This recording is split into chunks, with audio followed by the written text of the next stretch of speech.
started over on YouTube. All I'm going to need you to do is to hop in that queue if you're an American adult that supports Trump. Respect the rules, and we will take it from there.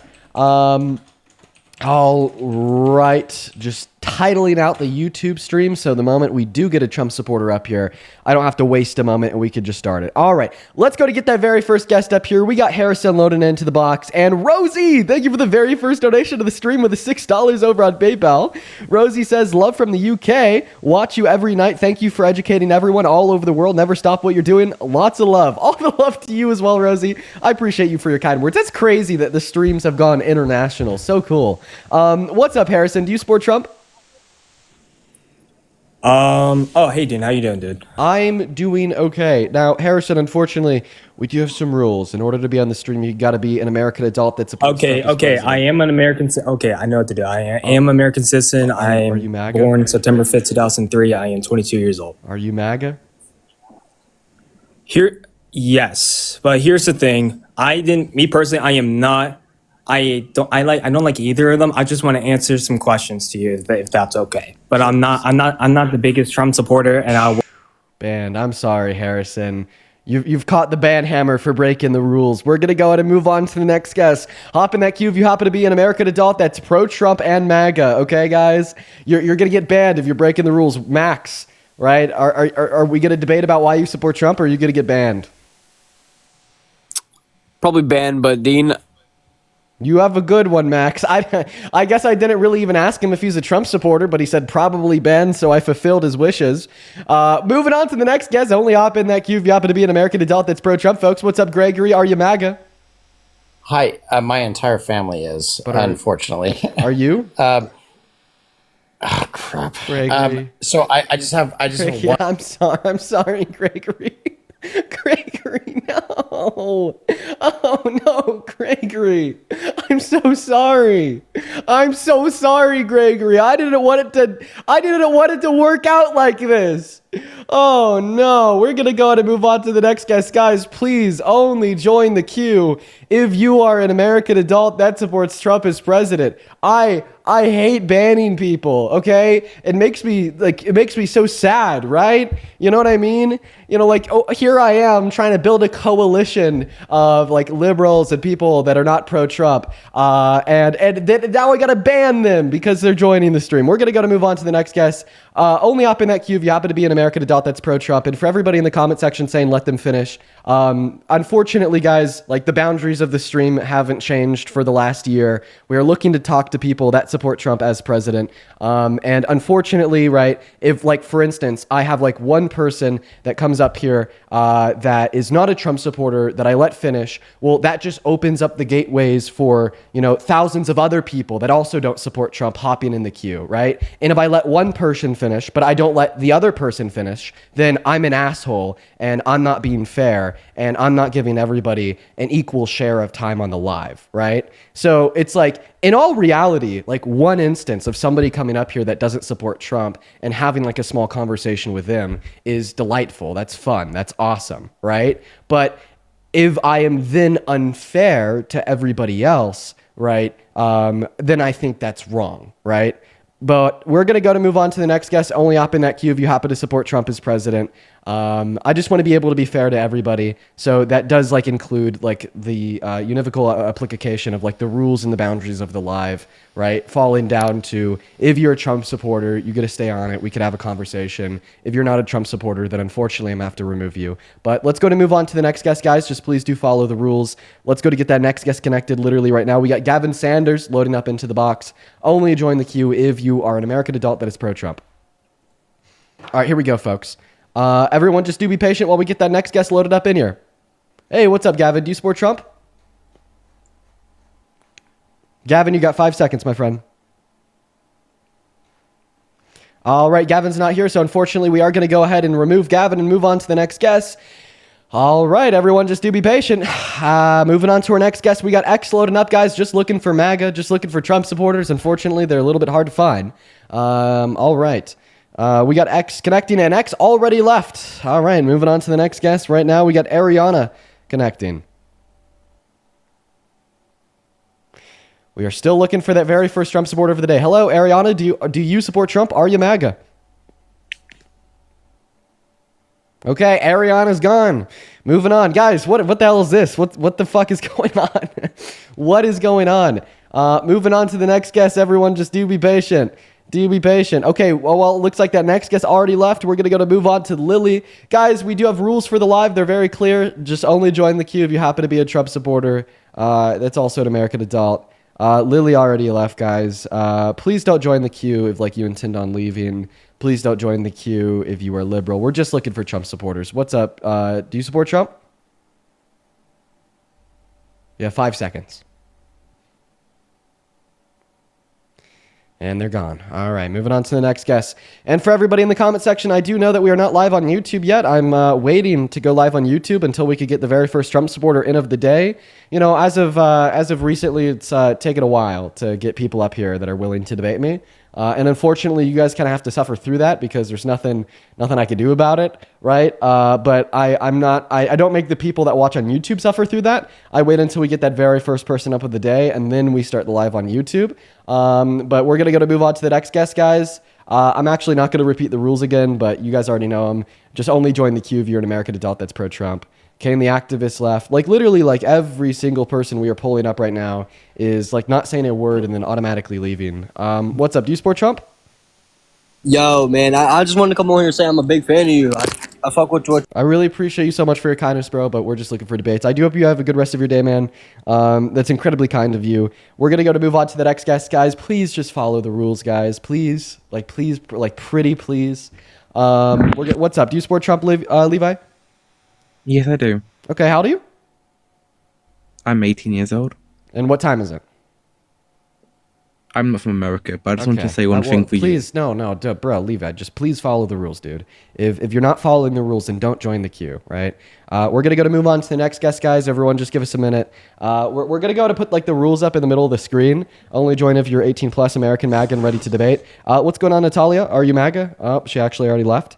We're going to move on to the next guest right now. We got June connecting to the stream, y'all. We got June connecting to the stream, guys. Here we go. All right. Hey, June, do you support Trump? Okay. I heard her scream my name very, very laggy. I don't think that she's a Trump supporter. Guys, please follow the rules. Please follow the rules. They're right in front of your face. Only join the stream if you're 18 plus, American, MAGA, and ready to debate. What's up? Do you support Trump? No. Okay. Sadly, I don't. But okay, please don't join the queue if you don't support Trump, right? It says so right in front of my face, as well as I'm repeating it every 5 seconds. I would just really appreciate it if you would respect the rules of the live. Moving on to the next guest. Oh my goodness gracious. All right, we're gonna get that next guest loaded up in here. Oh my goodness. All right, we got that next guest connected to the stream right now, everyone. Oh geez Louise, what's up, Cat's Eye? Do you support Trump? Oh, they left. Oh my god, guys, what are you doing? Why are you joining the queue? Moving on to the next guest. Here we go, y'all. Take a good look at the middle of the phone screen before you hop in the queue so you know what the rules are for joining the queue. Super duper simple. They're right there in front of your face. Only join if you're 18 plus, American, MAGA, ready to debate, right? What's up? Do you support Trump, Emma? Fuck. No, I didn't mean to join. I'm sorry. No worries, Emma. You have a good rest of your day. We're going to move on to the next guest right now. We got Elizabeth Allen connecting to the stream. All right. Elizabeth, hello. Do you support Trump?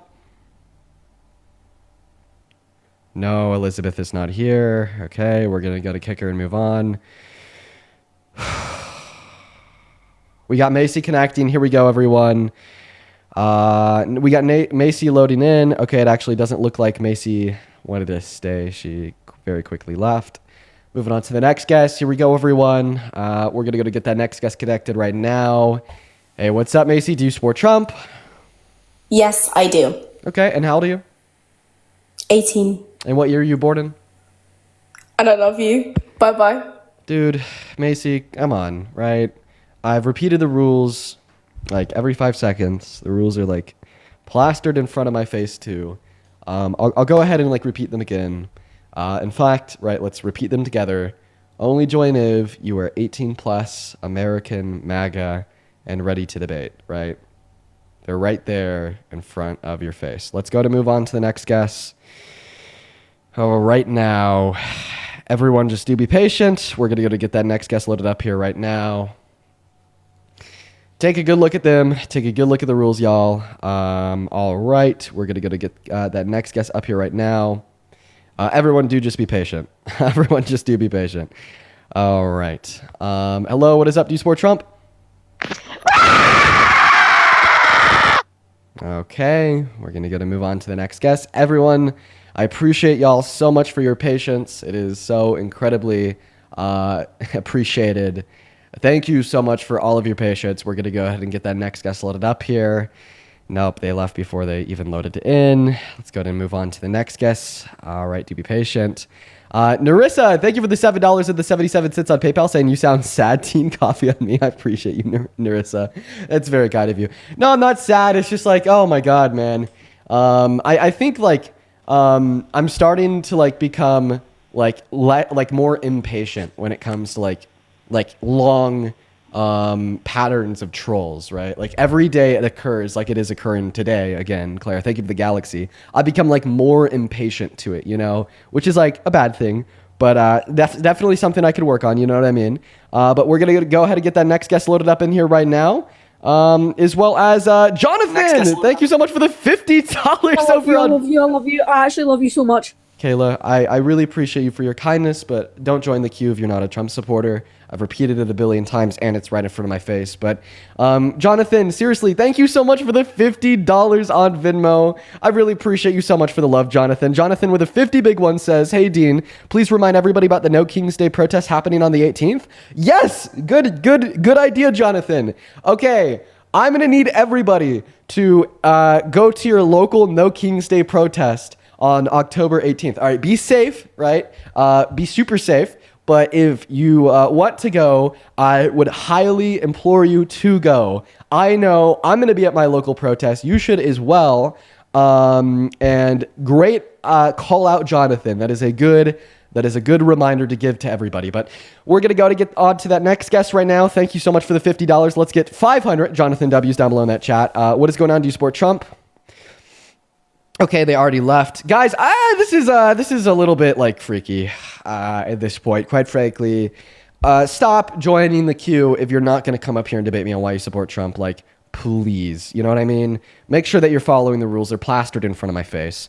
As well as Justin, thank you so much for the $15 on Venmo. Justin says, resource question. I know that you've talked about it before, but I can't find it. How do you explain why we shouldn't use the Bible to define law without requiring the debater to deny their faith?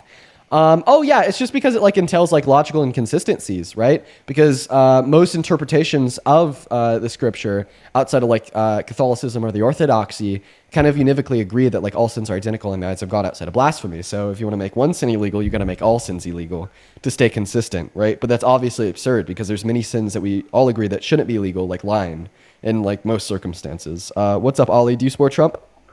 Yes, I do. I just came over to the US. So I moved from the UK. Okay, what time is it?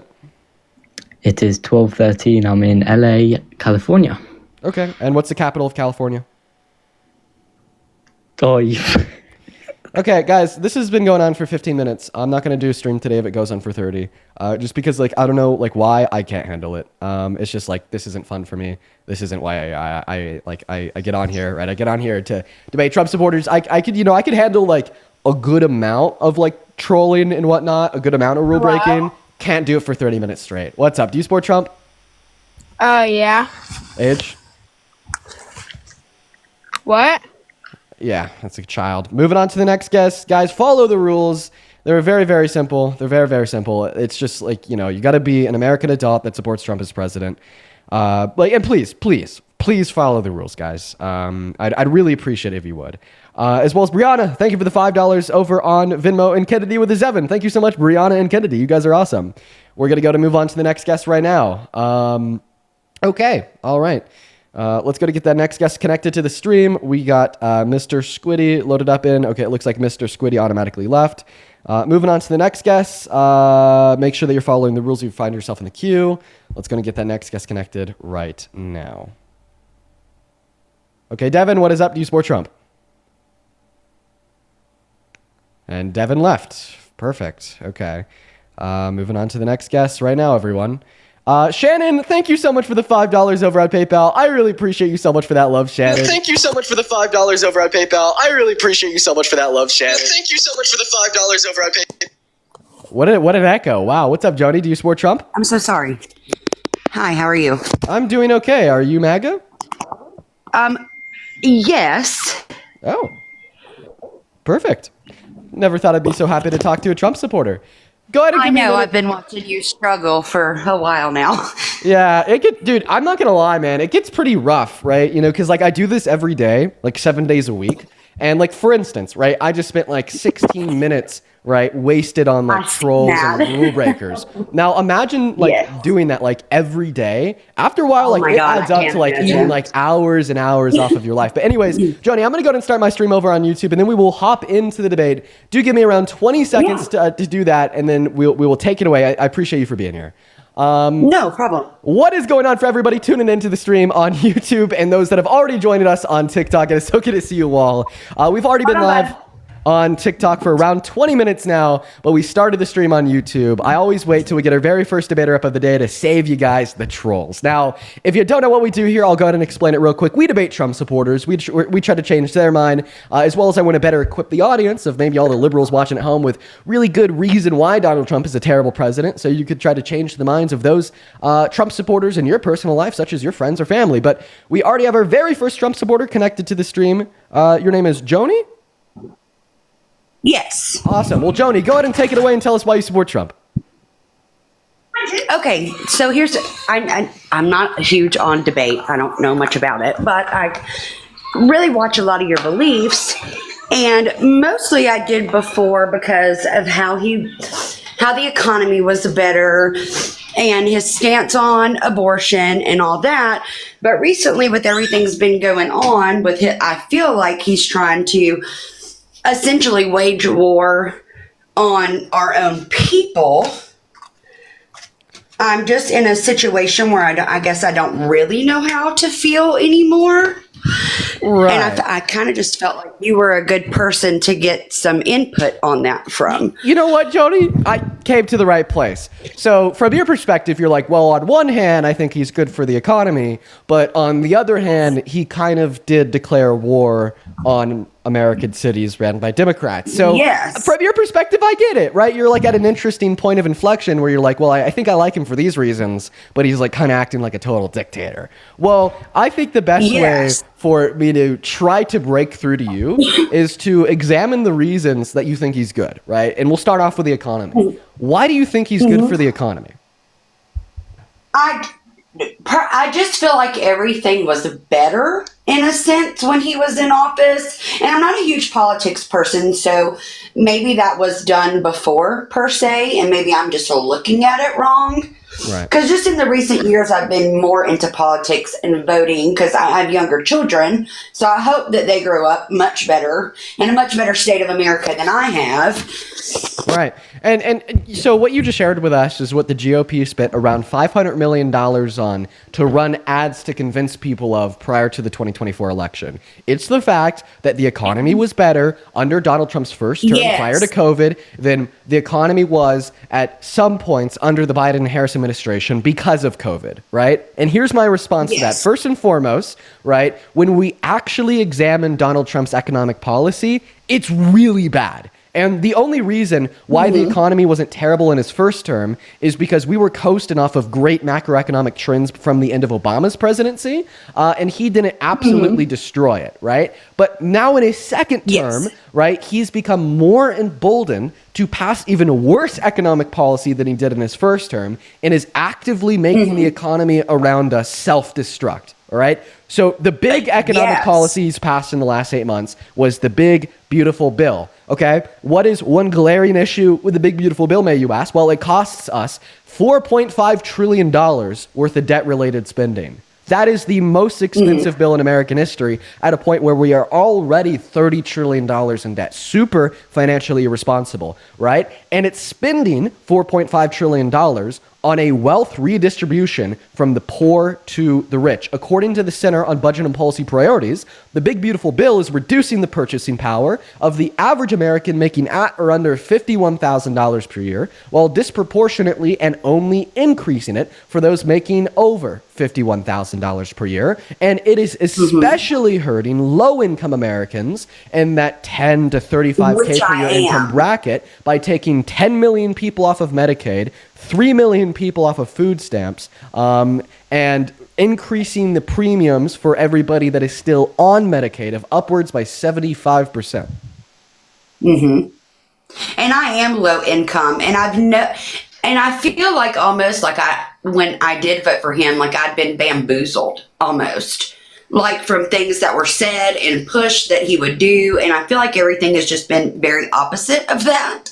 Yeah, no, absolutely, right? Because Donald Trump is a big fat liar, right? He's a con man. He's a seems that deceiver. way. That's what he does, right? So, like, during the election, he made all the promises in the world. Like, he literally said that if he was elected, Yes. he would end inflation. That was literally one of his promises, okay? First and foremost, Yes. it is impossible to end inflation, but he said it anyways so he could get your votes. He's not like a typical politician that will tell you half-truths, right? He's not like a typical politician Yes. that will still try to stay in the confines of respectability and accuracy in one sense or another. He is an atypical politician that will lie straight to your goddamn face to get your support and then absolutely snake you by passing policy that does the exact opposite of what he promised to do Yes. Yeah, that's exactly how I feel. And I guess, like I said, I'm much newer to politics than probably a lot of your viewers, and definitely way less educated than you on it. But I guess more so I was raised Republican in a Republican household, so I've kind of always just followed that. Yeah. So I kind of felt like you would kind of be the person to talk to if I was to kind of shift my view or beliefs. Like, why would I want to do that? Is kind of my question to you. Yeah, one really like good reason why you should want to shift your beliefs is to maintain accuracy and alignment with reality, right? I think that's the most benevolent thing anybody could do, because not only is it good to be right, not only is it good to seek truth, but also truth is like usually like what is best for the people, right? Like I find there to be a very strong correlation between being right, critically examining what you believe in and why, and benefiting humanity, right? So I think that's a really compelling reason to, maybe shift your political views here, because from my perspective, I think that reality has a left-leaning bias. Oh, absolutely. Yes. Right. And then you also brought up abortion. Can I talk to you about that? Yeah, I'm very torn. Honestly, my belief on that is a very torn. What is your I'm trying to belief think on of the abortion? best way- I'm trying to think of the best way to put it into words. Okay, I'm going to try to explain this the best way I can.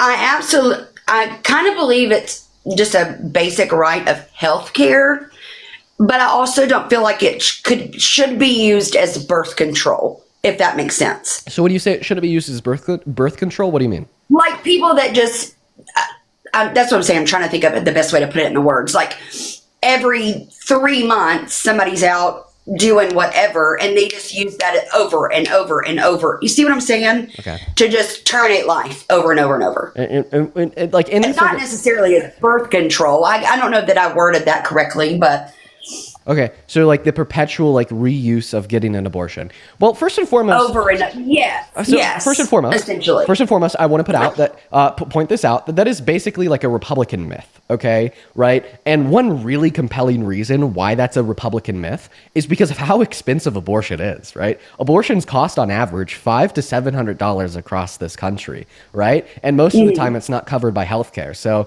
I mean, an expectation that a woman or girl, right, is going to be spending $500 to $700 like every single month for an abortion, right, is already unrealistic as is. But I mean, just the notion that women are continually getting abortions is like incredibly false. And the fact of the matter is, according to Planned Parenthood, 54% of women that do get abortions are doing so in the confines of a relationship or marriage because the use of contraceptives failed. right? But one thing that I will point out, right, is that regardless if it's a married woman that's getting an abortion because contraceptives failed, or, right, you know, a woman in college getting an abortion because last night she had a, you know, had a hookup, I think that, you know, they're just as valid and just as well within their rights to do so. Because fundamentally for me, it does fall down to a right of access to healthcare and enacting upon one's bodily autonomy to evict the fetus from their uterus when the life of the fetus is not morally valuable to myself per my moral principles.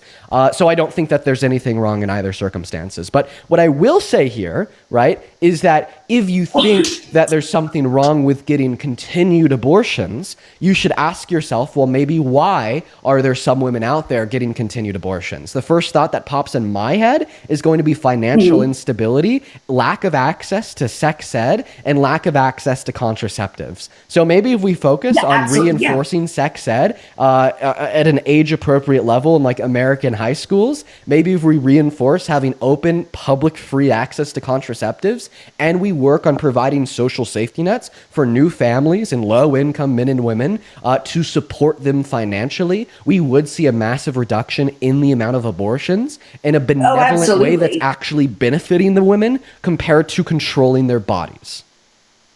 Yeah, I do agree, because there is personally, I'm a low income family and I had a child very young, and there's just not a lot of resources.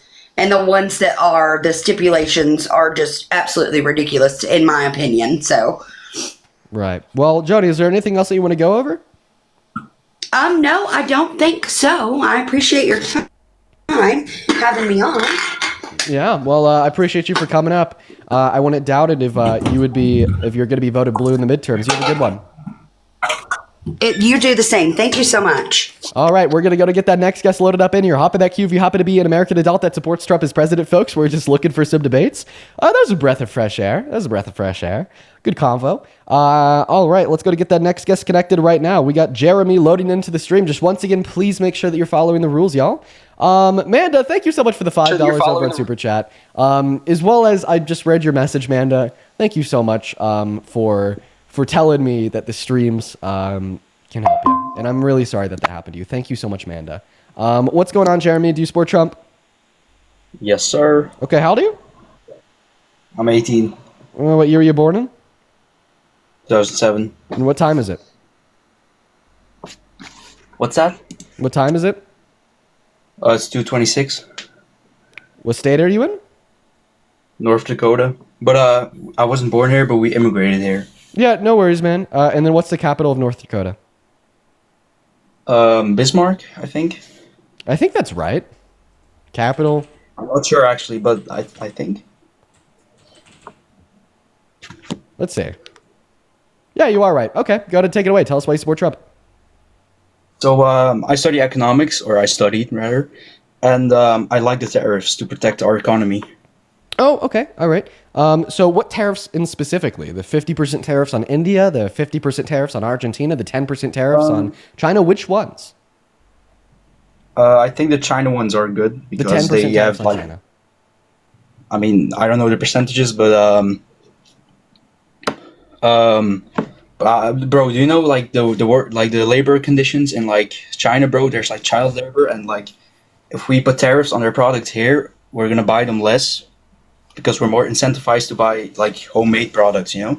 Okay. Well, so you're telling us that you support the 10% tariffs on China because like some companies inside of China like exploit child labor. So what I'd recommend in that circumstance would be like isolated tariffs, like specifically on the companies that are engaging in child labor and not on the market as a whole. Plus, not to mention, because like we don't have tariffs on like all other countries, right? What like companies in China will do is they'll transship their product, meaning they'll send it through a second country that we're not tariffing and then into America. And until we have like a more robust, like isolated tariff plan that accounts for transshipping, right? I inevitably don't think it'll have too much of an impact on like the reduction of like exploitation of human rights in like foreign markets.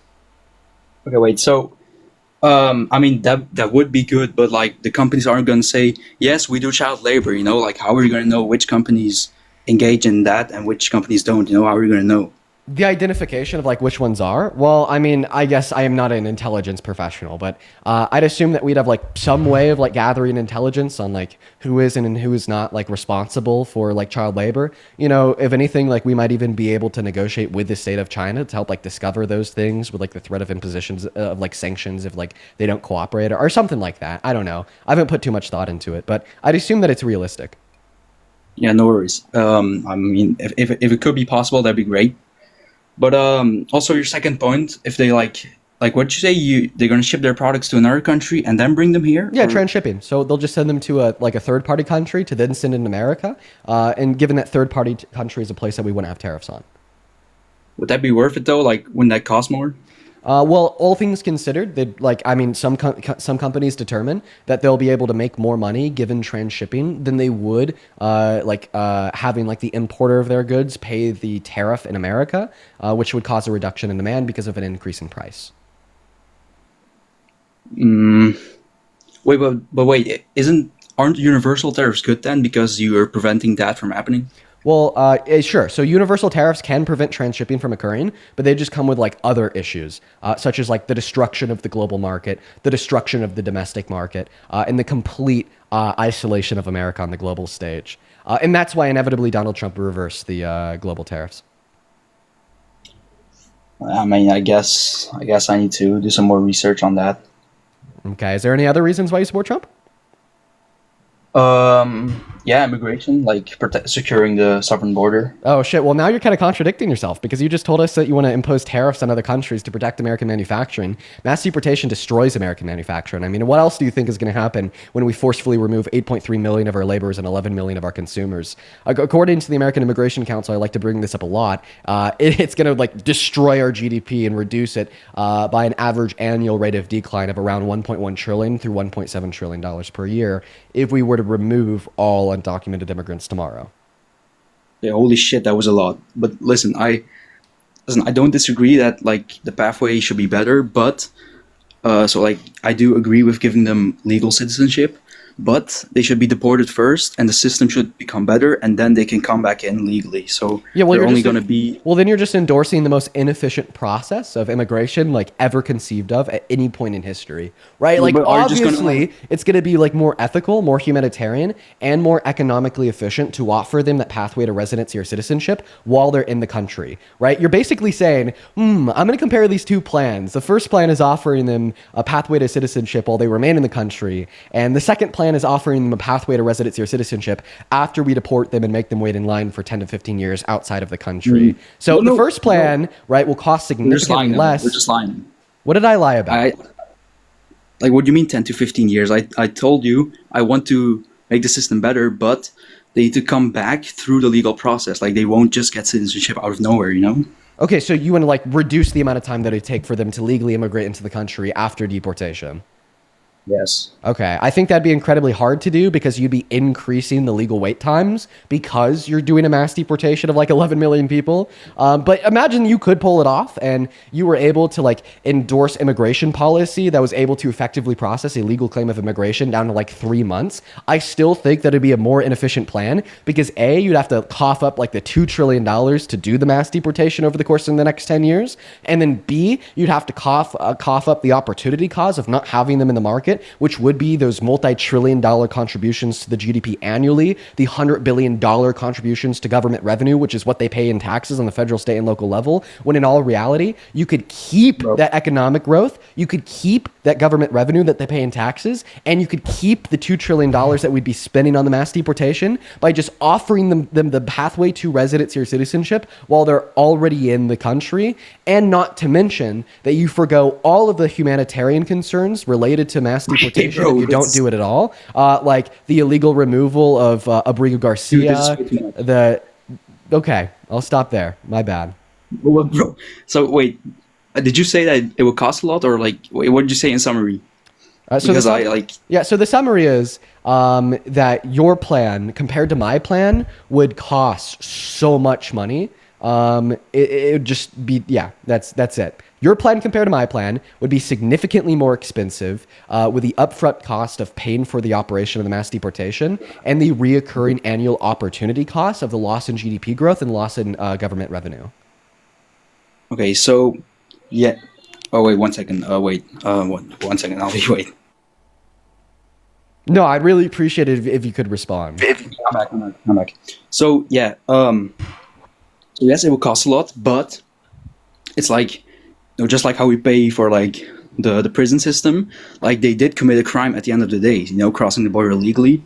So like it's just they will learn their lesson, and like we will have to pay a bit, but I mean it's fine, right? I mean.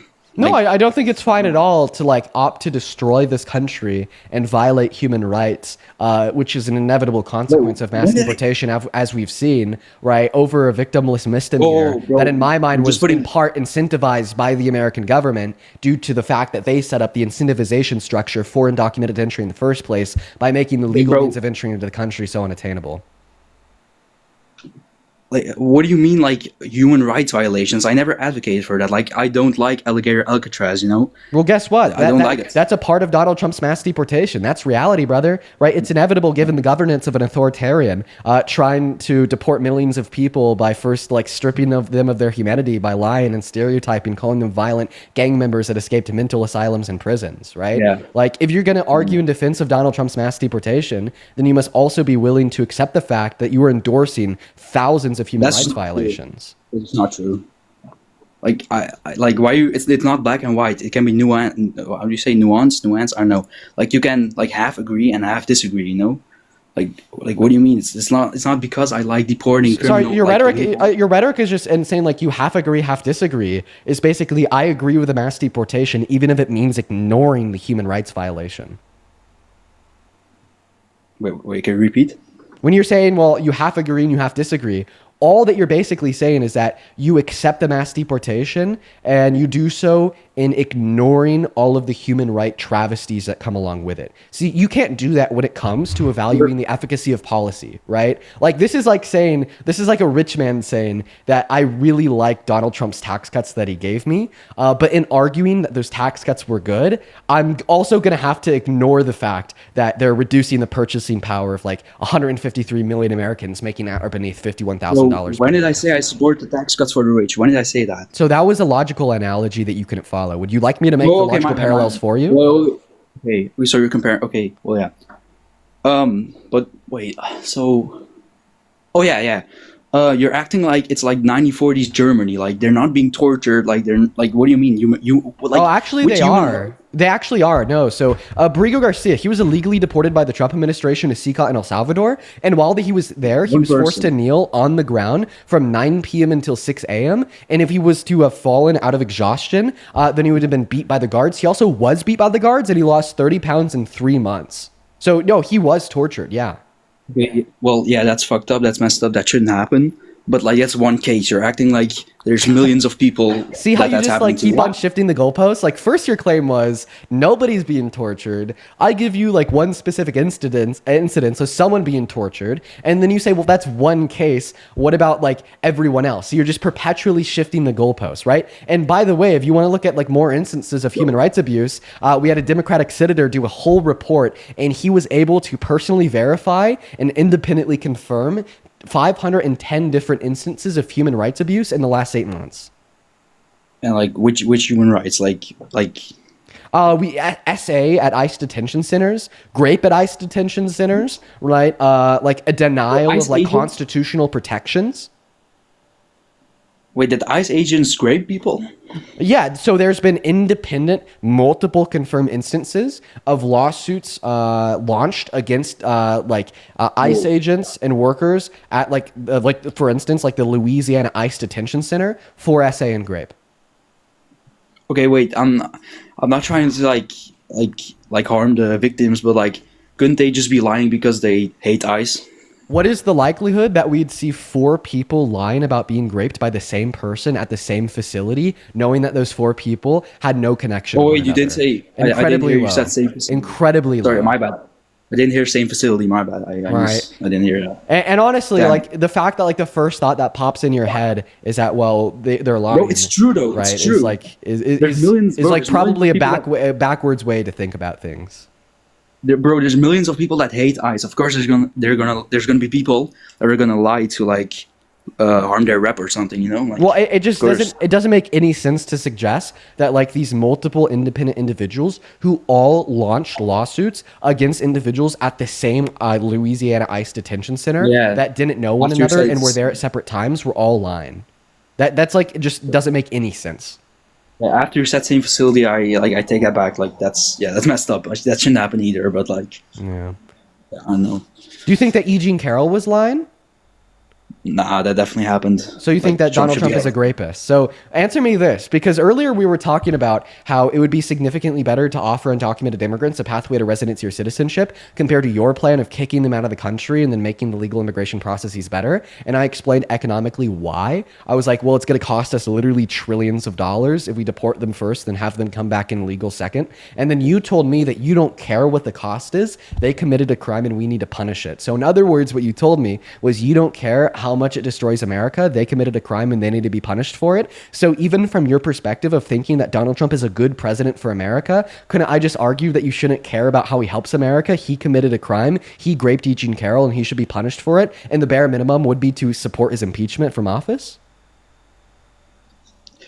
Yeah, kind of valid, I guess. But Well, what's your Well, counter argument? Because your counter argument can't be that it would be more beneficial for the country to keep him in office, even though he raped Actually E. Jean is, Carroll. actually is. Because you told me that although it would be more beneficial to keep undocumented immigrants in the country, even though they committed a victimless misdemeanor, you would still support destroying the economy to deport them. So why wouldn't you support getting Donald Trump out of the White House because he raped E. Jean Carroll and the court proved it, even if you think he's beneficial to the country?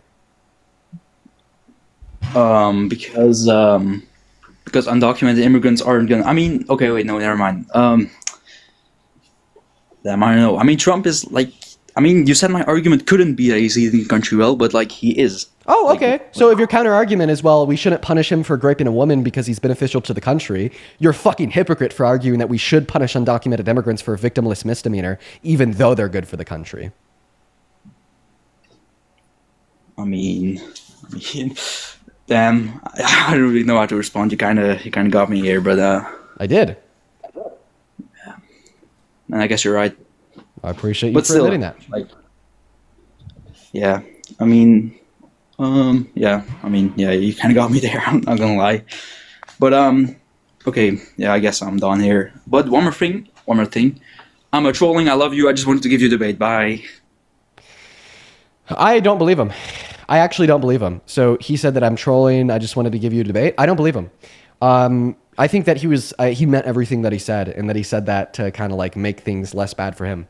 I don't believe that he was a troll. Usually, like you could kind of tell, like based upon like the tonality of their voice, the way that they make their arguments, right? Nothing about the arguments that he made, right?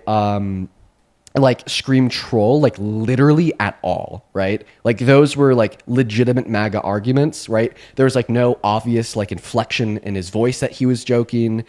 He didn't try to like characterize MAGA arguments as like stupid or like insane. Like he was actually making them as if he believed them with conviction. I don't think that he was a troll. We're going to move on to the next guest, guys. Hop in that queue if you happen to be an American adult that supports Trump as president. We're going to get you loaded up here, y'all. We are just looking for some debates. Let's go to get that next guest, Maggie, loaded up in. In the meantime, there's a couple people that I like to thank. Holy crap. Really, really quickly. Hey, let's see here. By Axelot. Thank you so much for the $20 over on Venmo saying, hey, yo, are some of these guys seriously defending a rapist? By Axelot. That happens every single day with like multiple people. Actually, like literally every person. Yeah. Isn't that fucking crazy that is the state of American politics in 2025? Thank you for the love, By Axelot. Please show some love to By Axelot down below in that chat for the $20. As well as, give me a second here. Emily, thank you so much for the $10 over on Venmo. Thank you so much, Emily. As well as Kelly, thank you so much for the $50. Saying, Dean, great to see you, man. It's my birthday today. And as a longtime supporter, I want to say thank you for the work that you're doing for the U.S. Kelly, happy fucking birthday, dude. Okay, I'm going to need everybody in here to show some love to Kelly for their birthday. That is Kellie. Thank you for the $50 and happy birthday. And what is up, Maggie? Do you support Trump? Maggie, I'm going to give you around 5 seconds here to respond. Are you with us? Okay, it sounds like Maggie's sleeping. So we're gonna go ahead and move on to the next guest. If you're watching and you want to support me, you can find my Venmo and my PayPal and the link tree in my bio on TikTok, as well as in the pin message on the YouTube stream. I appreciate everyone for the love. What's up? Do you support Trump? So I don't support Trump exactly, but I don't support the left either. And I was just had some questions that can maybe lead into a debate if you'd be willing to answer those. Well, let me just ask you a question. Knowing everything that you do now, if you were teleported back to November, who'd you vote for? If I was teleported back into November, I would probably vote for left. Okay, awesome, man. Well, I mean, if you're just looking for more reason to support the left, what I'd recommend is just watching the stream. Unfortunately, we are just so good to talk to people that do support Trump, do support the right on the stream, but I think a great place for you to be is just watching the stream, and I hope you have a good rest of your day. As well as Christian, thank you for the $5 over on YouTube saying, Dean, do you participate in local and state elections? Yeah, so I mean, I can't wait till my next local election because I am going to be participating, but unfortunately it won't get me anywhere because my county is 80% red. As well as Ryan, thank you for the 10 euros over on Super Chat saying, Chef Dean, Dean W. Withers. Appreciate you for the love, Ryan. What's going on? Stewart, I think your name is. Do you support Trump? Stewart, are you here? Okay, Stewart's also not here. Okay, guys, go ahead and put a me with your age down below in that comment section if you're a Trump supporter and you want to come up here and debate me. Because, like, quite fucking frankly, I don't know what's going on today, but Trump supporters are impossible to find, right? And it's funny because just like 3 hours ago, Donald Trump posted something on Twitter saying that 57% of Americans support him as president. Where are the majority of Americans that support him, and why aren't they here? Oh, Sophie, that's really annoying. Do you support Trump? Okay, I'm just going to kick them. I can't deal with that. All right, moving on to the hybrid trainer right now. What's up, man? Are you MAGA? Yo, what's up? Do you support Trump? I voted Trump in this last election. Yes, sir. Do you still support him today? I would, I just heard you ask the last person if they would go back and vote. Otherwise, I would not. I would vote Trump again. Yes. Okay, awesome. And are you driving? I am not driving. No. All right, man. All right. So, yeah, how the hell do you still support Donald Trump after the last 8 months of tyranny and nonsense? I think that I don't support him as much as I support the movement of making America a little bit less soft, right? I think that a lot of the left side, and I had grown up left for the most part. I'm from New York. So that's kind of what I was always made or taught to be, right? I just think that we have gotten to a place where we have to debate whether a man is a man and a woman is a woman all the time, and it makes it seem like we're trying to take away. That's an example of the right being soft, right? Like pronouns piss you off so much that your party spent $300 million on anti-trans ad in the last election. Like unironically, that is an example of the right being soft. I'm gonna keep it a buck. I'm gonna keep it real with you, Mr. Hybrid Trainer.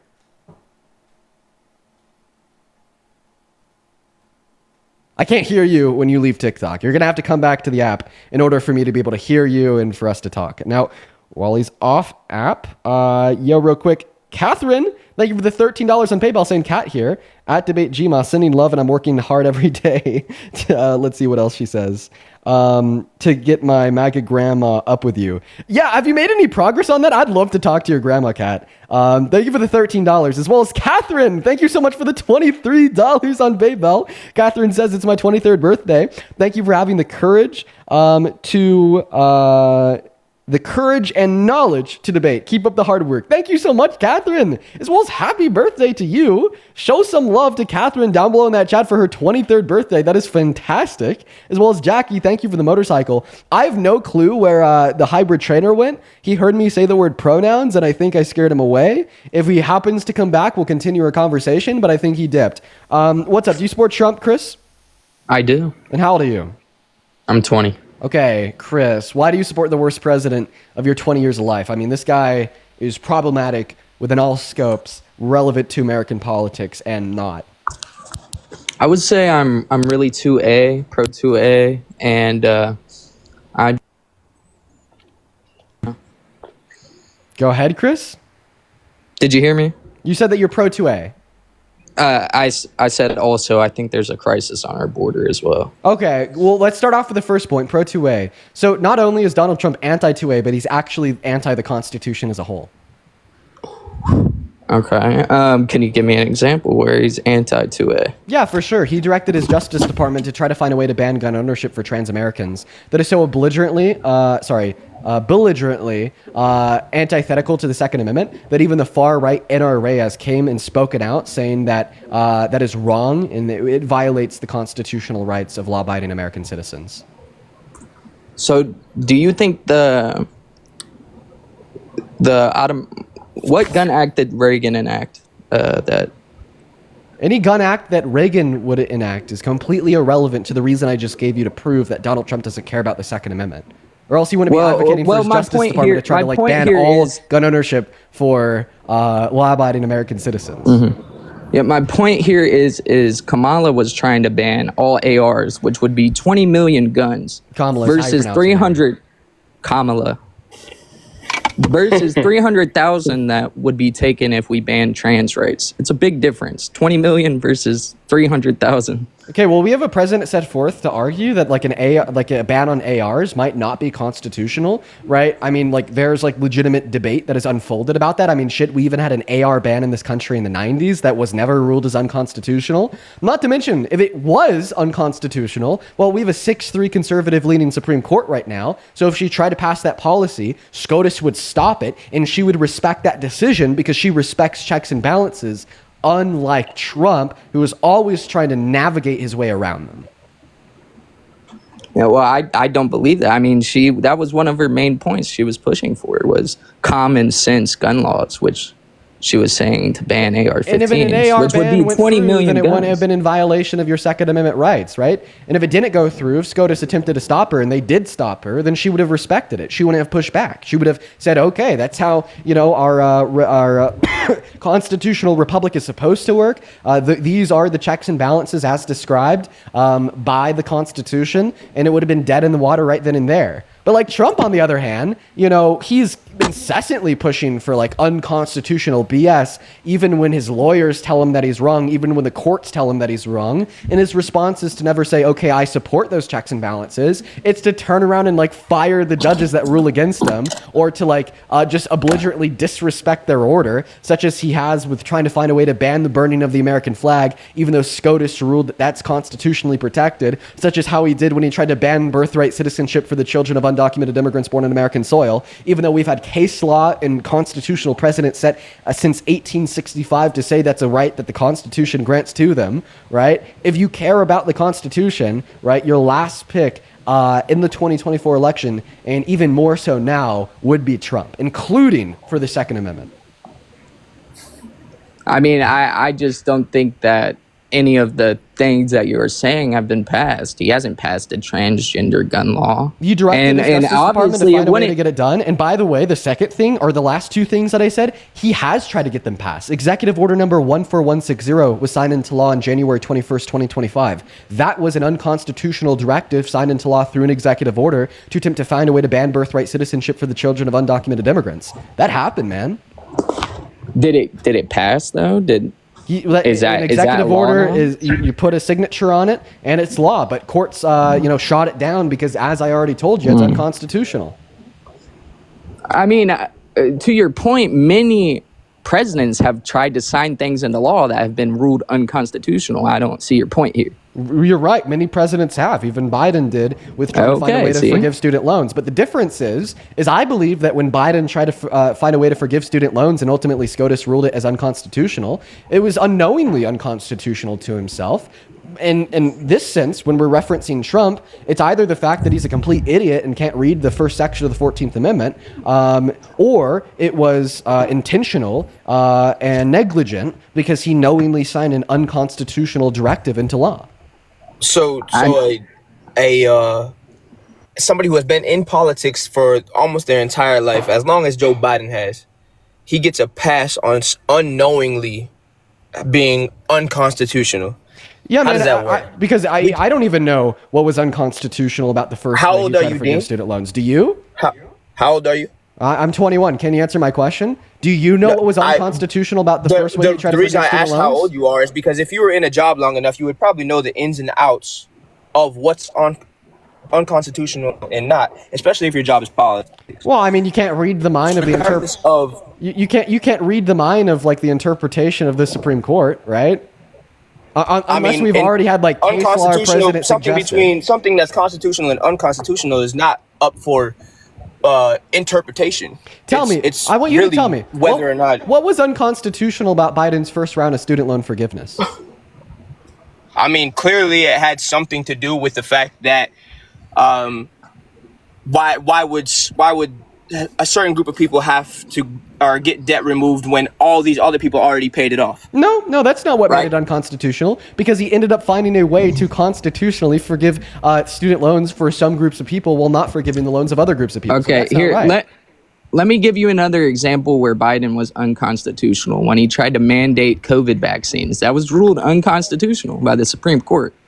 Mandated COVID vaccines. When did he try to mandate them, out of curiosity? It was called OSHA vaccine or test mandate.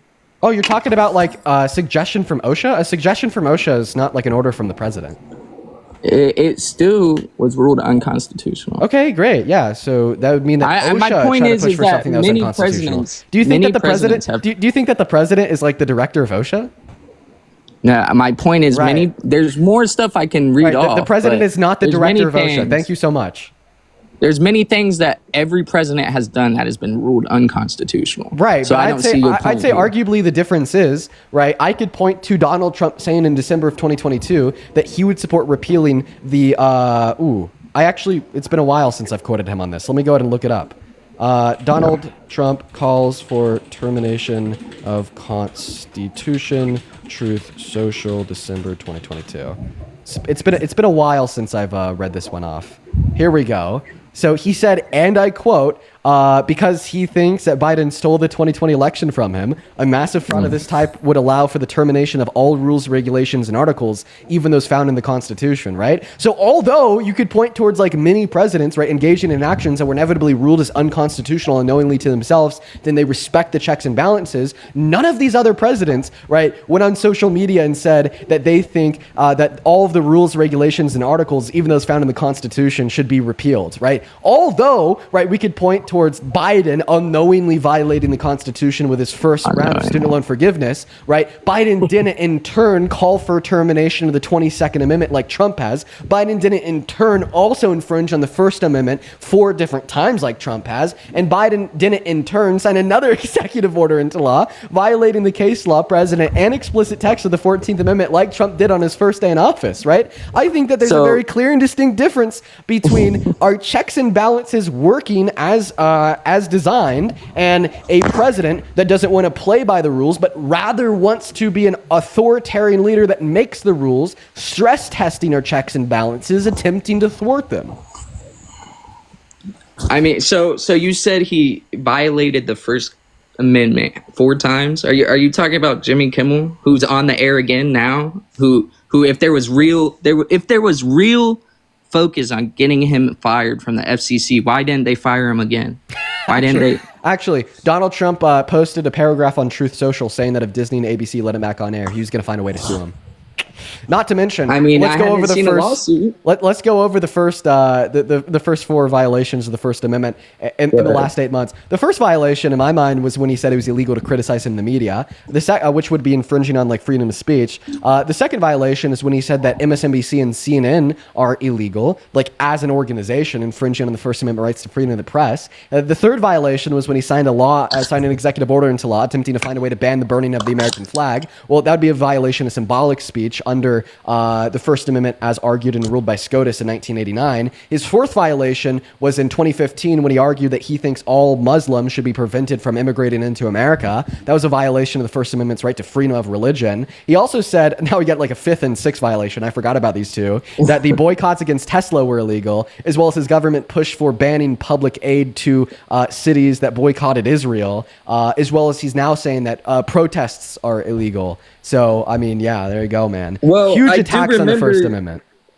I do remember, wasn't the law about the Muslims, wasn't that actually passed? That there was no new travel during that time?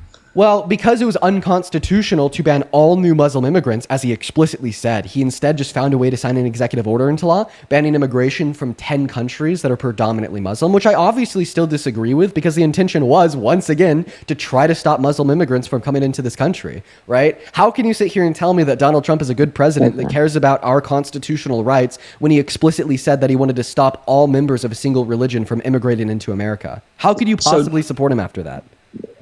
So you think that's more unconstitutional than the Patriot Act? I'm not too familiar with the Patriot Act, but I don't think it's too relevant to the conversation. I mean, it is. I mean, it's just, like you're trying to say it's affecting our Constitution and our amendments, which the Patriot Act definitely does. Okay, and who signed the Patriot Act into law? I'm not sure. Reagan or someone. Okay, I don't know. so it seemed completely or irrelevant. Bush, actually, I think it was Bush. Great. It was definitely Bush. Great. Sounds completely irrelevant to mention a law signed into effect by a Republican president in the early 2000s. I just don't think that conversation about why you support Trump. Like for I instance, don't think that for instance, I'll tell you here, right? If the Patriot Act was unconstitutional, then we'd say that Bush also belligerently violated the Constitution, just like Trump. I don't really think that'd do much for your argument, and it honestly kind of sounds like a cell phone since he was a Republican too. Well, no, I'm trying to state that there's way more effects to our Constitution than Trump. That immigration law had no effect on our Constitution. Then you're just saying that Republicans have been standing in opposition to core American values and protecting and serving the American Constitution and the rights and liberties that it guarantees to us, not just when Trump got into office, but since Bush too, right? You're just giving us even more reason to reject the GOP. I'm just giving you examples on why Trump's actions aren't bad at all. Go ahead and explain to me how his mass executive order to ban birthright citizenship for the children of undocumented immigrants wasn't unconstitutional. Go ahead and give me that explanation, Chris. Well, because I believe that all mass immigration is bad, and that would be a form. Okay, so you can't just say immigration is bad, therefore it's not unconstitutional to ban birthright citizenship for the children of undocumented immigrants born on American soil. What kind of fucking argument is that? They're undocumented. They're undocumented, which means their kids are undocumented unless they documented them. Okay, so that's actually not how it works according to the 14th Amendment. Can you read the first section of the 14th for us? Gotcha. Right, because no, it's not if parents are undocumented, then children are too if they're born on American soil. The first section of the 14th Amendment that you're about to read out loud for the class is going to very swiftly prove that notion wrong.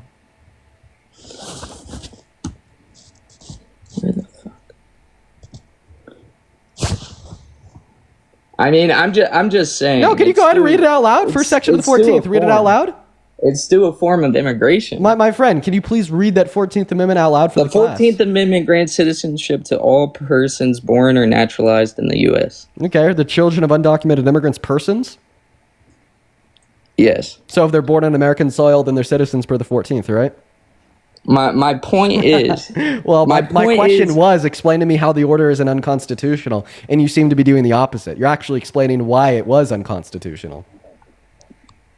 My point is it's making mass immigration more. Like if we have undocumented immigrants come over and they're having babies and then they're U.S. citizens, then the babies that have babies are U.S. citizens. Like it shouldn't be like that. We should all go through a process. Okay, so now you're shifting the goalposts, and we'll have a conversation about why you're wrong on immigration, right? It's probably going to fall down to your I have bigotry. a lot of sources. But the fact of the matter is, Chris, you told me that wasn't unconstitutional for Trump to do. Seemingly now you're shifting the goalposts, agreeing that it was unconstitutional for Trump to do, but you just agree with it, right? So you went from arguing that Donald Trump wasn't a wannabe authoritarian that doesn't care about the Constitution to now arguing that Donald Trump is maybe a wannabe authoritarian that doesn't care about the Constitution, but you agree with his authoritarianism because you think it furthers your narrative. No, I agree with that order 100%. Right. So then you agree with belligerently violating the Constitution. So for the last 30 minutes, when you're arguing that, oh, I care about the Constitution and oh, Donald Trump's not a threat to it, you were virtue signaling, and now you've finally been forced to take the mask off because I had you read the 14th Amendment, which evidently proved said executive order was unconstitutional. Right. The mask is off. You don't care about the Constitution. You don't care about law and order. You don't care about the individual liberties and rights that the Constitution gives to all persons in this country under the jurisdiction of U.S. law. You don't care about any of that shit, bro. I mean, you could say that. I mean, I just said I'm very pro 2A, so obviously that's not true. So why do you care about the Second Amendment, but you don't care about the 14th Amendment? Because it promotes mass immigration. Okay, so you're basically saying it's okay to break the law if it stops immigration into America? I mean, it was an executive order, not. I mean, executive orders can break the law. Yeah, like we discussed earlier. Right, so you are saying it's okay to break the law that stops immigration into this country? Yes. Okay, so what is so bad about immigration into this country that you're willing to throw the Constitution out the window to stop it? It lowers wages for half of Americans. Immigration lowers wages? Oh yeah, 100%. Like legal immigration or undocumented immigration? All immigration. All immigration? Could you be able to demonstrate a source for that? All mass immigration. Dude, do we have more immigration in America today? Yeah, I have a source for you. Wait. Do we have more immigration into America today or 50 years ago? Definitely today. Okay, do we have higher real median wages in America today or 50 years ago? That literally doesn't correlate. Correlation doesn't equal causation. Well, I'm just simply telling you, we just don't see the trend that you suggest would exist if you were right. Well, yeah, you do. If you actually look at my sources, you'll see that every 10%. Listen. Every 10% increase in immigration leads to 4 to 10% decrease in wages for unskilled Americans, for people without a college degree, which is half of America. Okay. So now you're saying that it leads to a reduction in wages for unskilled Americans. I said that. So would you? So would you support things that would increase wages then? Mass amnesty would not increase wages. How do you know that? Because I have a source. What's your source? It's called Labor Market Effects of Immigrant Legalization in the Post-IRCA Era. And in the second paragraph, you can actually see where I'm citing. Where is it?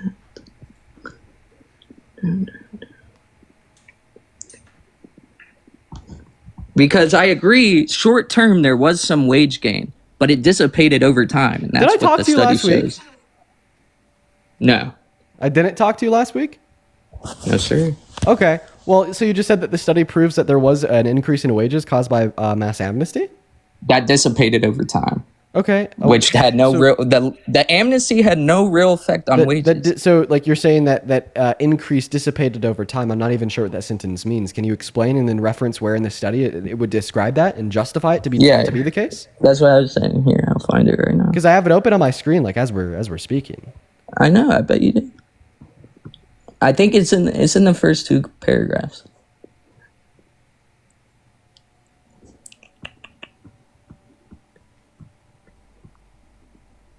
Well, while he's looking for that in this source, let me go and thank a handful of people here.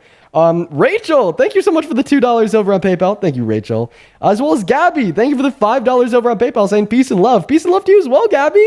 And oh my God, Mia, thank you so much for the $100 over on PayPal. Mia, that is fucking insane. Jesus Christ. Let's get 1,000 Mia W's down below in that chat for the $100 donation over on PayPal. Literally right now. Mia with a $100 says both were unconstitutional, but Biden was trying to help the people and Trump is trying to hurt the people. And like Mia, I would agree with you, but even on top of that, like I don't think that Biden knew his first round of student loan forgiveness was unconstitutional until SCOTUS ruled it, and then he respected it and found a legal way to do it. And I think that's the bigger and more important difference between what Donald Trump is doing today and what Biden did with his student loan forgiveness. Because, you know, as soon as we open that door to say it's okay to violate the Constitution in circumstances that are good, well, I mean, then you like get outcomes such as Chris, where is now arguing that it is good to just throw the 14th Amendment out the window because it removes citizenship from the children of undocumented immigrants born on American soil.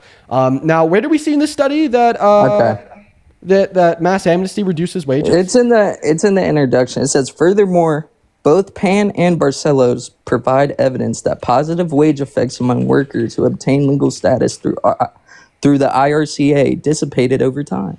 Okay, so what's that evidence? That any positive wage went away. Any positive wage effects dissipated over time. I'm asking you there for was no actual. I'm asking you for the evidence positive for wage that claim. effect. I just told you. No, Pan and that was a claim. Barcelos are people who are studying this. Okay, could you and show they me? provide evidence. Yeah, so pull up their studies. Pull up their studies. Huh? Let's go over their methodology. Then go ahead and like give me the evidence provided by Pan and Barcelos. It's in that paper. Well, no, actually, this paper is referencing them. If you see, like, I'm looking at the same page you are right now. It says both Pan in quotation marks 2010 and Barcelos in quotation marks 2010 provide evidence that positive wage effects among workers who obtain legal status through the IRCA dissipated over time. Right. Well, we'd actually have to look into the citation provided for Pan and for Barcelos in order to determine what their evidence is. Like, obviously, I'm going to need. They have evidence. I'm going to need to know what their evidence is in order to say that your claim is reliable. I don't have their fucking evidence. It's a bunch of graphs and numbers. I can't just read off graphs and numbers for you. Okay, well, I mean, you are more than welcome to be like able to provide me this a citation for both Pan and Barcelos, and then I could pull them up on my computer too, and we can look through them. So you think this study is lying? Well, I'd say that we haven't been given sufficient evidence to believe that it's true, right? Because you can articulate the methodology and evidence provided by Pan and Barcelos. We don't even know who Pan and Barcelos are. We just are reading off of this random Word document that apparently they provided evidence for the conclusion. Obviously, we would have to evaluate the evidence provided within the research in order to determine if it's reliable or unreliable. That's like how we think through these things critically.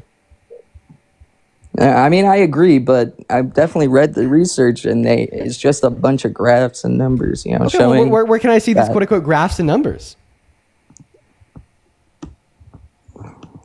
I can find their study. I mean, like, yeah, I mean that just why that would be what would be necessary. You're trying to refute a 53-page study. Well, I'm trying to determine what the methodology and the evidence is of the study, of course. Right? And by the way, no, it's not a 53-page study. So this looks like a meta-analysis of like work done by other individuals, including citations from Ying Pan. I'm learning here is his full name. You get the gist of what I'm doing, though. But we would need to know his evidence. We would need to know the evidence as provided by Pan in order to determine if the claim is reliable. Okay. I got you. I mean, like, that is definitely enough evidence for most people. You're just trying to push me. No, it's not at all. Like literally the meta-analysis that you like linked to me called like the impacts of like the IRCA or whatever, literally just says that Pan has evidence for the conclusion, right? It's not even like a talking point of the paper. It's not going to be right like the point of the paper either. It's literally just like one sentence in one paragraph saying that Ying Pan has evidence for this conclusion, right? But we're going to need to know what Ying Pan's evidence is.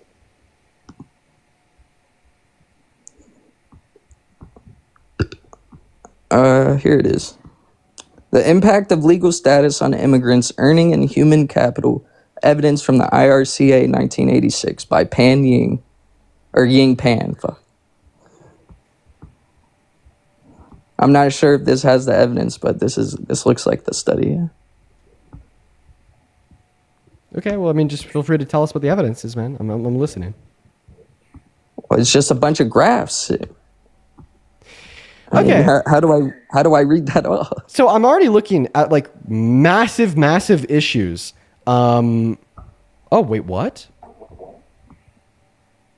Oh my God. No way. Dude, okay, here's what I want you to do. This is fucking crazy. So I want you to go to page 30 of this like meta-analysis that you provided me, right? Find Ying Pan citation, right? It's called the quote-unquote impact of legal status on immigrants, earnings and human capital, evidence from the IRCA 1986, right? And then I want you to copy the citation, paste it into Google and find his paper. Literally the abstract says, and I quote, the results suggest that getting legal work status and then giving a green card has a significant positive effect on skilled migrants' labor market outcomes. Skilled migrants. Yeah, that's what the paper is arguing. No. That is the abstract from the paper. Arguing. That is the abstract from the paper. That is the abstract from the paper that you are saying, right, yielded a marginal, right, positive effect to begin with, and then fizzled out over time, when in all reality, when you go and read Ying Pan's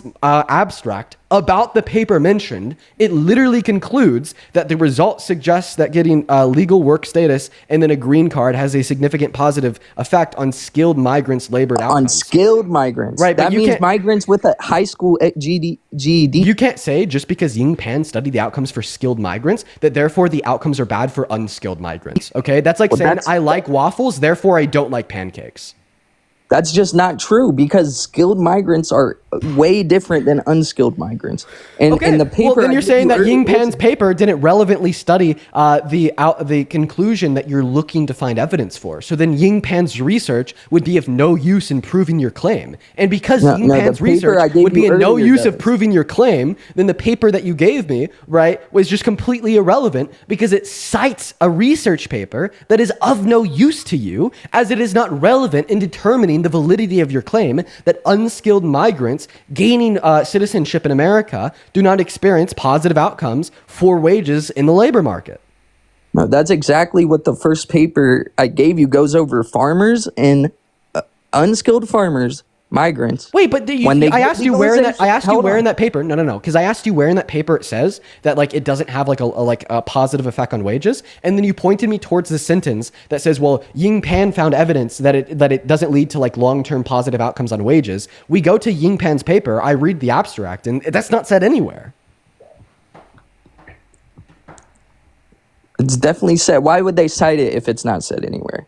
I don't know. Why does anybody, right, like disseminate half-truths or yield false conclusions on the internet in random Word documents? Like, come on, dude. It's not a random Word document. Like you're literally arguing that because this random Word document says this thing, that therefore this thing is true. But even when we look at the work that it cites and we go to the abstract of the paper, it doesn't state that whatsoever. And if anything, suggests the opposite, that opposite being that migrants getting legal work status and then a green card has a significant positive effect on market outcomes. So you think skilled migrants and unskilled migrants are the same and they get paid the same? Well, it's just not true. So now you're strawmanning my position. All right, I'm going to say this for you one last time. You are strawmanning my position, right? Because you're saying that because Ying Pan concluded that there's positive market outcomes for skilled laborers, that therefore we have reason to believe that there's negative market outcomes for unskilled laborers, right? But this is like saying maybe the paper you're looking at is basically only skilled workers. Okay, the paper I first gave you goes over unskilled workers. So that's fair for you to suggest that Ying Pan's research likely only studies skilled laborers. However, you gave me Ying Pan's research to justify your conclusion that unskilled laborers do not have a positive impact on wages. And that's your issue. I think we're looking at different things. No, I'm not. I followed you. I went to the original paper titled Labor Market Effects of Immigrant Legalization in the Post-IRC Era. I followed you to like page 3, paragraph 2, where it says, if we look at Pan's research, we'll see that there's a marginal positive impact on real median wages immediately following mass amnesty, but they fizzle out over time. So then I went down to the bibliography of this paper that you gave me, found the citation for Ying Pan's research, looked it up on Google, found it on ideasrespect.org, read the abstract, and see how nowhere in the abstract does it go over a negative impact on wages in the long term following Ying Pan's research. I'm looking at the research that you gave me, my friend. He shows that it doesn't give any effect. Like, there's no effect on amnesty. There's no effect on amnesty. It doesn't lower, it doesn't higher. And any higher wages they did get dissipated over time. Okay. Like, what do you not get? Where can I find that in Ying Pan's research? Because obviously it's not in the abstract. So where is it in the paper?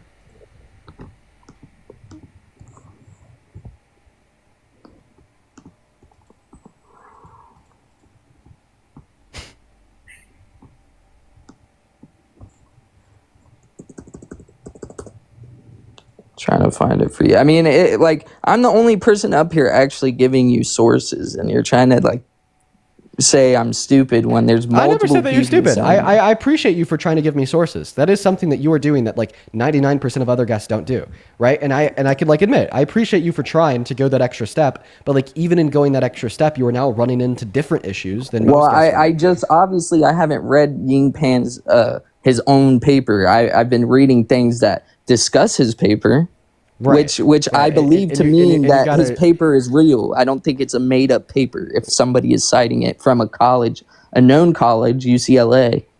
And I just don't think that I would be making this up. Okay, well, I mean, the Ying-Pan abstract like seemingly doesn't indicate like any of the information that the paper that you cited says it does. In fact, it seems to indicate the opposite. So this is likely a misinterpretation via the author of the labor impact on wages of the in the post IRCA era, right? You know, it's like the first step is of course to like try to find like research to justify what you say, but then the next step is to ensure that that research, right, has like proper like it follows with like a proper evidence, methodology, so on and so forth, right? And I'd say that so far, right, you don't have a justified claim due to the fact that when we look at Ying-Pan's paper, that is seemingly suggested nowhere in it. Okay, here's one by Ying-Pan. Amnesty have found to positively affect immigrants, high-skilled immigrants with the ability to speak English versus immigrants who are unskilled. Why is it all broken up like this? Sorry. Okay. By the way, I also just want to let you know that like Ying-Pan's paper was also done on like 80,000 Chinese nationals residing in the U.S. on student or temporary visas or illegally following immigration from China post Tiananmen Square, right? So I mean, it doesn't even seem to be going over right mass amnesty of making them residents or citizens. I cannot find but the it paper seems that to be going over right like giving them like a temporary legal work status like we already do for undocumented immigrants in the country today. But like, I mean, I could already point out like one really big like methodological problem with this, right? Giving like an undocumented immigrant like a temporary work status is not the same thing as giving an undocumented immigrant a pathway to residency or citizenship. What I think reduces wages for undocumented immigrants, right, would be a lack of residency or citizenship, putting them under the threat of being deported, meaning that their long-term survivability in the American market is unclear, plus the fact that because they're undocumented, they can't access federal social safety nets or like most state benefits in like majority of states that are red, right? And that's what would reduce their bargaining power, leading to like lower wages on average. Simply giving them a legal work permit is not going to increase their bargaining power and account for the disparities between them, residents, and citizens. So like, not only would I say that you have like insufficient evidence to demonstrate that your claim here is true, because like seemingly like Ying-Pan's research yields a conclusion that giving them a legal work permit increases their wages. But I'd also argue here that this is like fundamentally different than offering them residency or citizenship, as it is just a simple work permit, which is something that we already do for undocumented immigrants. And as I already suggested, is not what I think is causing a disparity in wages, due to the fact that I don't think that's what is causing like lower bargaining power. Okay, well, there's other studies on why. I mean, the IRCA, it would have been around still if it worked. Like I want it to be better. I want wages for unskilled people in general to be better.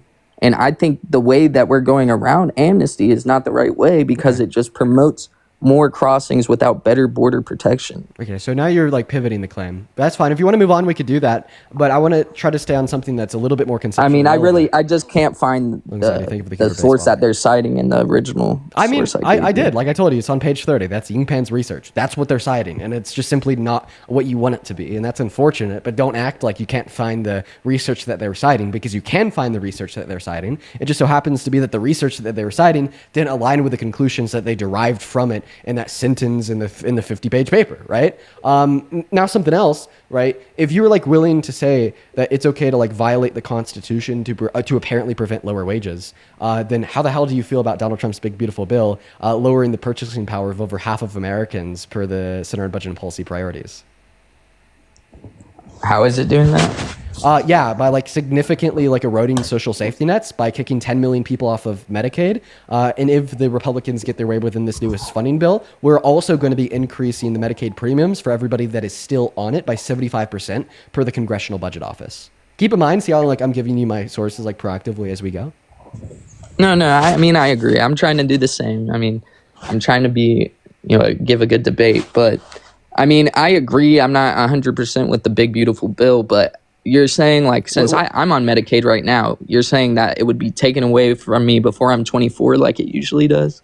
Well, if you happen to be one of the 10 million Americans, sure. I don't know if you're one of them or not, but if it's not taken away from you, if you don't happen to be one of like the 10 million Americans that's going to lose Medicaid, right? Your premiums are going to go up. Your premiums are going to go up if the Republicans get their way with the current budget bill, right? And that's going to reduce your purchasing power, which would have the same impact on your function in the market as a reduction in wages would, right? So answer this. If you're okay to violate the Constitution, annul the 14th Amendment to prevent an apparent reduction in wages on behest of immigrants, then how the fuck can you still support Trump as president, given the fact that he's literally reducing your purchasing power because you're on Medicaid, and if he gets his way with this new budget bill for the next year, your Medicaid premiums are expected to go up by the CBO by 75%. Wouldn't this be like all the reason in the world that you would need to stop supporting him, since he's personally going to be reducing your purchasing power?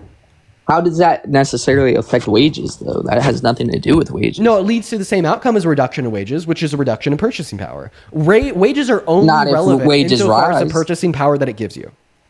But not if wages rise, it would have no effect. Is Donald Trump going to make your wages rise to account for like the 75% increase in your Medicaid premiums? Are you saying that he's just going to? I'm not saying he would, but I'm saying we are in the like wages have been going up, right? At least under the Biden-Harris administration, at 4.8% is what we saw is a real median increase in wages. Yeah, I'm pretty sure I read that we had the biggest real median wages under Trump. No, actually, in his first term, they rose by 2.8%, according to the Federal Reserve Bank of St. Louis and the U.S. Economic Bureau. And the Biden-Harris administration, they rose by 4.8%. You could prove me right by literally going on Google, typing in real median wages, FRED, look at the graph, do the calculus, and you'll be like, damn, Dean's right.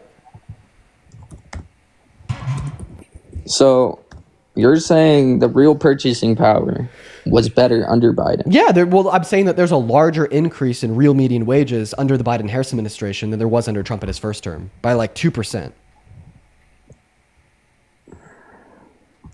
Maybe while you're looking at that, I'm going to go and thank a handful of others as well. Randy, thank you so much for the $50 super chat over on YouTube. That is so incredibly kind of you. It's good to see you. Oh my God. Let's get 500 Randy W's. That is RANDI. Randy did not leave a message, only the love. Randy, that is so incredibly kind of you. Thank you so much. As well as Amelia with a $50 on super chat. Amelia says, thank you for all that you do. And I am Mexican-American, born here in the US, and people are so ignorant when it comes to undocumented people and how much they do here. Yeah, it's because the GOP wants them to be ignorant. And instead of talking about like their economic impact, they'd like rather talk about, right, like false stereotypes saying that they're violent. It's just so incredibly like derogatory, dehumanizing, and evil in my mind. Thank you so much for the $50, Amelia. Please show some love to Amelia and Randy down below in the chat. And in fact, show some even more love to Randy in the chat, because we have another $50 super chat from them. Once again with no message. Randy, holy fuck, you were so incredibly kind. Thank you for the $100 on YouTube super chat. And Amelia, thank you for the 50. Lady Teapot, thank you so much for the 10. I really appreciate everyone so much for all the love today. Let me see if there's anybody else that I'm missing over on Venmo or PayPal. Let's see. Over on PayPal, Michael, thank you so much for the $50. Huge shout out to Michael down below in that chat. Michael says, you rock. Tell MAGA I said to get pushed. Let's go, Michael. 500 Michael W's. Thank you so much for your kindness, man. As well as Casey, thank you so much for the $4 over on PayPal. Thank you so much, Casey. Let's see here. Let's see if we got anyone on Venmo. We do. Mac, thank you for the $15 over on Venmo. Mac with the $15 says thank you for all that you do. I'm a mailman and you help the day go by. I always listen to you while I'm working. That's awesome, Mac. I know these streams can really make the day go by fast. I listen to these streams when like I'm driving, for instance, and they make the drive so much more enjoyable. As well as Madeline, thank you for the $5 over on Venmo. As well as Mary, thank you for the $10 on Venmo. Thank you so much for the love, Mary, Madeline, Mac. All of y'all are so awesome. Anyways, Chris, is there anything else that you want to go over before I move on to the next guest? I mean, it is saying here that purchasing power was better under Trump. Not real median wages, but purchasing power, which is what really matters.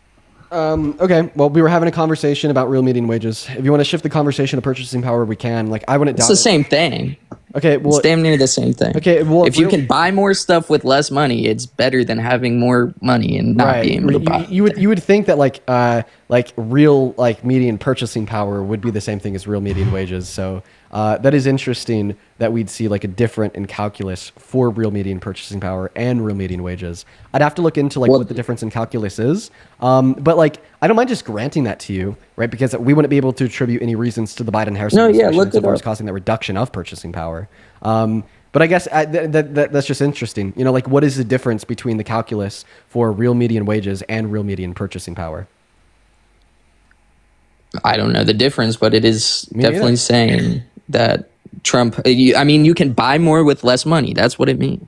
Right. But that should be like what we consider to be real median wages. So it's interesting that there's a different calculus for it. But it's not. Okay, yeah, I know. And I'll grant that to you without even looking it up. Well, because do you understand how it's not? Because inflation was higher under Biden. So even though he didn't cause it, I don't say that. Real means but it was accounting for higher. inflation. Real means accounting for inflation.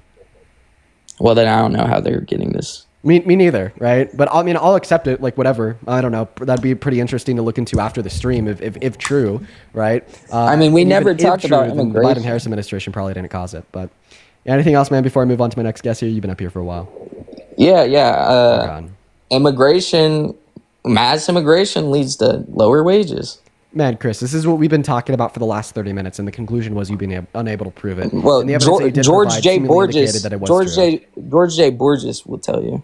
Mr. Borges. Okay, well, I think I enjoyed the last 30 minutes going over Ying Pan's research with you. So I'm just going to move on to the next guest. Let's go to get Brody up in the box here. Hop in the queue if you happen to support Trump.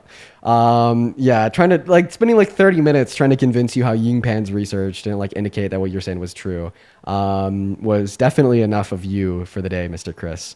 Let's go to get that next Trump supporter loaded up in here. Everyone in the chat is spamming Jose. Who is Jose? I'd love to find him. We could get him up in here. This guy's name is Jose. Oh, that's not Jose. This is Fishing Man 67. Fishing Man, hop back in the queue. I'm going to try to get Jose up here because everybody in the chat wants me to. I did see somebody by the name of Jose in that queue. While we're looking for him, folks, make sure that we're double tapping away on that phone screen and sharing out this live with a handful of friends. I'm going to give it another 20 seconds to identify Jose in the queue again. The queue is really fast at moving. It is really hard to isolate one person to get them up here. But Jose, if you are watching, go ahead and just spam the chat for me because that way I could just invite you from the chat. Right? And got him. Here we go. Got him. Perfect. Love, thank you so much for the $10 on Super Chat. I appreciate you for the love. Show some love to love down below in that chat. Thank you so much. What's up, Jose? Do you support Trump? Yeah, man. But real quick, can you just check your mods because they're muting me twice for no reason? I'm sorry if the mods muted you for no reason. How old are you? 20 years old. And what time is it for you? 4:30 p.m. 4:30 p.m. What state are you in? Pennsylvania. What is one state that borders Pennsylvania? Flipping. I just moved there 2 years ago. I don't know. What's the capital of Pennsylvania? Harrisburg, something like that. That sounds true. I don't know if it is. What was Harrisburg? Who did Pennsylvania end up voting for in the 2024 election? Trump. It was 57%. Capital 52%, something like that. Of Pennsylvania. It is Harrisburg. Chat, should we trust it? I'll leave it up to the chat. I want to chat to you about abortion, if that's okay. 1 second. Well, let me. Everyone, okay. People in the chat are saying he's legit. Yes. Some people are saying no. A lot of people saying yes. A lot of people saying no. They were all spamming my name. I'll let it slide. You gave some reason to believe that you're in the UK because you couldn't name any states that border Pennsylvania, but you also gave some reason to believe that you're actually in Pennsylvania because you knew the capital and you knew the outcome of it in the 2024 election. I'd say it's a flip of the coin. I'll trust you. So you support Trump because of immigration? Sorry, not immigration, because of abortion? No, for many reasons. But I do think he's not a great person. Obviously, what he did back in the day, raping someone, all that stuff. He is a human being at the end of the day. Everyone does the problems. Everyone does crimes. Wait, so you're saying that he raped a woman because at the end of the day, he's a human being? No, I'm not saying that. I'm saying. Are you like? he Are did you a like? mis- he did a Are you mis- like literally trying to like humanize rapists? No, see, you're trying to fit my words. I said that he did something wrong, like everyone else does something wrong, but I'm not saying he did something wrong, and that's okay. I wouldn't say understand that what Donald Trump has done wrong falls into the same categories of the things that I've done wrong. And if you'd argue that they do, I think that you're significantly undermining the wrongness of rape, sexual abuse, sexual assault, sexual exploitation, so on and so forth. At the end of the day, every wrong is equal because serving a sentence is different because that's very subjective. You know, every sentence is different in every state, but every wrong is equal at the end of the day. Everyone is equal? But my point is... Wait, when you say everyone is equal, what does that mean? I said everyone is equal. Yes, that is true. But I said every wrong is equal. Every wrong is equal? Yes, that is true. Every sin is That's insane every to sin believe. is equal. That's absolutely preposterous to believe. Well, in the eyes of God, yes, it's true. So you'd say it's like equally wrong to tell a white lie as it is to grape a woman. It is a sin, yes, and you should confess about it. Yeah, that's fucking insane. Well, I know, because I have a question. You Real have quick. human thoughts. What's blasphemy? Saying stuff against the Holy Spirit, against God. And the Bible says that blasphemy is like the one unforgivable sin. So that's the one sin that's not equal, right? Mm-hmm. So who do you think has done the worst thing? Me, if I were to blaspheme the Holy Spirit, or Hitler for committing the Holocaust? Both are equal as bad because both are sins in front of God. No one can judge who has the highest sin because of what they've done, but it's true that every sin is equal in the eyes of God. One can be a horrible person. The Bible actually says that blasphemy is like the one unforgivable sin. So like using if you want to take out of context, using your standard, you'd actually say that I'd be worse for blaspheming the Holy Spirit than Hitler was for committing the Holocaust. But even like accepting your notion here that they're both equal, you're crazy. No, because if you want to take out of context, yeah, sure, that what you said is right. But if you want to say that, would you rather Hitler commit the Holocaust or Hitler tell a lie to get into art school? Well, would I rather? Neither. What kind of question is that? Would you say that like those two things are equally as wrong? Well, so he's a kid lying. Well, kids lie because they don't know what's right and wrong. You're comparing a grown man. I said art school, meaning he'd be like 18 going to college. He's still immature. He's not fully grown. His brain doesn't have developed until 25, doesn't it? So are you saying that the sins of 18-year-olds are not like morally culpable to God? No, I'm saying a fully developed person knows what's right and what's wrong, but an undeveloped person knows what's wrong, doesn't know what's right. So they will mistakenly do bad things. But a grown person does something wrong, knows that they've done something wrong. That's where they come back from it and apologize, and they confess about it, and then they repent, and then they become a good person. If not, they will see hell. They will see the burning. So if like Hitler came to you and apologized for the Holocaust, would you accept his apology? He doesn't apologize to me. He apologizes to the people that he affected. He apologizes to God for what he's done to his people. Do you think that an apology to the people he affected... Well, he can't because he killed 12 million people. He can't apologize to dead people that he killed, slaughtered, and genocided. Well, the number is subjective. I'm not going to argue how many people he killed. The number... I see where this is going. Okay. So step one was to say that it's just as wrong to lie as it is for Hitler to commit the Holocaust. Step two is to say that the number is subjective. What's step number 3? To deny it altogether? And then step number 4 is say you're a Nazi? Are you like one of the Catholic Nazis? Are you a Groiper? Can I speak? No.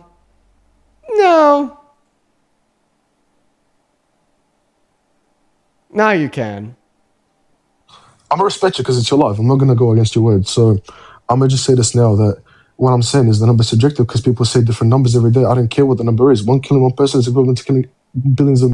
Okay, we're gonna go to kick him and move on, guys. I don't know. I think that level of rhetoric is like something I shouldn't platform. Let's go to move on to the next guest.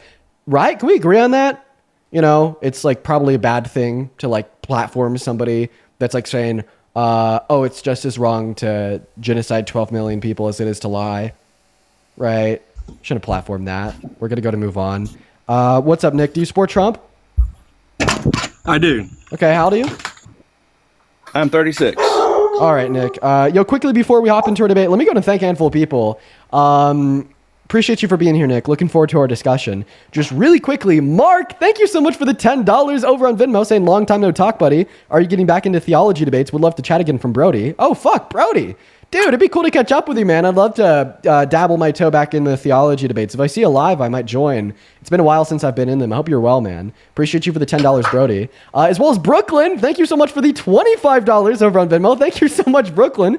Brooklyn with the $25 says, Dean, thanks not only for providing me with entertainment when I'm working and cleaning, but also for inspiring me through your knowledge, patience, and values. Thank you so much, Brooklyn. I'm really happy that you enjoy the streams, and I'm happy that you take something really positive away from them. Let's get 250 Brooklyn W's in that chat, as well as Aubrey. Thank you for the $10 on Venmo. And Fabian, thank you so much for the $50 over on PayPal. Holy fuck, let's get 500 Fabian W's. That is Fabian. Fabian with the $50 says, Trump is a dictator. Say no to kings. You know what? To roll off with that, I'm going to need y'all all to say no to kings on October 18th at your local No Kings Day protest 2.0. I'm going to be at mine. You should be at yours. Fabian, seriously, thank you so much for the $50. As well as Haley, thank you so much for the $32 on PayPal, saying, making my day brighter. I am in the UK. Listen, Haley, all the love to you, all the love to you, UK. Thank you so much for being here, and I'm happy that the streams make your day brighter. And thank you for the $32, as well as Isaiah. Thank you for the $4 on PayPal. Christian with a 4, and Annalie with a 5. Thank you guys so much. Go ahead and take it away, man. Tell us why you support Trump.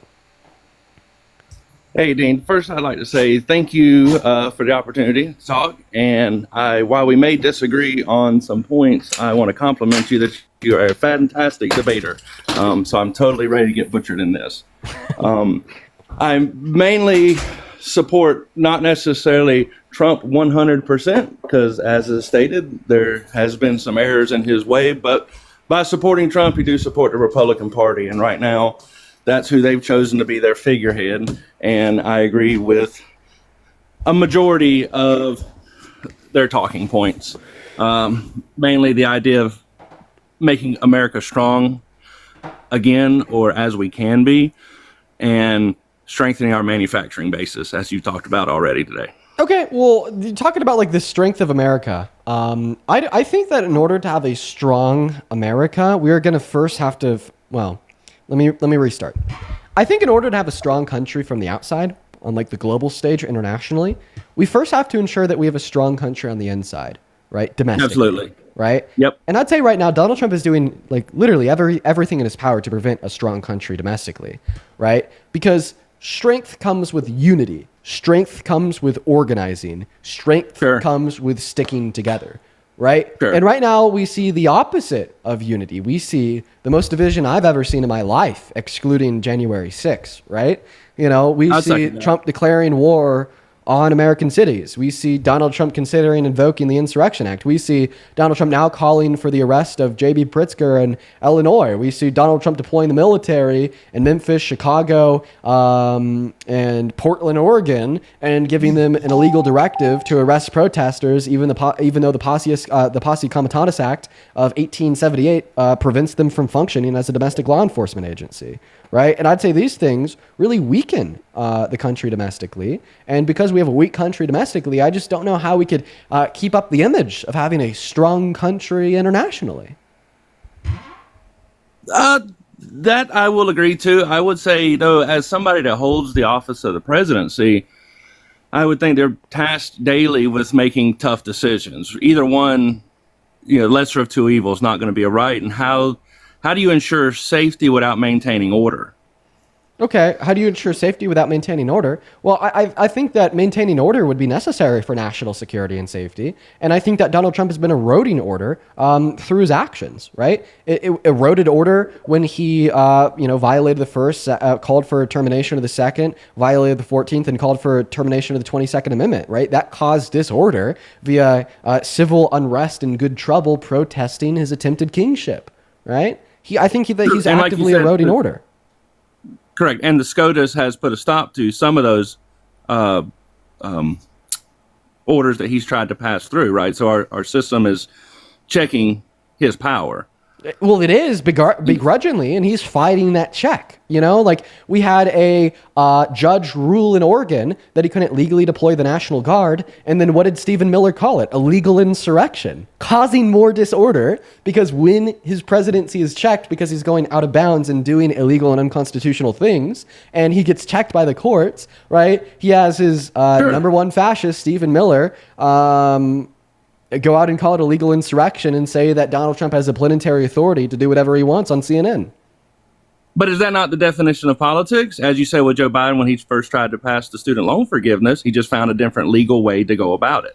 But when Biden found a different legal way to go about it, he respected the facts that the court checked him and didn't call it a legal insurrection and fire the judges. Okay, true. So there was some poor usage and wording there. I will not deny that in the Trump administration, that they definitely should spend a little more time choosing their words wisely. And I will agree there's some arrogance at play there. Some of that probably, I think, I myself, as a supporter of the Republican Party and the candidate that they chose, I did vote for him both times, accepted a little fact that this guy has been a New York businessman most of his life, is not polished around the edges. And so, in fact, he's the exact opposite of that. Right. And just he's like definitely rough. One last thing that I just thought of here to continue a conversation of like civil disorder and a lack of unity in America, right? Like obviously Donald Trump labeling anti-fascists as terrorists is going to cause civil unrest, right? And I think it should cause civil unrest because why is our president saying that you're a terrorist if you don't endorse fascism? But this is going to date it farther back, but would that be the equivalent to, let's say, Abraham Lincoln's administration labeling Southern secessionists as a threat to our republic? No, I don't understand how that would label, how those two things would be equivalent unless you think that our republic is inherently fascist. So anybody who would oppose said fascism would be like an attempt to secede or overthrow our government. I mean, more or less just a threat to the order. Okay, if you want to call being anti-fascist a threat to the order of this country, you're implicitly stating that the order of this country is reliant on fascism. No. I'm not saying not fascism at all. Okay, I'm saying. So then why would being anti-fascist be a threat to the order? I'm saying pick anything to be what you want to support. Well, I mean, shouldn't being anti-fascist be the order? Shouldn't the order of a constitutional republic rooted on the overthrow of a kingship be anti-fascist? Absolutely, if it's done in a safe, legal, orderly manner. Okay, so things that are not safe and are not legal and are not orderly are a threat to this country. I wouldn't say a threat to the country, but a threat to the population, which then could be a threat to the country. Not safe, not legal, not orderly. Was Donald Trump being safe, legal, and orderly when he committed 34 felonies, raped E. Jean Carroll, stole classified documents and hid them in Mar-a-Lago, or boasted about a false value of his property, which led to him being held civilly liable in a New York court? Was he being safe, legal, and orderly when he denied renting to black applicants for his properties in 1973 that led to the New York State Justice Department to sue him? Was he being safe, legal, and orderly when he caused an insurrection upon the American government, then launched the Trump fake elector plot and tried to steal and rig the election from Biden in 2020? I would agree not. I honestly think that you just articulated the three reasons why I despise him so much. He's not safe, he's not legal, and he's not orderly, and that poses a great threat to this country as well as the people within it. Honestly, I think that is a really good way to sum up my thoughts about Trump, and I appreciate you for giving me the words to finally express myself in such a succinct manner. Yeah, well, you're welcome. You got me in a corner on that one. I will say the documents, I believe, are a little bit of a stretch, but that's a small case into all the points you brought up. I feel like that's just a scale of being president and who can keep track of all those documents. Oh, well, the thing is that we had his aides admit to intentionally concealing them and hiding them in the bathroom at his Mar-a-Lago residence while the FBI was searching it. By his directive or by their own directive? Well, I'd imagine it'd be something to do with him because it's his property, right? Sure, it is, but you're an aide that's working for this guy. Are you not concerned for your job, and you're maybe inflecting your own choice in that and saying, hey, I should hide these documents because it may be my job. He may fire me after the fact. Doesn't make it right. It just, it was intent. If he intently says, "Hey, go hide these documents," then that I have a problem with. Sure. Well, wouldn't he just see the documents in the bathroom when he was taking a shit? Like, we got to remember, it's his house, it's his residence, it's his property, it's his bathroom, right? Like, how could his like aides that work for him unknowingly, intentionally conceal classified documents in his house? I feel like that's preposterous to suggest. But a man with like in his means, the several houses he has, how often is he even in that bathroom? Well, I mean, like you see Mar-a-Lago was his main residence.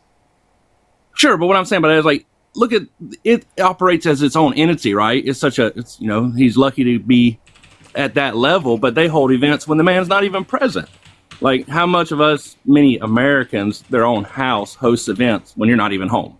Like, obviously that's the power rollers he's with. That's going down a tangent. Well, I mean, I could look into this.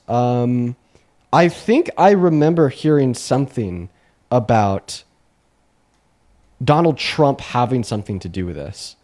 Because I'm finding it right now. So this is coming from August 31st, 2022. Donald Trump testified to the fact that he had declassified all of the documents at Mar-a-Lago.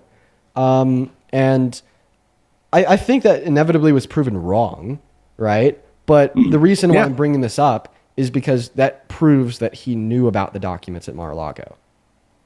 Oh, I agree. Yeah, I definitely think he knew about the documents, no doubt. Okay. But I think the volume of documents that a president would... He knew about the classified documents that were kept at Mar-a-Lago. Therefore, that completely disputes and refutes the narrative that his aides were doing it behind his back. No. I mean, by knowing about it, delegate that to, yes, he has aides that take care of documents. He has documents. He's been president for 4 years. I mean, there's got to be a boatload of documents. I mean, any of us in corporate America, we think emails, like we get thousands of emails a day. I'm sure you get loads of documents. We're talking about the classified documents. He specifically knew about the classified documents at Mar-a-Lago following the termination of his first presidency. And my evidence is because he said he thought he disclassified them. But I'm saying there's a volume to that, right? If a president's getting a briefing every day, that's a classified document, 365 days a year, 4 years. He's got a lot of classified documents to go through. That's why he has aides. I'm kind of unsure of I'm unsure of the point that you're trying to communicate to me right now, right? I think that my point is that I think he knew about the documents because he admitted he knew about the documents. And the documents were being concealed on his property by his staff. I think that means that he knew that they were being concealed at his property by his staff. Yeah, I'll concede that. Because I'll say this, if he even didn't give a direct directive, if their staff thinks that as a leader, then he's gave that opinion that these should be taken special care of, whether hidden or what have you. So he set the narrative that they should probably be hidden, which is probably not that accurate. But that kind of goes down a rabbit hole. Are there any other reasons why you support Trump? The main one for me, honestly, was back on manufacturing. Not a big fan of the tariffs, but I like that at least he's got the country in people's eyes and people talking about manufacturing. Yeah, the whole economy, including manufacturing, is going to shit right now. But if we want to focus on just manufacturing, for the last 2.5 years of the Biden-Harris administration, we had a boom in investment in American manufacturing. Since Donald Trump won the election in the first 3 quarters of 2025, we've seen a very significant reduction in investment into American manufacturing for the first time in years. But would you agree that something as large as manufacturing in this country, it takes time to shift, and maybe even 8 months is not enough time to see the outcome of policies? Well, for sure. Like, I would argue that maybe if we continue to see an uptick, right, that you could say that we won't see the full force of the gravity of the great policy of the Trump administration for a while. But it's not that we've just seen a continued uptick. We've seen a significant reduction that has followed every quarter, right? For the first time in years. Seriously, the first time we've seen a reduction in investment in American manufacturing since the end of Donald Trump's first term. Under the Biden-Harris administration, it increased literally every single quarter. Donald Trump walks in, vast reductions every quarter so far. What increases in manufacturing? What sectors of manufacturing? Just curious. That add to that statistic for the Biden administration. Non-residential structures for manufacturing. So like manufacturing facilities, manufacturing structures, like maybe the Houses. actual manufacturing gear itself. Not houses, or at least not residential houses. Okay. I would argue that was a contribution to coming off post-COVID and what the housing market's done, as far as increasing. Right. Yeah. It's non-residential manufacturing structures, according to the U.S. Bureau of Economic Analysis. Okay. That's interesting. I definitely want to look into that some more. Like I said, I was prepared to be butchered for this because I'm definitely not 100% prepared for this. I'm just debating my overall feelings as a Trump or Republican supporter. I think there is a problem with manufacturing this company. I think China and India are tough competitors, and I'm not sure how this country ever gets back on a solid footing. Oh, by doing what the Biden-Harris administration did, subsidizing our own producers. Yeah, that's what we do. Government subsidies, smart government subsidies are awesome, right? Smart government but subsidies get expensive, don't they? Well, subsidies generate an ROI, so you shouldn't think about it in the sense of its immediate expense, but rather its long-term yield for the American economy. Like I'd say, in part, what contributed to the massive boom and an increase in investment into American manufacturing under the Biden-Harris administration was the original expense of the $35 billion on the CHIPS and Science Act, right? But that expense of the $35 billion played a key role in causing, right, our quarterly real fix investment in American manufacturing to go from $64 billion at the beginning of their administration to $151 billion at the end of their administration, marking the highest quarterly investment into American business ever. But with that, we see companies such as Wolfspeed that are in that market tanking. Okay, sometimes Maybe businesses fail. That's capitalism. That is true. That is capitalism. But that's when subsidized, that's a big waste of, some could say, taxpayers' money. Where if they were having to seek their own revenue, that's on them. That's on their investors to answer to. But we are the American people. We're the investors. Right. That's But why those you want to make. companies don't have to That's why answer you to us. want to make like smart, diversified investments, right? Like, 100%. That's why you don't just give subsidies to one company. You give subsidies to an industry. Sure. I could agree with that. Right. Anything else that you want to go over before I move on to my next guest? No, I, again, appreciate the time. Sorry I wasn't better prepared for the debate. You have a good one, man. Emma, appreciate you for the $10 over on Super Chat saying, Dean, I had a debate in history at my school today, and thanks to the skills I learned through your live, I was able to do great, and my teacher said I won. Yo, dude, that's awesome, Emma. Fuck yeah. Hell yeah, Emma.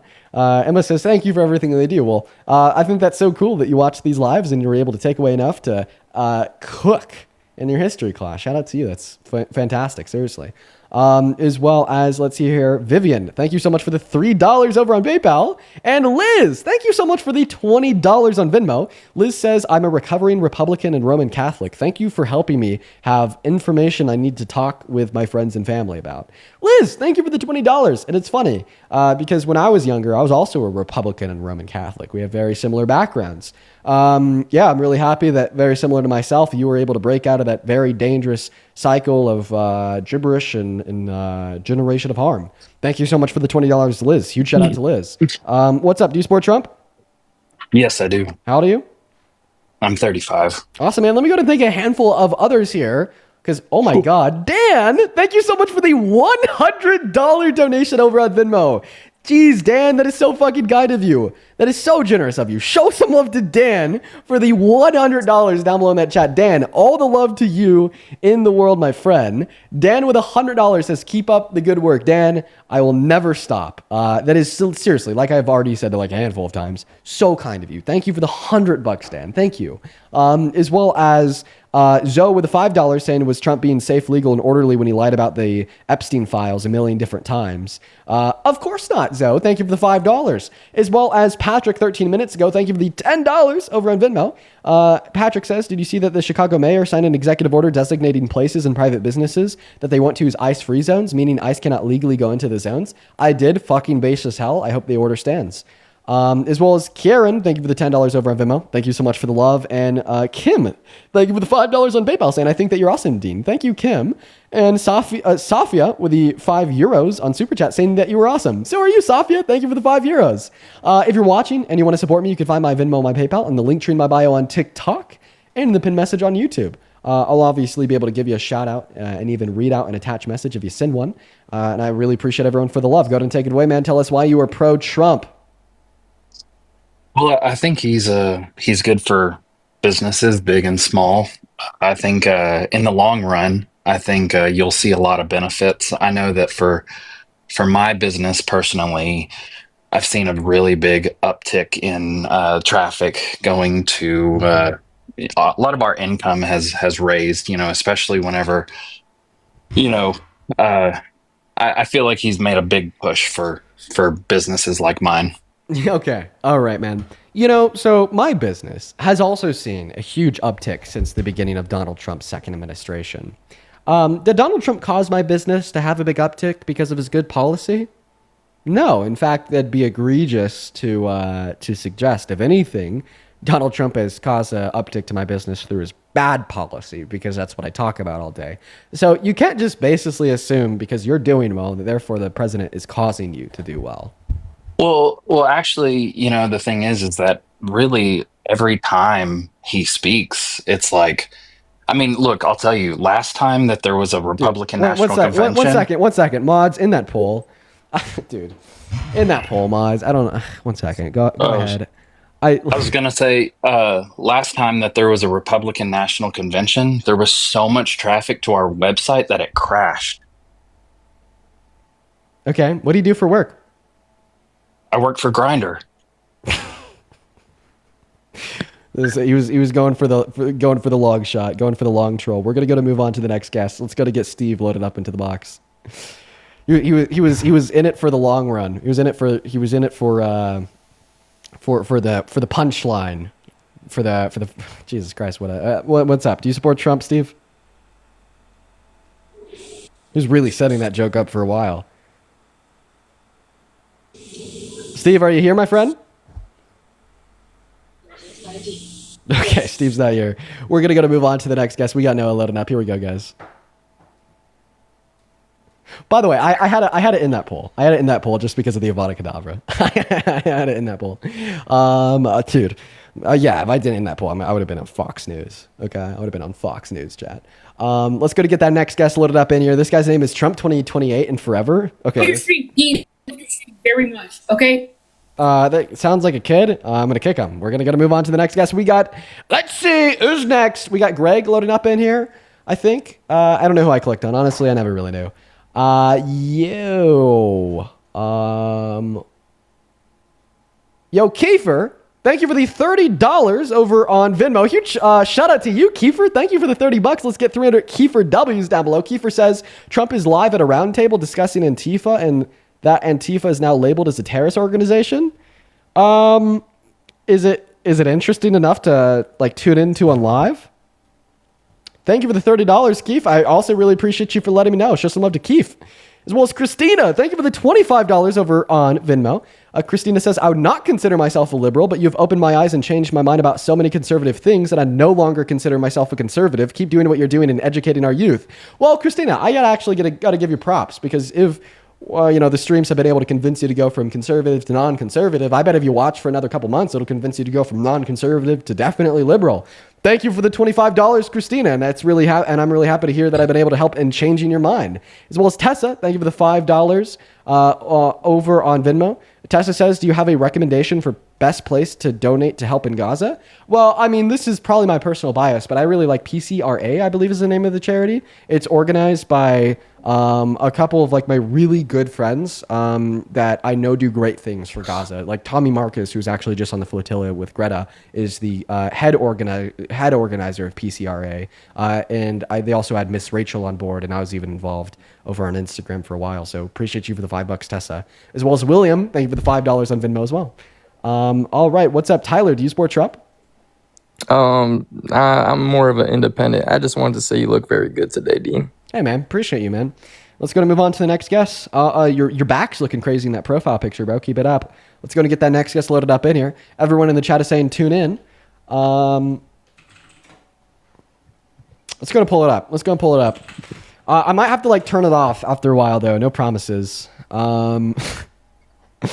Yeah, this is President Trump roundtable on Antifa. Honestly, I kind of do want to watch that. It's like specifically talk about Antifa. I gotta know. Like, we gotta tune in. We're gonna do this for a little bit. Get some good points out.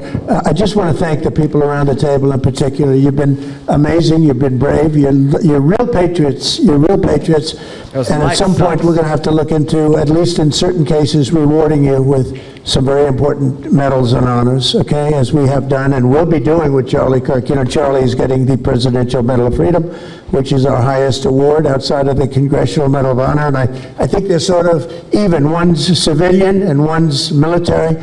But unfortunately, the civilian sometimes is military also because of what we have to go through on the streets of this country. I can only tell you this: we have a great nation. We have a nation that's right now the hottest in the entire world. We're the hottest nation in the world, despite all of the things we've been saying today. But that's going to make your job easier because nobody's doing better than we are financially. We've never done better. We've had, I think, 58 stock market increases since I've been top, meaning record increases. We have never seen anything like it, and we're going to keep it going. That makes it a little bit easier for what we're doing. I guess maybe it also makes some people crazy because they don't want to see us do well. But we're the hottest nation anywhere in the world, and we were a dead nation 1 year ago. I say it all the time. Every macroeconomic variable is better a year ago. Inflation, GDP growth, unemployment, dead, right? It was better. Dead nation, now we're the hottest nation in the world, and that's said to by every leader. One of the reasons that we have every country already signed up or just about to sign, every country in the world on this whole mess we have going over with Hamas in the Middle East and all of the things you see, is they respect our nation. A year ago, you wouldn't have been able to get it. You certainly couldn't have gotten it with Biden. He didn't know where the hell he was. But a year ago, you wouldn't have been able to have a situation like this. So I just want to thank the people around this table, and certainly the officials around the table, because they've been incredible. They've been brave. And I watched yesterday, Pam, and I watched a little bit. I thought it was so good. I rounded up and I watched it late in the evening because I thought you were... He's talking about Pam Body's appearance in front of Congress yesterday. She failed to answer nearly every question that she was asked, made a massive embarrassment out of herself. Fair questions, and he had some real slime balls, but I thought you were amazing, so thank you very much. And Christy, thanks for the great job. Cash, thanks for the great job. Always my man back down there. He's the silent type, but he's a hell of a lawyer. Thank you all. We're going to get peace in the Middle East. That's what we want to do. Thank you very much, everybody. Ah, damn it, I only caught the end. I wish we would have caught like the round table on Antifa part. But honestly, like I'd probably assume that like the remainder of that was very similar to what we just watched, where he's just like fucking lying, dude. See, okay, we talk about this often, but like the reason why I believe that Donald Trump won the election and continues to be a popular candidate for so many Americans is because of his willingness to lie and like convincingly, in the sense that he doesn't care that he's lying and he's willing to do whatever it takes to convince people of his lies. And yeah, I think that's why we still have so many people that support him.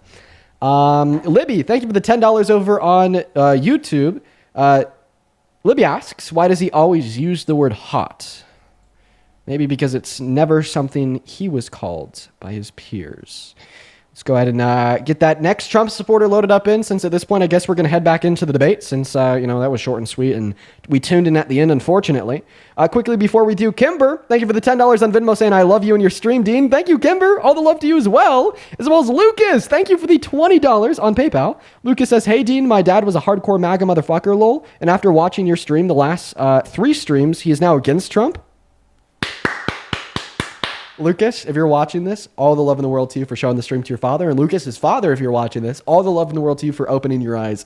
That's fucking awesome. Show some love to Lucas and Lucas's dad down below in that chat, as well as show some love to Joseph down below for the $20 donation on PayPal as well. Joseph didn't leave a message and only the love. Shout out to you, man. Thank you so much for the $20. It's so incredibly kind. All right, back to the debates. Hop in that queue if you are an American adult that is pro-Trump. We'll get you connected and loaded in, quite frankly. I'm honestly feeling good today. We're having a good day, and we are midway through our stream. We have around another 2 hours left. Maybe I'll even see if we could get Parker on here to co-host for a little bit, since I might have to use a restroom soon. Okay, Nick Sloan is loading into the stream. It doesn't look like he's going to load in, so we're also going to try to get Mean Green Machine loaded in. Nick, what's up? Do you support Trump? Nick, you got 5 seconds? Not really. Child. Mean Green Machine, are you MAGA? Hello? Oh, my bad. Yo, yeah, I'm MAGA. Okay, you are? How old are you? Personally, I hate niggers as well. Okay, we're going to go and quickly ban you. Move on to the next guest. We got Jose Ortiz loading into the stream. Everyone, do give us a minute to get that next guest loaded up in here. In the meantime, Camp, thank you so much for the $100 super chat over on YouTube. Thank you so much for the love, Camp. Camp with $100 says, keep up the good fight. Thank you so much for the love, Camp. That is incredibly kind of you, and it's so good to see you again. Thank you so much for your kindness. Please show some love to Camp down below in that chat while we're working on getting that next guest loaded into the box right now. Thank you so much, Camp. That is incredibly generous of you. Thank you so much, Thank Camp. you. That is incredibly generous of you. Thank you so much, Camp. That is incredibly. The echo's gone. Interesting. What's up, Wilson? Do you support Trump? Wilson is not here. Moving on. Quite frankly, we're gonna go to get that next guest, Snowy27, connected. And oh my God, dude. Kai, thank you so much for the $100. Sorry, not the $100. Ow, Maverick, no.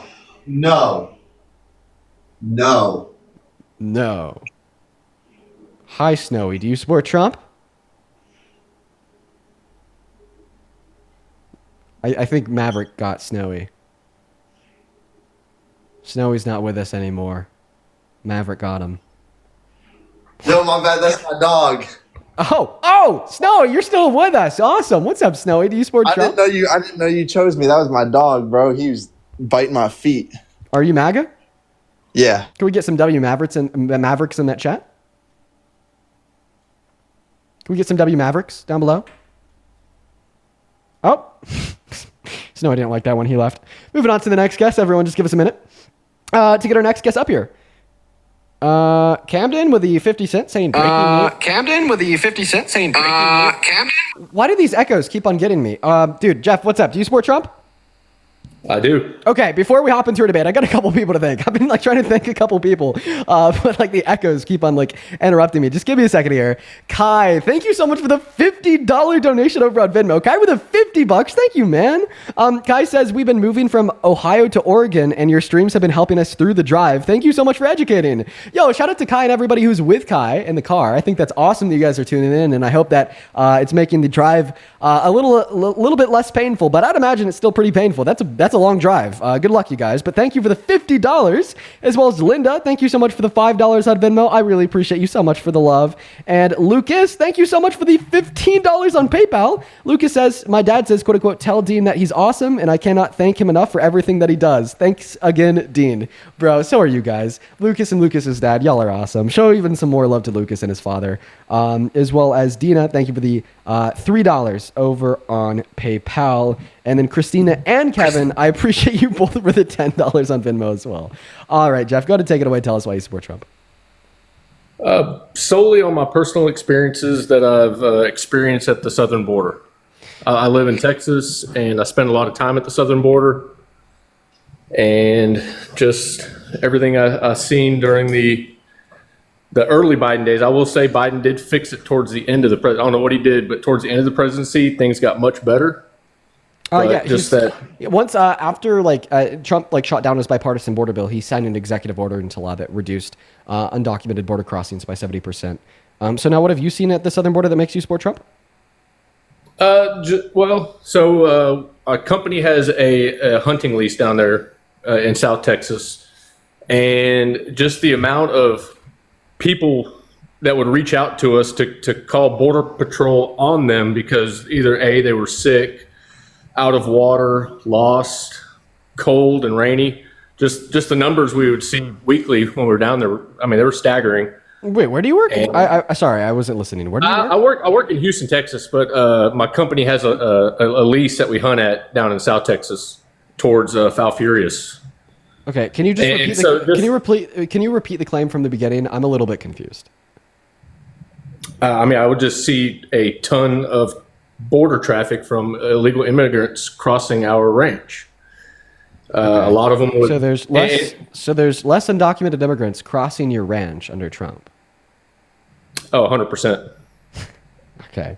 So what has Donald Trump done to make less undocumented immigrants cross your ranch? I have no clue what he's done, but I can promise you with 100% certainty that there are substantially less people crossing the border. No, I believe you, man. We've seen like a 97% reduction in undocumented entry over the southern border. I'd say what caused it is like gravely immoral, though, right?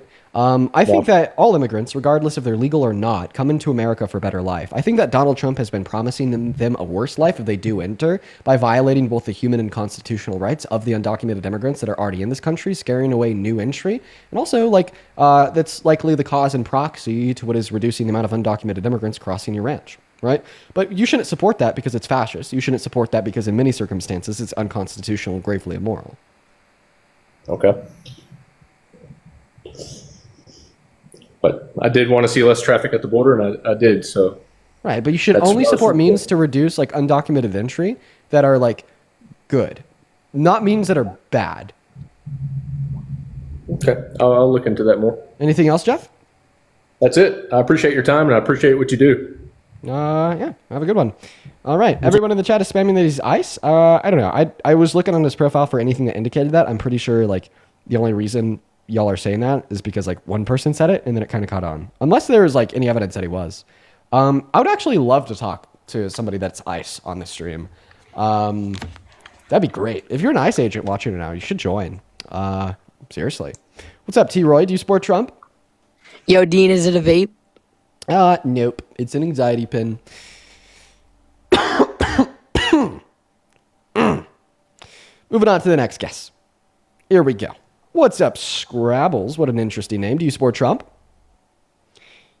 Scrabbles does not. Moving on to the next guest. Liz, thank you so much for the $25 over on Venmo. Appreciate you for that love, Liz. Liz with the 25 big ones says, thank you for doing everything that you do to educate people. That's very kind of you. Thank you for your kindness, Liz. And thank you for the $25 as well. Please, chat, show some love to Liz down below in that comment section for the 25 big ones.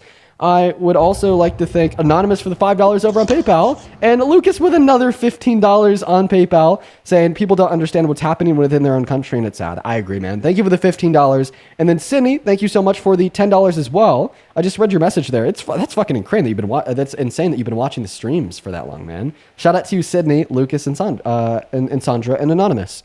Okay, Cooper, what's up? Do you support Trump?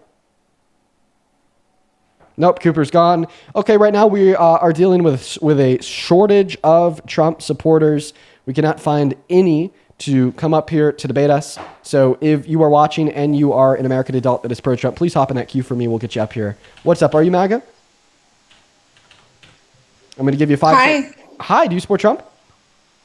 I do, but I wanted to talk to you. I just want to say I appreciate you. I think that your platform, I want to recognize your platform. And I actually came across your platform after after Charlie Kirk passed away. And I want to say thank you. That's all I want to say. I'm so sorry if this is not what you wanted this to be. Can we debate about why you support Trump? We can. Yeah, we can. That's what Charlie was about. So yeah. Okay. All right. Well, I'm going to let you take it away. Tell us why you support Trump. Okay. So, I am a 34-year-old single female. I have come across, I'm a teacher, which I know that some people laugh about, but I'm a teacher and I'm a special education teacher and oh no. Okay. Every single special education teacher that I know, including many of my family members, are like the biggest liberals ever, right?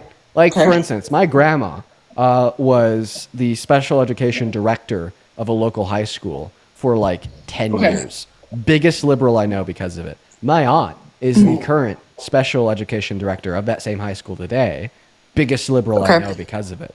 Why? It's because the only people fighting for the rights of like like personal education plans for special for like students that require special education are going to be those like on the IEPs right. and stuff. Yes. Okay. Right. Okay. The right is like always been fighting to defund IEPs and special education. And the most notable attack on IEPs and special education so far in modern American history is Donald Trump's attempt to dismantle and get rid of the Federal Board of Education, which ensures that special education and IEPs are funded to standard. Okay. Yeah, I hear you. So with my experience within working in special education, I work within Poway Unified School District, the Southern California School District, and obviously California. So my experience is that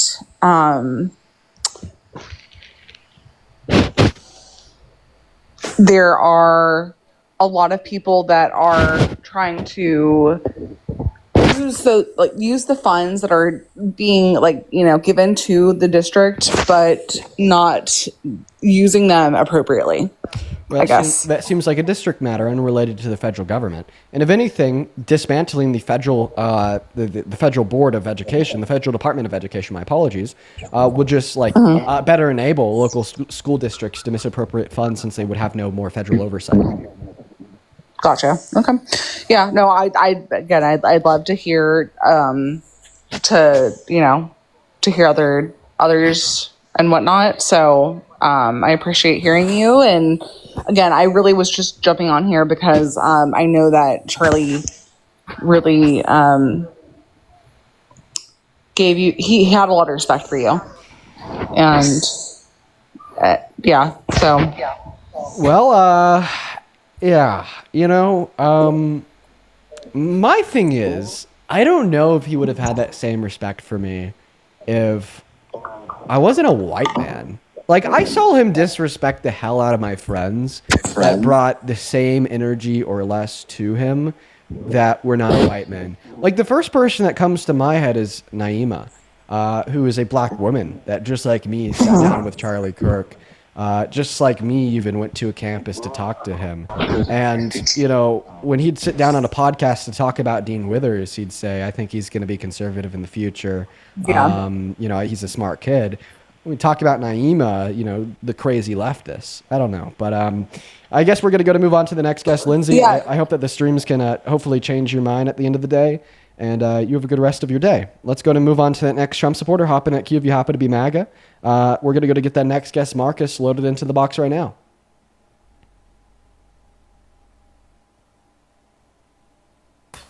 Hey, what's up? Do you support Trump? I don't, but my friends, I used to. And then I... Dude, I'm really happy to hear that you no longer support Trump. Good for you, man. Let's go to get that next Trump supporter loaded up in here. Only hop in that queue if you want to debate. We'll get you connected. Let's go to get that next guest loaded in here right now. Quite frankly, who's that next Trump supporter? Okay, we got Jake joining. And while Jake is joining, real quick, Shannon, thank you for the $20 donation on Venmo. Shannon says, thank you for always being compassionate in the face of BS spewed by MAGA. I don't know. I think it's more so like patient than compassionate, It's like, I don't really have a lot of compassion for like the pro-Trump arguments, but I'm like willing to be patient and like hear them out so then I could respond and rebuttal them and have like transparent debate that's hopefully changing minds. Thank you so much for the $20. Thank you so much. As well as, let's see here, Lucas, thank you for for another $20 over at PayPal. I read your message. I'm going to keep that one to myself, man, but thank you so much for the $20. Let's get 200 Lucas W's and 200 Shannon W's down below in that chat. As well as Jacob, thank you for the $5 on PayPal as well. If you want to support me, you can find my Venmo, my PayPal, in the link tree in my bio on TikTok and in the pinned message on that YouTube stream. What is up, Jake? Do you support Trump? Jake, are you here? Jake is not here, quite frankly. Banned. Moving on. Let's go to get that next guest loaded up in here. It looks like the chat has selected their new champion. It's funny when you guys do that. It really puts a lot of pressure on said champion to come up here and, try to give a good debate. Usually they don't. Okay, the name that you're spamming in the chat, folks, is... Oh, actually, I see them. Here they are. You guys have chosen your chat... Why do you want this person up here? What's up? How old are you? Okay, yeah, you're like 4. How do you feel about your boyfriend dying? How old are you? I am 67. 6'7". Ha ha ha. Funny 12-year-old. Moving on to the next guest. Let's gonna get the next guest loaded up in here. We got Eric connecting to the stream. Here we go, folks. Everyone, just do be patient. What's up? Do you support Trump? Hello. Hey, what's up, Eric? Do you support Trump? Of course. Okay. What year were you born in, and how old are you? 2007. And how old are you? 18. Were you up here like yesterday? No. Are you sure? Yeah. What? Why? Okay, I'll trust it for now. Yeah. Why do you support like the worst president of your 18 years of life? All right. Because he wants to ban abortions, and he believes in our Lord and Savior Jesus Christ. He's actually not a Christian, and sure, yeah, he's okay with abortion bans, but I think that abortion. Oh, bans sure. are bad. You seem like a very intelligent, smart guy. Is it so much of a crime that I want to put my fingers in your asshole or no? Eric, come on. Let's hold ourselves to a little bit higher level of maturity and decorum than that. We're gonna move on to the next guest. We got Jen loading up in the box. Rough crowd today, guys. Marie, thank you so much for the $7 and the 77 cents over on Venmo. Appreciate you for the love, Marie. That is incredibly kind of you. Moving on to the next Trump supporter. Man, these Trump supporters are fucking weird, man. Let me tell you. Hey, Lucas, thank you so much for the $35 again on PayPal. Jesus Christ, Lucas, you've been so fucking good. Dude, I want to see 500 Lucas W's for all the love today down below in that chat. Thank you so much once again for another $35, my friend. What is up, Lalo? Do you support Trump? No, I don't. Sorry about that. Based. Let's go, Lalo. Unfortunately, we're only looking for people that are not as based as you, meaning Trump supporters. Next guest, Dan, is loading into the live. Here we go. Woo! Oh, yeah. What's up, Dan? Do you support Trump? You're in the bath, Dan. Get out of the bath. That's really weird, dude. No.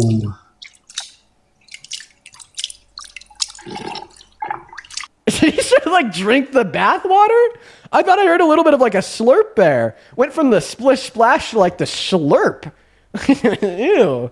That's gross, bro. What the hell? We're going to move on to the next guest. Hop in that queue if you happen to be a Trump supporter. What a weirdo, dude. Do not drink bath water. Ah, no. What is up, Reagan? Do you support Trump? Okay, Reagan's not here. Moving on to the next guest. Literally no Trump supporters at all. They're all gone, and I'm going crazy because of it. I'm losing my mind. Quite frankly, my mind is gone. I'm losing it so bigly. By the way, apparently Donald Trump said some crazy shit that we missed at his press conference. Apparently. I want to go and listen to this Parnas video real quick. Talking about flag burning at the White House, saying how he made it a crime punishable by up to 1 year in prison, and then goes, quote, "We took the freedom of speech away," referring to the fact that the United States Supreme Court has on at least one occasion before said that flag burning is protected First Amendment speech. And while Donald Trump is claiming that it's no longer that because he, quote, "took the freedom of speech away." That's a real quote from the President of the United States today.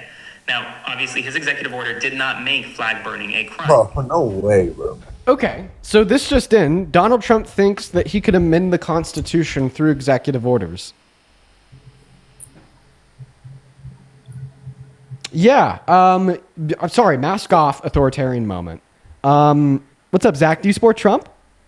Yes, sir. How do you still support Trump, even though he just said that he could amend and change the Constitution through executive orders, attempting to consolidate all power vested in Congress, disseminated in between and amongst around 500 people to amend and change the Constitution and consolidate it to himself illegally? How do you feel about that? Okay, good point. But do you know what propaganda is, right? And so you obviously know shit that all you the and other lies Trump that supporters have stuff down your throats all day. Man, come on, bro. You're like, me and you both know the Democrats be spreading so much propaganda that is crazy, bro. I'm a Democrat. What propaganda do I spread? For example, y'all can't handle when other people make their points. Just like Charlie Kirk. Y'all couldn't handle it, so y'all shot him dead. I'm just saying. Okay, so you're assuming that the shooter is a leftist, and because the shooter is a leftist, therefore all leftists are culpable for that action. The shooter is also a white man. Therefore, are all white men culpable for his action? I'm not gonna lie to you, I'm 15, bro. I don't know what I'm talking about, bro. Moving on to the next guest. Here we go. Hop in that queue if you happen to be a Trump supporter. We'll get you loaded up. Just please make sure that you're following the rules, you guys. We're only looking for people that are 18 years of age or older. We're also only looking for people that are American, and we're also only looking for people that support Donald Trump as president. What is up? Do you support Trump? Yes, I do. Age, please. I'm 19. What year were you born in, please? I was born in 2006. Okay. All right. And why do you support Trump? I support Trump because, honestly, I didn't see anything good with Kamala Harris in office. They didn't do anything that was good. So explain to me how the PACT Act that invested close to $1 billion into the VA was bad.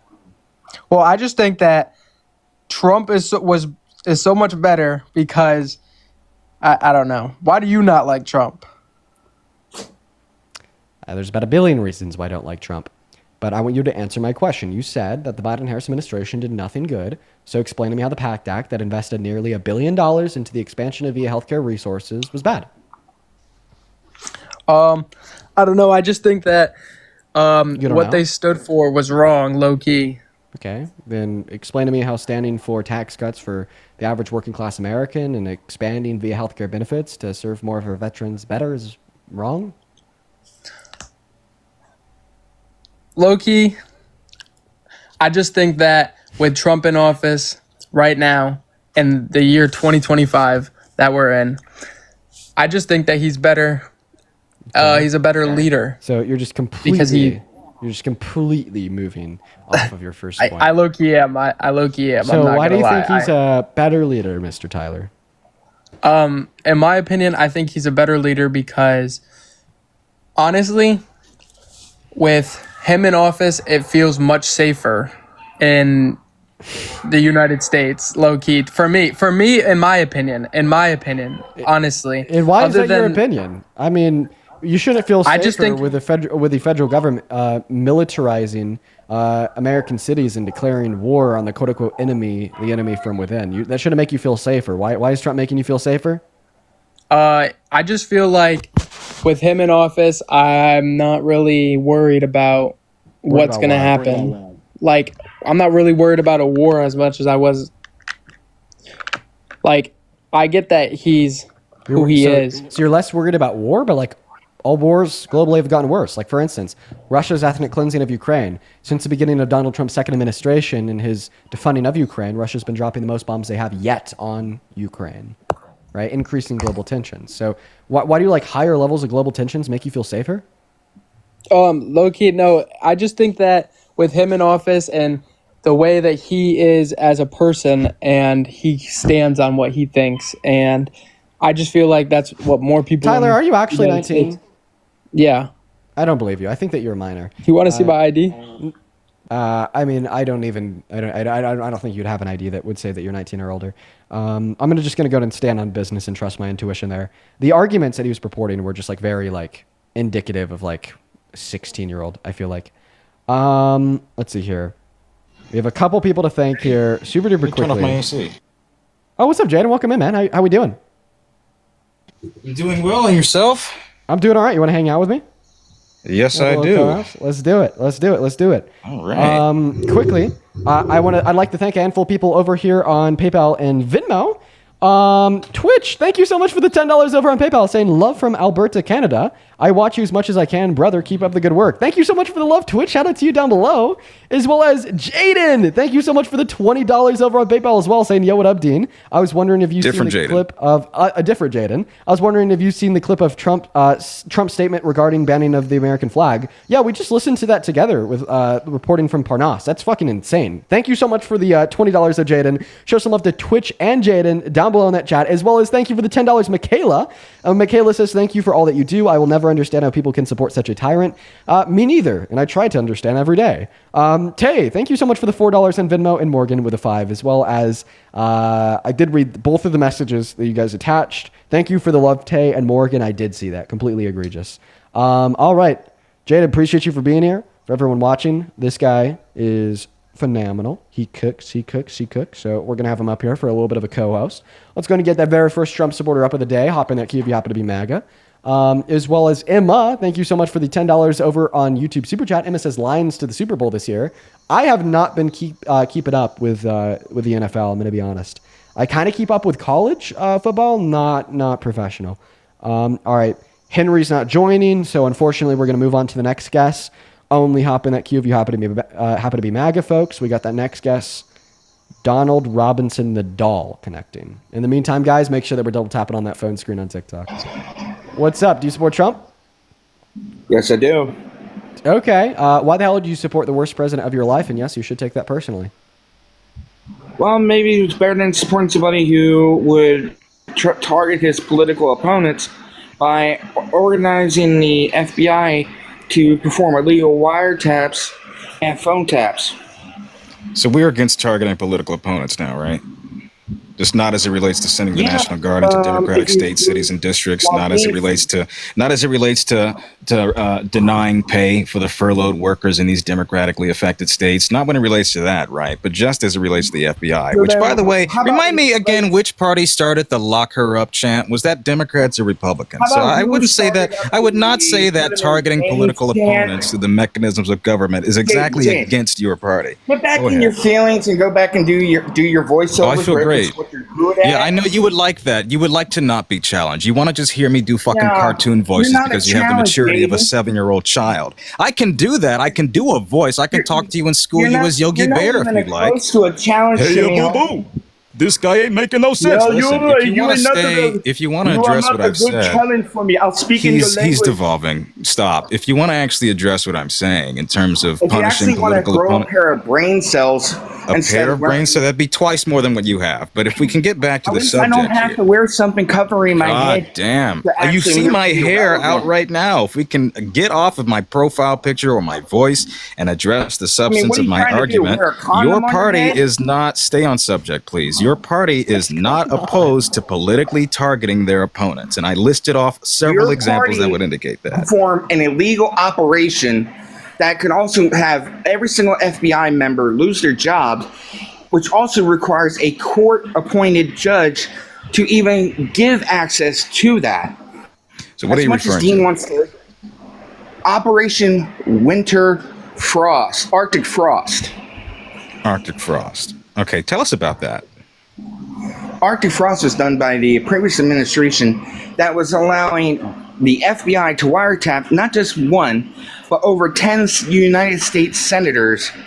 And even they said that Lindsey Graham was also going to sue the previous administration because of his phone being wiretapped. Yeah, question. Has it ever been... Go ahead. I just have a quick question. So I just looked up... I looked this up. So this was an allegation made by Senator Chuck Grassley of the GOP. Question for you. Has the FBI under Donald Trump so far been able to conclude that these allegations are truthful? They did yesterday. If any of you actually watched the news, instead of, I don't know, worrying about your vape pens. You were worried about my voice a moment ago. Haircuts. I mean, what's the matter? Are you guys talking about, to be relevant? Donald, are you talking about my physical appearance, my friend? Well, hey, I'm not the one that looks like I'm wearing a haircut from 8 is enough. Yeah, you look like Jesus Christ from Five Below. At least my haircut's relevant. Come on, that was kind of funny. Hey, what? Why? Did you kick him or did he leave? No, he left. Oh, that's sad. All right. I was having fun. Yeah, no clue where he went. Yeah, well, I was looking forward to having a good conversation with him about the wiretaps because, as we're learning, there was a baseless allegation made by a Republican senator that is not completely truthful. If you want to back in that queue, I'd love to have you up here, Mr. Donald Robinson. But you're gonna have to tone it down on the insults because TikTok 2S really doesn't like insults, and they'll ban you for it. I mean, he might have even got banned, and I didn't check it. But we're going to go ahead and get our next guest up here. Hop in that queue if you happen to support Trump. What's going on? Do you support Trump? Yes, I do. Okay, how old are you? 19. 19, and what year were you born in? September 28, 2006, buddy. All right, buddy. That would make you 19, buddy. Lily, thank you for the galaxy over on TikTok, as well as Audrey. Thank you for the $15 donation over on Venmo. Audrey with the 15 bucks says, love from Boston. Can you shout out my sister Bella? We watch your streams together all the time. Yes, shout out to Bella. Thank you for the 15 bucks, Audrey. You are fantastic. As well as Cherry, thank you so much for the $10 over on PayPal. Yeah, man, go ahead and take it away, Mr. Chad. Of course, your name is Chad. Tell us why you support Trump. Hey, so the first thing I want to start off with is I am a Trump supporter. I would say not for the right reasons though. It's mainly family based. For my sort of thing, and I've kind of been, my dad telling me he's like, oh, if you don't vote for this, getting kicked out of the house. I just kind of want to I want to hear like your main topic points to kind of help me more not be ignorant towards this. Why, so you want to hear my reasons why I don't support Trump? Or I'm not necessarily looking to be a leftist, but I'm trying to be more open-minded rather than just listen to my family opinions. So you just because I want don't me to trust tell the you- news. So you just want me to tell you why Trump bad?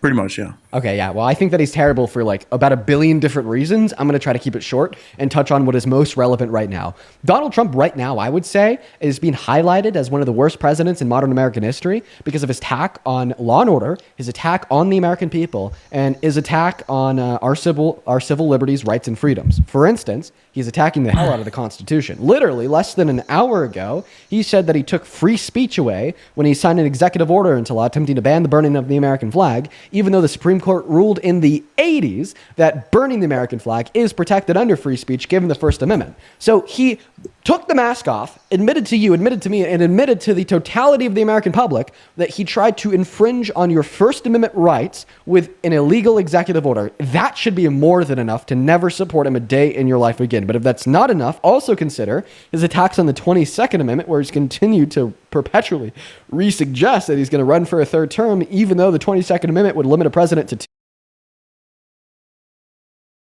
Amendment would limit a president to two. I know that you guys could. No, I can still hear you. I know. The rest of the stream couldn't. We just had a little bit of lag. I'm back now. Or consider in December of 2022, where Donald Trump said that he'd be okay with repealing all the rules, regulations, and articles, even those found in the Constitution. All right, I understand that. And so another question that I really had for you, I don't really trust the news because I think, like not only like I know a lot of people say CNN's biased, but I believe every news source is, because some are obviously leftist and some are obviously rightist. And so I wanted to ask you, do you think that Donald Trump is a reason of why we're having this government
absolutely insane. MAGA is going extinct, and that is a fact. What's up? How we doing? Do you support what is up, Horst? Do you support Trump? My balls. You talking about your balls, man? That's pretty weird. Do you support Trump? He said something about his balls and didn't want to add on anything else. What a weirdo. Interesting. Stop talking about your balls, weirdo. By the way, for MAGA, if you want very large ones, rub Icy Hot on it. It's proven to grow. Anyways. Do not do that. Do not do that. Oh, no, don't do that. Please don't do that. What? Do not listen to Jaden. What's up, Mr. Capo? Do you support Trump? Don't do that. Okay, we're gonna light today. Yeah, we're gonna try to get that next Trump supporter loaded up in here right now. We got Tyler Thomas loading up in. Okay, all right. Yo, Sarah, thank you for the $5 on Venmo, saying here's $5 for having to deal with Five Below Jesus. Thank you for the $5, Sarah. As well as Alana, thank you for the $5 as well. And Jaden, once again, with another $10 on PayPal, saying, yo, Dean, it's Jaden, the other Jaden. Thank you for taking the time to deal with these guys. Yo, appreciate you for the love again. Shout out to you. Shout out to Jaden, double in the chat. Let's get 100 Jaden W's for the $10 over on Venmo while we are still looking for that next Trump supporter that we cannot find. As well as... drumroll, please.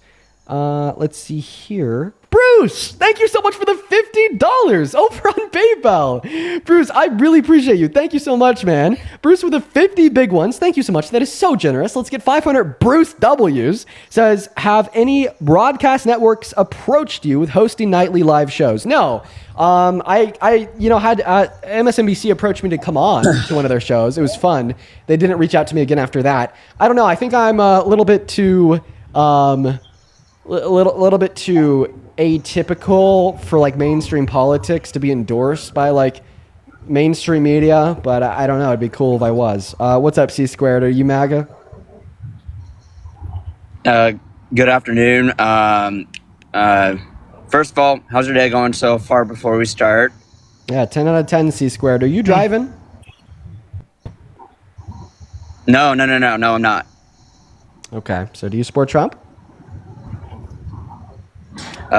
Yes, sir. I could hear the car moving. I'm sorry. I could hear his car moving. He was lying. We're gonna go to get that next guest loaded up in here. What's up, Alex? Do you support Trump? Hey, what's up, man? We talked the other day. I think it was like 2 days ago. Dude, awesome, Alex. Unfortunately, we do just talk to one person one time. We try to get some different voices in here, but I appreciate you, Alex. What's up? Do you support Trump, JJ? Yes, I do. And how old are you? I'm 21. And why do you support the worst president of your 21 years of life? I support him because I think he's a good president. He's doing good things, good policies. All right, well, I'm going to go and leave you to Jaden here for around a minute so I could use the restroom. Lay it on him. Tell us all why you support Trump. And for everyone watching, I will be right back. All right, what do you got for me? Doing well. How are you, JJ?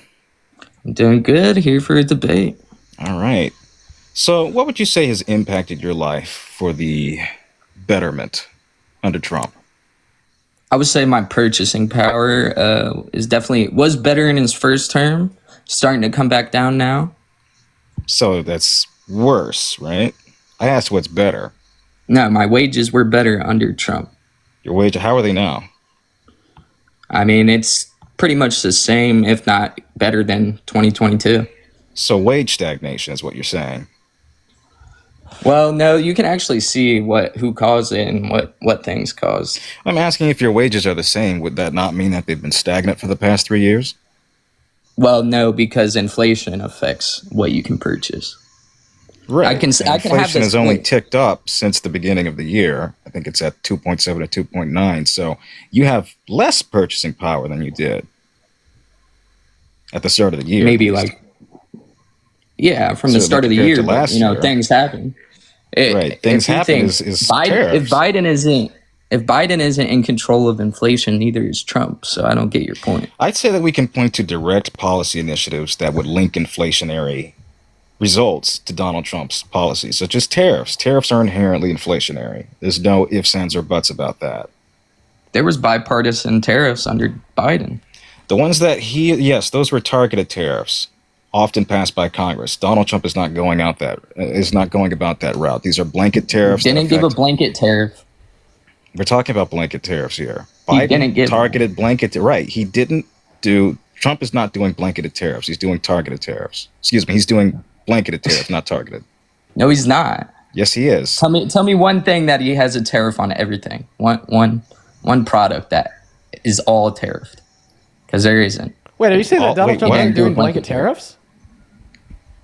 It wasn't a blanket tariff. I mean, you said that all exports from China. Yeah, at one point he literally had every single good. At one point he literally had tariffs on every country in the world. How could it become more blanket than that?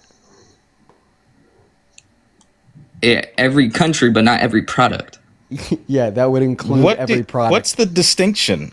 How would they be? That would include every product. He didn't.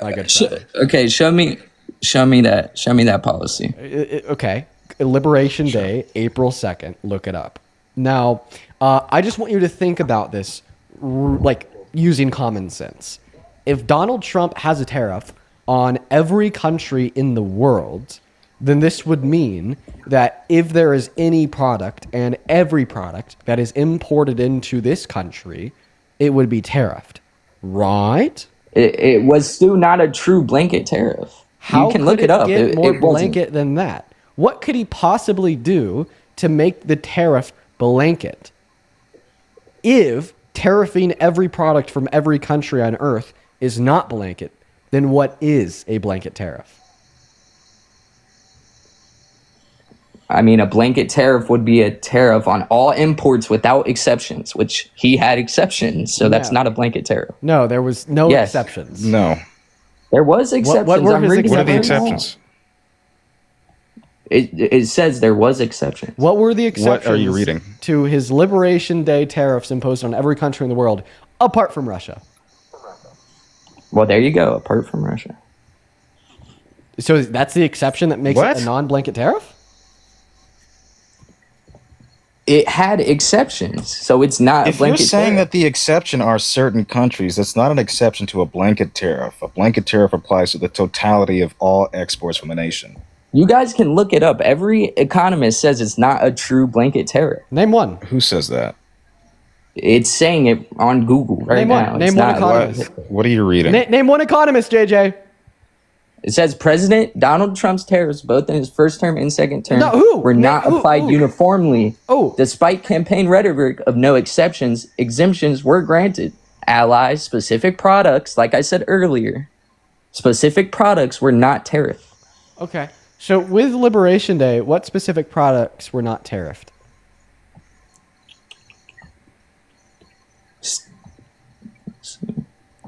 He. Get pushed, JJ. I mean, I'm having to look through the freaking... Get pushed, buddy. Get pushed, buddy. How am I getting pushed? Because I'm trying to answer anything. Because you're getting pushed. Lucas, thank you so much Google's for... not a source. Lucas, thank you for the $15 over on PayPal. Show some love to Lucas down below. As well as Maze, thank you for the $10. This just in on Venmo. Maze with the $10 says, he tariffed the Penguins in all caps. No, for real. He tariffed the Penguins. They were so blanket, so broad, so expansive, he even tariffed the goddamn Penguins, JJ. I need you to lock in, okay? As well as Eric. Thank you so much for the $50 over on Venmo. Thank you, Eric, dude. That's insane. Thank you for your generosity. Let's get 500 big Eric W's down below in that chat for the $50. Holy shit. Eric with a 50 big one says, I would have thought he lost all of his supporters when he suggested that the military nuke a hurricane heading for Puerto Rico. It's crazy, Eric, because anymore, his suggestion of nuking the hurricane is like the lightest critique that could possibly be alleged against him. As well as Ernest, thank you for the $25 donation over on PayPal. Saying, Dean, came across your page. Love what you're doing. Thank you, Ernest. That is ERNEST. Show some love to Ernest down below in that chat. And thank you so much for the kindness. As well as Amy with the $10 saying, I'd kill to hear you talk to someone older than a teenager who could form complete sentences. Well, we had that Daniel guy up here. He was like 35, but he crashed out in like 10 seconds. I'm giving Spencer, thank you so much for the $10 as well, saying, I was forced to vote for Trump by my mom in 2016, my husband in 2020, and now I'm a liberal with an independent husband. Fuck yeah, Spencer, you're an icon. Show some love to Spencer in that chat. Go ahead. All right. It says a prominent example of products without a tariff was smartphones. They weren't they were explicitly exempt from tariffs. Okay, what's your And you source? can of look these that up. Where are you getting this Liberation Day tariffs? I got you. For the full exemption list, you can go to HTSUS under USTR.gov. Is it like a current exemption list? No, it's for the full exemptions list. But is it like current? That exemption was current on Liberation Day. He did not tariff smartphones on Liberation Day. Okay, actually, you're right. There was some excluded goods. Oh, whoa. Yeah. No, you're right. I was wrong. I'll own it. But he still has a 10% blanket tariff on all nations currently. So the excluded goods, But there's exemptions that were not to impacted. that blanket. The excluded goods that were not impacted by Liberation Day tariffs. You were right. I was wrong. I'll give it to you. Were certain books. Semiconductors. No, because semiconductors were impacted by a separate 25% universal Section 232 tariff.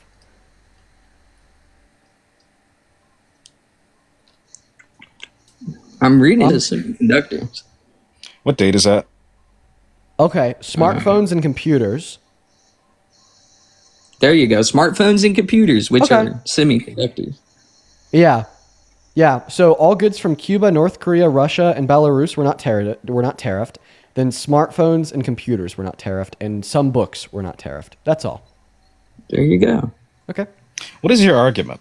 Yeah. Well, you guys said it was a blanket tariff, and I was disputing it. He does have blanket tariffs. Yeah, I mean, I'd still argue that it's a blanket tariff, and maybe it's just not a true blanket tariff. Well, maybe we just use the term like blanket differently here, right? Because what I would suggest is that a blanket tariff is just like a broad and an expansive tariff, right? I mean, even if aren't right, we- like certain products such as smartphones or certain books are not being tariffed, And right? Still laptops. yet, those tariffs are incredibly broad and expansive, right? Leading me to classify them as blanket, right? But regardless of like the word that we're using to refer to them, blanket or non-blanket, why do you support Trump as president?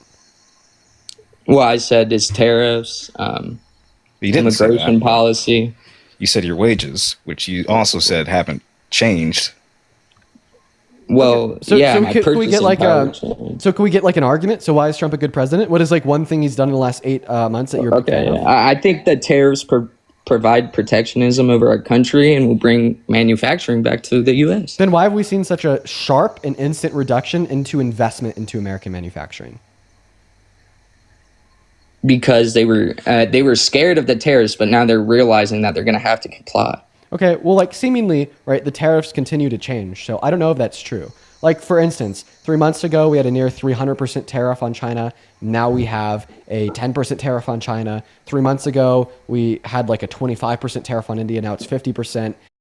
3 months ago, we didn't have a tariff on Argentina. A month ago is 50%, and now Donald Trump is actually giving them $20 billion. So, like, I'm not really so sure that, like, anyone knows what's going on with the tariffs. And even in that statement, you're saying, well, they're scared of the tariff, but they're going to be forced to comply. What do you mean forced to comply? What do you mean by that? Well, do you know what protectionism is?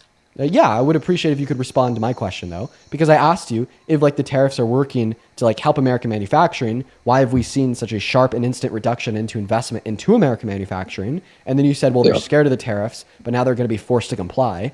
I don't really know what you mean by that statement. Well, And nor can I like comprehend how that sufficiently addresses the question I asked you. Well, so what do yeah, you I mean can companies address are it going to be for you. forced to comply? And once you could explain on that, how does that relate to your to a possible explanation insofar as how tariffs can be good for American manufacturing while we're seeing a massive reduction in investment into American manufacturing?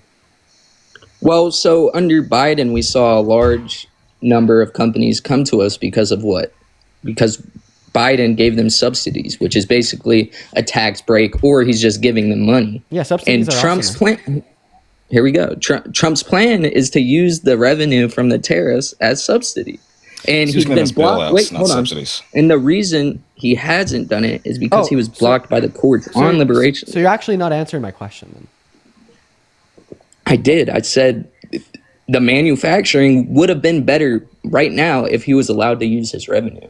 Okay, so the question that I asked you is why have we seen a reduction in investment in American manufacturing? And then you said, people are going to, no, because you said that people are going to be scared of the tariffs and now they're going to be forced to comply. And I asked you to expand on what you mean by forced to comply and how this relates to the question that I asked. Okay, forced to comply because they have to open their market at a higher cost because of the tariffs. Okay, so you're saying that people are going to be forced into selling their products for a higher cost in America? No, in their home country. Because listen. How does that not apply to America though? And what does this have to do with... Why wouldn't American companies not just raise their prices? Because and what does this have to what does this have to do with like the reduction in investment into American manufacturing? Like you're just saying words at this point. Well, you asked me a different question. No, so I didn't. I didn't ask you a different question at all. My main root question was, well, if tariffs are good for manufacturing, then why have we seen a reduction in investment into American manufacturing? And then you said it's because people are going to be forced to comply with the tariffs. And now I'm asking you by what you mean. What do you mean people are going to be forced to comply with the tariffs? And then you said, well, the price of goods are going to go up in China. And then I'm like, what the fuck are you saying? It just sounds like you're spamming words. So I'm going to ask you one more time. I'm going to ask you one more time. When I asked you the question, well, if the tariffs are good for manufacturing, why have we seen investment into American industries plummet? And then you responded by saying, well, they were scared of the tariffs and now they're going to be forced to comply. What do you mean by quote unquote forced to comply? And how does this relate towards how tariffs are still good for American manufacturing, even though we've seen a massive reduction in investment into American manufacturing? Okay. Real private. So here's my point. You're asking me, why were they scared to comply and why would they have to be forced to comply, right? And compliance with what? And how does this thing that we don't know with what price they're forced to comply with going to relate to why we've seen a massive reduction in real private? If you would let me talk, I would tell you. And how this doesn't mean that tariffs are bad for manufacturing. If you let me talk, I would tell you. Yeah, for sure. I just think that everyone is confused on what you're arguing, including myself. Listen, if Argentina, let's just use using random countries, okay? Argentina can buy a piece of steel from China for 5 cents, and then we raise the tariffs on them, they're going to be forced to open their starting price to 10 cents instead of 5 cents. That's what the tariffs do. In their market? Dude, look it up. Tariffs are going to force people to open up their prices at a higher cost. In their market? In China's market, yes. The market of cost in China. China between Argentina and China, right? Okay. How would a U.S. tariff affect that?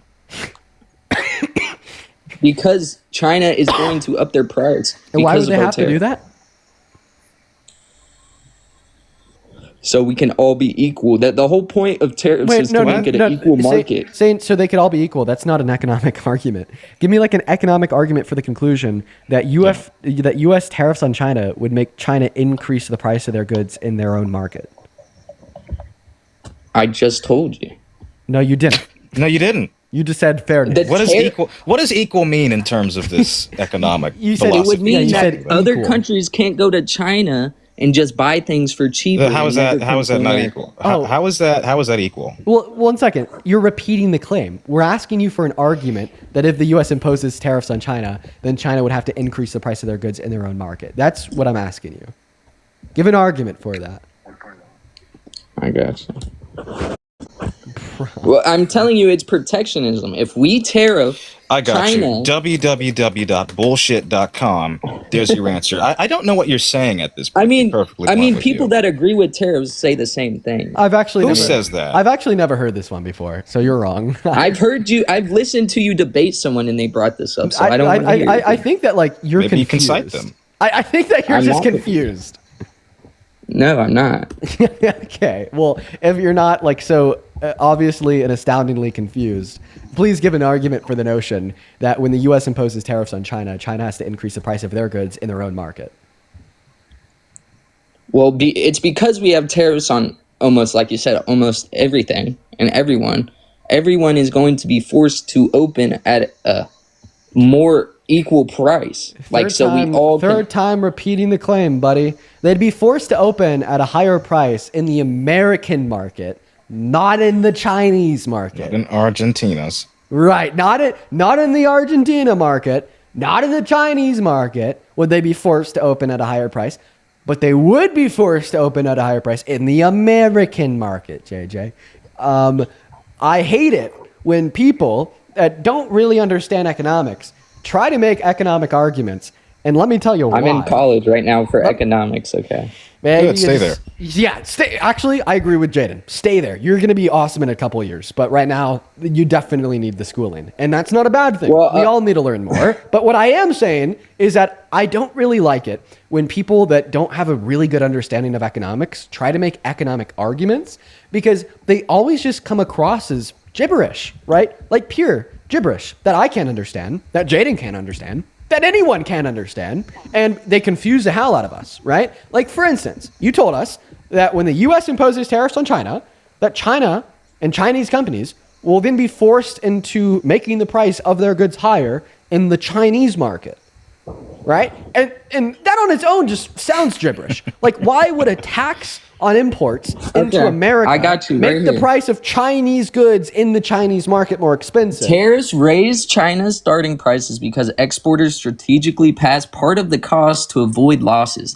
leveraging their market dominance. Keyword. This ultimately burdens U.S. importers, yes. But the US, hype you say? originates China. Yeah, there we go.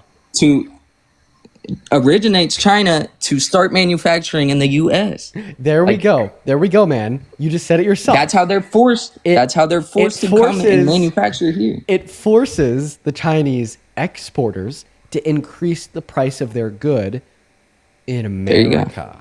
U.S. No, you see? it's everywhere. Why It's would it be literally- everywhere? Why would it be everywhere? Dude. Because we're trying to make it an equal market. Dude, That doesn't make sense. Can you answer that? Dude, the sentence you just read off explained why you're wrong. The sentence you just read off says it would burden the Chinese exporters to make their starting price higher for the American importers. Do American importers operate in the American market, or do American importers operate in the Chinese market? I know what you're saying, and I Answer my understand. question. Do American importers operate in the American market, or do American importers operate in the Chinese market? The Chinese market. JJ, what the hell is an importer?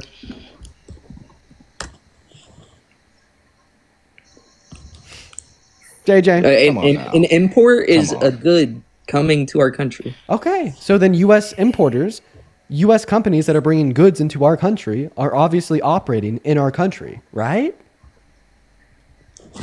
Yes, I'm still saying the ripple effect. Why would it affect Literally, it says Argentina? the ripple effect of U.S. tariffs have a global ripple effect. Supply Where does chains it and say import that? prices. I doubt it's worded like that. But what are you reading off of? Google.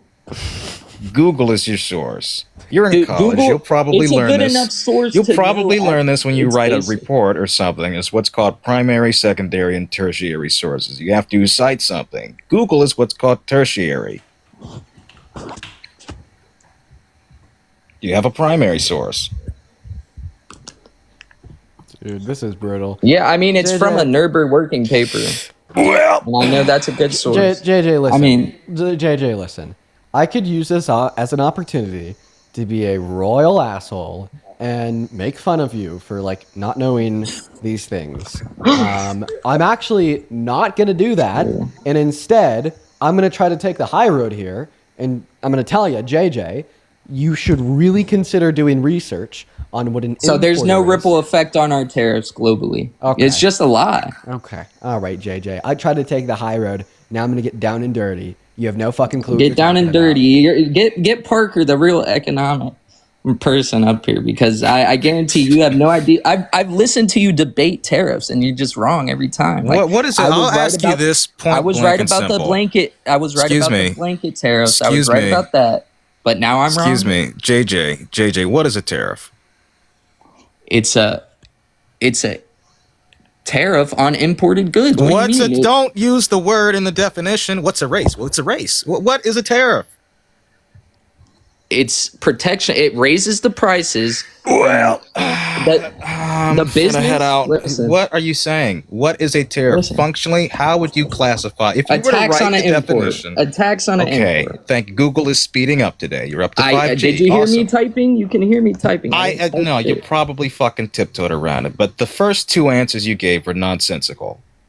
Okay, you said a tariff is means a tariff. tax. Tariff means a tax. Awesome. So it doesn't and work. what do taxes do? Do taxes increase things or lower things? It increases Overall things prices of them. marginally because the Right. business And so pays when for things 99% increase of it. in cost, is that inflationary? Not when market comes to America. Not when manufacturing. I don't know comes to what that America. means. Manufacturing jobs. Listen, here's a report coming out of the Chicago Fed a few days ago. New hirings total just 204,000 out so far out of 2025, off 58% from the same period last year, lowest level since 2009. These jobs aren't coming back. Whatever the hell you're talking about is not materializing. In fact, we're worse than we were to this point from a year ago. The only reason Biden had a better job increase is because of bounce back jobs from COVID. We added on to that. Bounce back jobs from COVID. Hey, here's the Economist. Yeah, can I butt in here real quick, Mr. JJ? Yeah, go ahead. Okay. Parker, welcome in. I'm going to go ahead and catch you up real quick. So, this idiot... I'm just kidding. I'll be nice.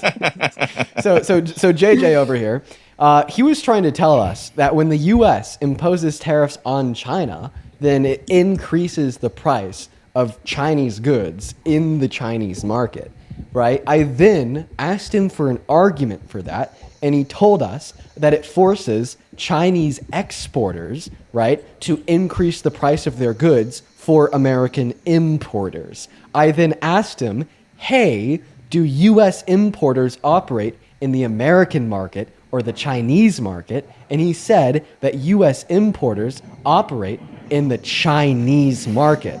Right? So I misspoke then if I said that. I No, then you didn't. said, I want to take the high road.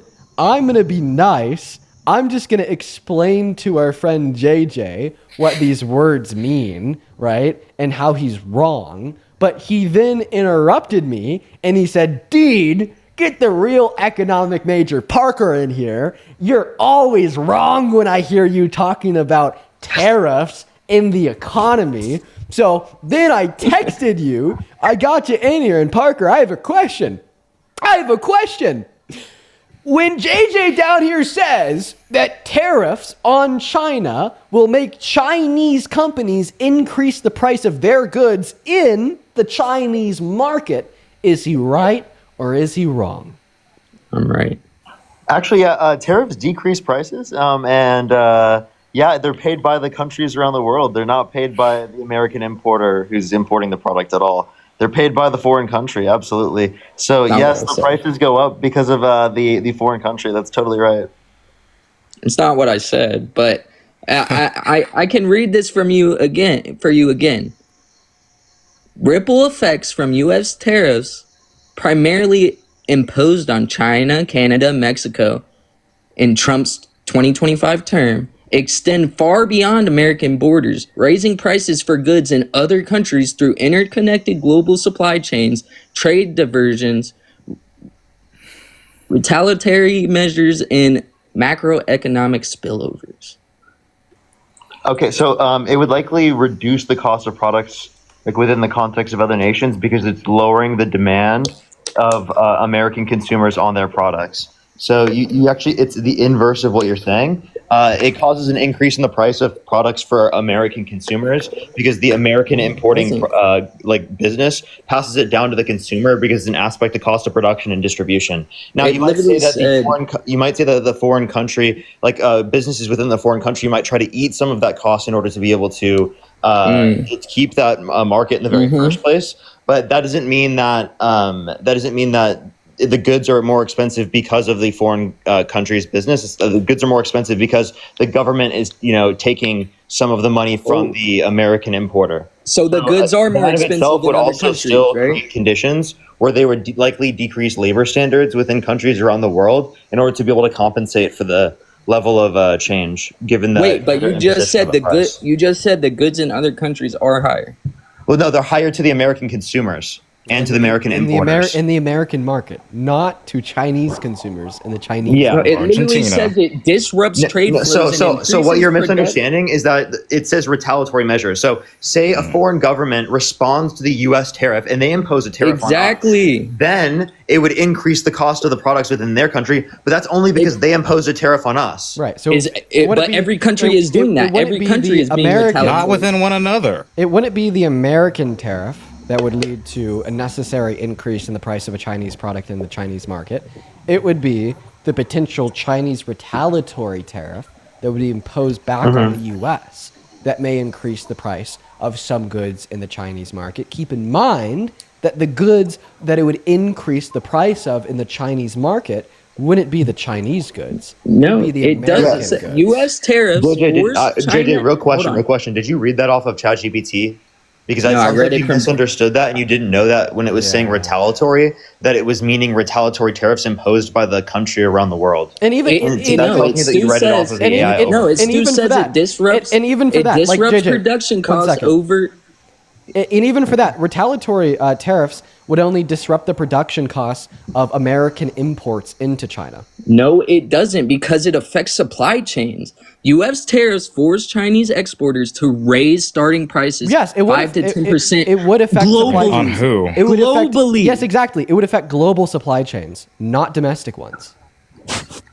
It makes them start their price higher 5 to 10% globally, not just for America. Does your This is from ResearchGate.net. I have a question. When your grocery store has you pay sales tax, are they imposing the cost of sales tax on you?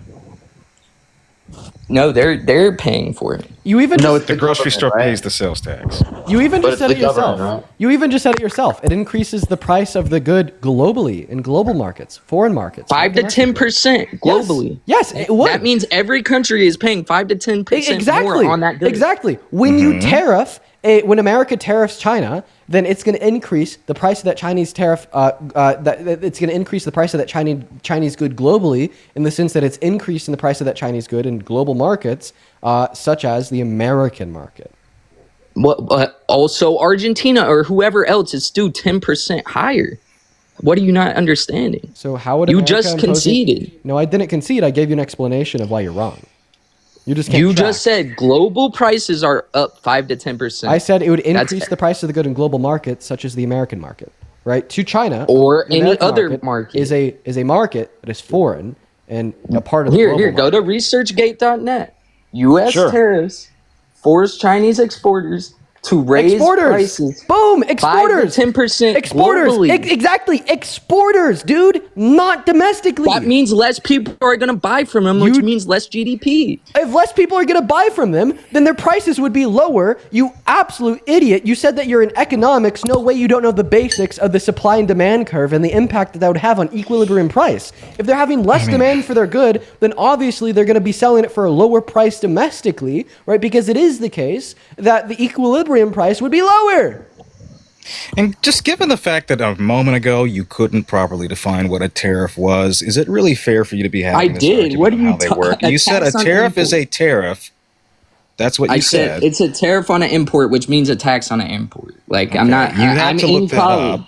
I get that, but I'm- you had to. I'm look that debating up. 3 You people. Come have not really. But You asked for this, by the way. You told me to bring Parker up, so I did. Yeah, you Well, have a surface level understanding of how tariffs work, and I don't think it's fair on you personally to be arguing and making a fool of yourself before 13,000 people. You on a don't subject even that know. You, You have. don't even know what protectionism is, Jaden. Come on. How have we protected U.S. jobs?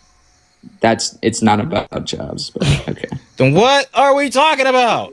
Protectionism of our markets. What's the goal of tariffs? To use the revenue as subsidies to bring manufacturing to the U.S. So jobs, right? Domestic manufacturing investment has declined since Trump got in office and in his Because they haven't let him use his money from the tariffs. Well, no, that has nothing to do with them. That's not what you said, though. Yes, it does. He said he Under was your going view, to. what would cause an increase in domestic manufacturing would be the fact that the tariff is imposed and it causes goods from other countries around the world to the American consumer to be more expensive, therefore incentivizing them to buy American-made goods to a greater extent. which will, if they're buying from us, we will gain jobs and But gain GDP. the reason why that What's the hasn't problem? happened, let me tell you this. The reason why that hasn't happened is because when you did a universalized tariff, it caused the manufacturing process in the United States to become more expensive, therefore disincentivizing manufacturing investment in the United States. Also taking into account the fact that it's not like going to be long term. It's likely not going to stay around by the next term. There's not much of an incentive in the long run for any company, especially a large company, to bring back manufacturing to the United States. It's likely that they'll just accept the tariff, and that will cause an increase in the price of consumer goods. So what really Trump said he was trying to do on the campaign trail was replace income tax with tariffs, which is shifting the burden of taxation from those that are higher income to those that are lower income, because it is the case that income tax disproportionately gets its revenue from higher income individuals, whereas tariffs, because they're on consumer goods and people who are lower income spend a greater proportion of their income on consumer products, it's going to disproportionately cause an increase in the revenue coming from lower and middle income individuals. So all it's doing is shifting the burden of taxation from high income individuals to lower income individuals, essentially taking money from the poor to give to the rich. I don't believe that. I mean, I believe that, like Biden uses targeted subsidies to bring manufacturing to America. JJ. And he used... JJ. Hold on, let me finish my point. No, I'm going to cut you off. Can I tell you why I'm cutting you off? Because you can't. Because you're debating in bad faith, JJ. Right? How? Because you've already affirmed that you believe everything that Parker just said, right? But now when Parker says it, you deny it and you say that you don't believe it. When did you affirm? Well, because he was trying to... He was... I understand that I interrupted you, but I think I want to, because I'm accusing you of debating in bad faith. Once again, earlier you affirmed that when we impose tariffs on China, the Chinese exporters are going to pass that cost off to the U.S. importer. Do you remember when you said that? I said to everybody. I said globally. Okay. Well, I mean, we disagree on that, but I mean, even under your view, that would include U.S. importers, yes? Yeah. Okay, awesome. So when we impose tariffs on China, then they pass that cost off to the U.S. importers. Okay. And then what do the U.S. importers do with that cost? They pass it off to the consumer. No, the business pays for most of it. I've said that every time. Okay, well, even in that last statement, I don't need to debate you further because you said most, not all, meaning that they, under your view, pass some of it off to the consumer, meaning that it is still disproportionately increasing a regressive tax that hurts you more the less money you make. Well, no, it would be the same because if purchasing power goes up, it wouldn't affect us at all. But it hasn't. Why would So purchasing it is power? affecting us. Why would purchasing power go up when the price of goods goes up? Because inflation make is going purchasing power down, go and down? we're going to be creating more jobs. Inflation's not going down. Wait, you're arguing It's that stagnant inflation right now, but wait, okay. you're arguing a contradiction. You're arguing that Donald Trump is making inflation go down by imposing tariffs on China that then China's passing off to American importers. Yeah, and it will American go importers down when pass they off to let the him consumer. use his revenue from the tariffs, and he brings manufacturing here, just how Biden did with his subsidies. It's the same thing, and we're just not using debt. Oh, Can you give an example? Oh, wait, you also said that the manufacturing. reason. You also, one second, because earlier you said that the reason we've seen a reduction in investment into American manufacturing is because the government hasn't allowed Donald Trump to use his subsidies, yeah? Yes. Okay, well, guess what? You're wrong, because we're talking about real private investment, not public investment, private investment. Thank you. So you're saying investment into companies is down when the stock market it has been up for 5 months? Yes. No, real that's not private true. Fixed investment is down. People like me and you are. So when I show you the stocks more, when I show you the facts, are you going to whine and cry? No, me and you are investing more in stocks than ever before. I have a That's question. true. When I show you the facts, are you going to whine and cry? No, I mean I've been giving probably your best debate all day. Unfortunately, I disagree. I could agree that you probably. I've been in here the whole stream. Everybody just gives their feelings instead of facts. I'm actually trying to give you sources here. I think that you probably think you're giving me the best debate of all day, but I can assure you, you're not. These other people are actually stupid. Like they don't know what they're talking about. You didn't know what a tariff was. Yeah, I think your ego is a problem. I didn't know what a tariff was. Okay, yeah, sure. No, you didn't. How did I know it then? A tax on an import is not hard to That's understand. not what you said. But that's not what you said. That's not what you said. But that's okay. Listen, you have a lot of time to learn. You have a lot of time to learn. And right now we're seeing the real world effects of tariffs, including here. You've yet to support how exactly. If they let him use his revenue from the tariffs. Who is they? The courts blocked him using the revenue. He literally said last week evidence of the tariffs not being like an effective he would bail out agriculture if they let him. Wait, so now he's bailing out agriculture and not building up manufacturing investment? Ooh. It's not all of the money going to agriculture. What do you mean all of the money though? It's specifically that industry though. Why can't we just point to that as an example? Okay. Yeah, let's point to that. Why haven't they let him bail out our agriculture? So remember when you said that it was not true that investment into American manufacturing was going down? So I'm going to give you the citation on this. If you go into Google and you type in FRED, Federal Reserve Bank of St. Louis, real private fixed investment into American manufacturing, you'll see this graph pop up. And if you look at the end of the graph there, the first decline you see would be in the last quarter of 2024 when Donald Trump won the election, and it has gone down every single quarter since. And if you take a look at the quarters before Donald Trump won the election, under the Biden-Harris administration, you will actually not see a single quarter where it went down, and instead we observe the largest boom into American manufacturing in American history. So when you told me that I was wrong for suggesting that real private fixed investment into American manufacturing is down, in fact, you were wrong, and the U.S. Bureau of Economic Analysis, in conjunction with the Federal Reserve Bank of St. Louis, disagree.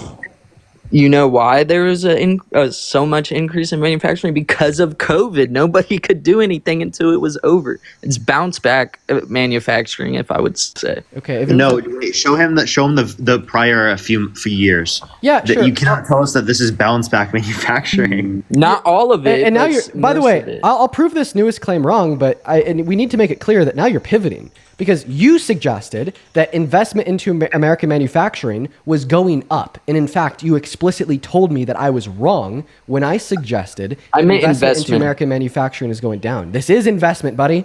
I just meant investment in total. So there we go. What does that mean? So there we go. Look at that bounce back. Woo! Oh, what a crazy bounce back. Yes. When it bounces back, it goes like above where it ever was prior. Most of it was bounce back. I'm just saying. What? It was. Dude, you have eyes? Look. Look at What that. are you basing this off of? That's bounce back? Are you kidding me? Yeah, just look at it. Just look at what's in front of you. You cannot That's argue. more than double of what it is in 2019. It doesn't. All of it isn't bounce back, but a lot of it is. Bro, use your eyes and look. I'm looking. So how much of it is? Just look. Ever. That's more than 3 times. So did Biden arguably not like give 4 or incentive- 5. Listen, arguably like Biden not 4 or give 5 or 6 incentives times. to- No. Look at the graph. Do you seriously believe that most of that was a bounce back? I just want you to be able to examine, right, the height of this line compared to the height of this line. Dean, look at the height of what it was under Obama. Right, so he's actually bouncing back from what Trump lost. That's right. It's partially bounced back from what Trump lost. What incentives did Biden give to investors? Nah, buddy, we're not going to move on yet. Your argument is that Biden was able to achieve the exact same level of success through tariffs. And using debt. I don't know what the fuck that means. But you're saying that Biden was able to do that somehow with the same courts in place, and that Trump is incapable of doing the same thing? The tariffs Biden has were the ones that Trump imposed in 2016. We see, right. Okay, so those tariffs apparently worked when Biden did it and saw a surplus of manufacturing jobs, but not when Trump does it. Now we see it going down. So can you make that make sense? Well, Biden didn't use the revenue from the tariffs. You just said that he did. Debt. You just said that he did. I don't know what the fuck that means. He's paying for it with debt? The CHIPS Act was a whole bunch of debt that we didn't even need. What are you talking about at this point? What are you actually saying? What are these words in this order that are coming out? You're trying to give me a fact that Biden used the tariffs better than You're Trump? saying that he did the same mechanism that Trump is doing now. No, but I somehow didn't. with greater success. That is what you've said, was that Biden did the same thing. Even with a lower tariff rate, by the way, and somehow we saw higher manufacturing jobs. Biden used subsidies to bring back Manufacturing. manufacturing. That's what you just said. I know. All right, I'm gonna get going for a little bit. Take a break before I go live here later. Thanks for popping up, Parker. Good seeing everyone. Good seeing you, Good to see you, Parker. I'm actually See, gonna. That's what you said. I'm just gonna interrupt the debate real quick because I have a handful of donors to thank from the last 30 or so minutes. First of all, You're all starting with good, Jin with the $25 donation on Venmo 33 minutes ago. Thank you, Jin. Jin's message just says that you're awesome. So are you. Thank you for the $25. Let's get 250 Jin W's. As well as Sarah, thank you for the $10 on Venmo. Sarah says, please tell JJ I think he's proving that he is really dumb. Thank you for the $10, Sarah. As well as John, thank you so much for the $20 on Venmo. John with the $20 says Trump is militarizing blue cities in preparation for election, fear, fraud, and coup. John, I would hedge a big bet that you're right. Thank you for the $20 and your incredibly intellectual insight. Thank you for the $20, John. As well as S, thank you for the $10 on PayPal. S says, hey, Dean, just wanted to say your debates are inspiring to watch. Keep doing what you're doing. Thank you, S. As well as Danielle, 28 minutes ago with the $15 over on PayPal. Danielle says, can you please tell people that no one can force you to reveal how you vote, including parents/spouses? I'm going to go ahead and assume that was in reference to that last guess. And yeah, you could just straight up lie to your family about who you're voting for if you think that they wouldn't accept you either way. As well as Bethany, thank you for the $5 on Venmo. Bethany says, for being my favorite streamer. Thank you. Well, thank you, Bethany. I really appreciate you for being here. Thank you for your kind words, as well as for the $5. And then two more here. First one from Power with the $10 on PayPal. Power says, when you brought Parker on, I burst out laughing. My coworkers think I'm nuts. Much love. Much love to you as well, Power. And then Cal with the $10 on YouTube Super Chat saying, is the bounce back in the room with us? Yeah, that was a really stupid claim that JJ made that he's trying to run away from now and forget. I'm not running away. I don't know what you mean about he paid for it through debt or whatever you said. Well, okay, I'll explain that one. The subsidies Biden used gave us debt. The subsidies Trump's going to use is from the tariffs. Make that make sense. Explain that. So what? It makes sense. I know Dean understands. Okay. So I mean, there's like a billion different ways of doing the sophist calculus in your head. Like you're just saying, well, he's generating more revenue, so therefore, when he's like spending in debt, right? We could just say that it's coming from the extra revenue generated by the tariffs. But I actually don't think that the revenue generated by the tariffs is a good thing, since it's being paid for disproportionately by low-income Americans. Like you're literally just like parading a tax on the poor, which I think is sick. Not to mention that subsidies are good. Subsidies generate an ROI, meaning subsidies kind of pay for themselves, right? I don't think that when Donald it's used Trump from tariffs. I don't think that Donald Trump needs to impose tariffs, reduce the productivity of the American economy, drain investment into American manufacturing, tax the hell out of the poor disproportionately to fund a $15 billion subsidy for farmers. He should just sign the subsidy into law, very similar to how he signed the $4.5 trillion worth of debt-related spending to do with the big, beautiful bill into law, JJ. But of course, you're never going to get that, aren't you? Well, he wanted to use the revenue from the tariffs to bail out the agriculture, not just bring on new debt. Okay, well, he's actually already brought on $4.5 trillion worth of new debt. So well, revenue that's from the just not tariffs what is I just already said. yes, right? Not to mention, I'll say this one more time. I don't think that the additional revenue being generated by the tariffs is a good thing, since it's just a tax on the poor. Yeah, and a bailout is not the same thing as a stimulus. Well, actually, okay. Well, I didn't say that. I said he is going to bail out agriculture, that is what which I am you've argued agreeing the it's a entire bailout. time. And also, by the way, we've like subsidized American farmers forever. We've been subsidizing American farmers since like the 60s, maybe even before the 60s. Like every president has always subsidized American farmers, Right. and that's something that we should continue to do. They're not it's important letting for them. national security. You think not that a letting them. subsidy is a bailout. They're not the same thing. Well, he's using the bailout money. He's trying to use the tariff money to bail out agriculture. When you say It's they're not sustainable. when you're saying they're not letting him, who are you talking about? The court blocked it. He Those literally guys, talked about Dean. it last week. Them. Oh wait, is he trying to fund them through like an executive order? I'm not sure. Well, yeah, definitely. Because I think maybe. Congress possesses the power of the purse. Of course, a court would block him if he tried to sign in new spending into law through an executive order. Oh because yeah, that's it illegal definitely per the was the Constitution. executive order. Okay, yeah, Okay, that's illegal. Yeah, that's and they should block unconstitutional. that. They should block that. It's unconstitutional. Well, he's gonna fight it in court, obviously, and that's why It it's doesn't taking matter when so he long. fights. He's gonna He lose. has the money. They're just not letting him use it. Who possesses He doesn't the power have of the the purse? money. Who possesses the power of the purse, Mr. JJ? I know the legislation, and they're not gonna pass it, but there's other, like you said, not other Biden's ways. first law didn't get passed, and then he changed it so it would get passed. That's All what right. he's gonna do. What He's just law? gonna change the what are you wording. talking about? Wait, are you Chris? All presidents JJ, are you get Chris? blocked by things. JJ, are you Chris? And they change it so it passes. JJ, are you Don't Chris? change it. He is going to change it. This is Chris. Can you answer that? Are you Chris? This is Chris. I'm not Chris. This is Chris. Took you a hot minute. Why did you come back on another account to get cooked again? I didn't get cooked. You conceded earlier about the blanket tariffs, so I don't know what you're talking about. In the last 45 minutes, yeah, you made one point that you were right about, and I was wrong about, to do with the fact that the blanket tariffs didn't impact electronics or some books. No, you were right about that. So the reason it's the other. One moment, shut up, Chris. But it was like the other 157 points that you were wrong on, right? Which are the reason why I say that you're getting cooked. In fact, this is like your second time on the stream today on another account. Are you like a masochist? No, I'm just trying to do you work like on my debate. Do you like want to get like publicly embarrassed? Is that like your thing? I mean, I'm definitely not getting publicly embarrassed. I should rename like my YouTube stream from debating 100 Trump supporters to like cooking Chris. It's actually AJ, if you remember. Oh, dude, you've been up here like a billion times. Like you've literally been on the stream like 15 to 20 times. No joke. Like at what point are you going to learn that like you just need to become a liberal and stop putting your ego? It's much easier that way, isn't it, Dean? Yeah, it is much easier. It's actually being acquainted easier with how reality. you are. Yeah. I'd say it's easier to be ill-informed. You don't have to worry about how policy actually impacts you or your pocketbook or your loved ones. It's so much easier to be a conservative. My family is liberal. I don't know what you guys are talking about. Dude, you chose the easy way. Yeah, like you literally come on the stream every day. Like you just like live in like a constant state of agony of getting like cooked. Like why do you choose to live this life?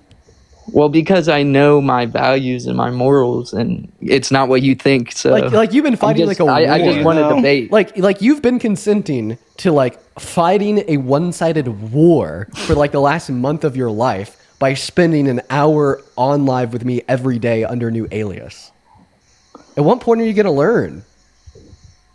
I'm not gonna learn. I love debating you. Exactly, he's not gonna learn. We're gonna go to move on. Why do you debate? Can I ask you that? I guess we'll never he's know. gone. I guess we'll never know. Loser. It's fine. It wasn't important. I guess we'll never know. Hey, listen. Okay. If you're watching and you want to support me, you could find my Venmo and my PayPal in the link tree in my bio on TikTok or in that pinned message on the YouTube stream. It's also at the top of the phone screen right now. Same thing goes for Mr. Jaden. I believe he has his pay links in his bios as well.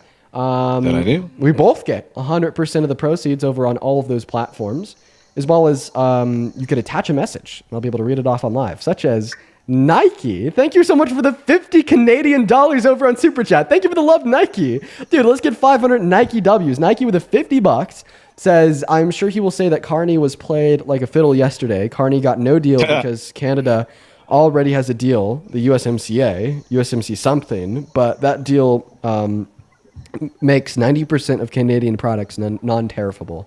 Yeah, and Trump was the one to negotiate the USMC in his first term. I guess he doesn't like his own negotiation ability. What's up, David? It's funny you say that, actually. I'll mention it later. But go ahead. So there was something that he said today about not paying furloughed workers. Mind you, this was the 2019 law that he signed into place that guaranteed all furloughed workers back pay in any instance of future shutdowns. So he disagrees with his own piece of legislation that he, I guess, forgot about. The syphilitic mind is getting to him. He doesn't even know about this. He guaranteed back pay. Yeah, now he's saying that he doesn't want to give it. He did that same thing with the First Step Act. He's doing that same thing with the USMCA. Like, he's fighting his own legislation from his first term. As well as Juliana. Thank you for the $10 on Venmo. Juliana says, AJ's tweaking. Appreciate you for the love, Juliana. Let's get 100 Juliana W's down below. And what is up, David? Do you support Trump? Hey, how's it going? Kinda. Less nowadays than before. But, yeah, I mean, there's a couple of things I still support Trump with. Knowing everything that you do now, if you were teleported back to November, who'd you vote for? I probably wouldn't vote. It's like back in 20. All right, David. Unfortunately, we're just looking for people that are like supporting Trump, meaning that if you were teleported back to November, you'd still vote for him. What's up? Do you support Trump? I do. Okay. Why the hell do you? Well, how do you?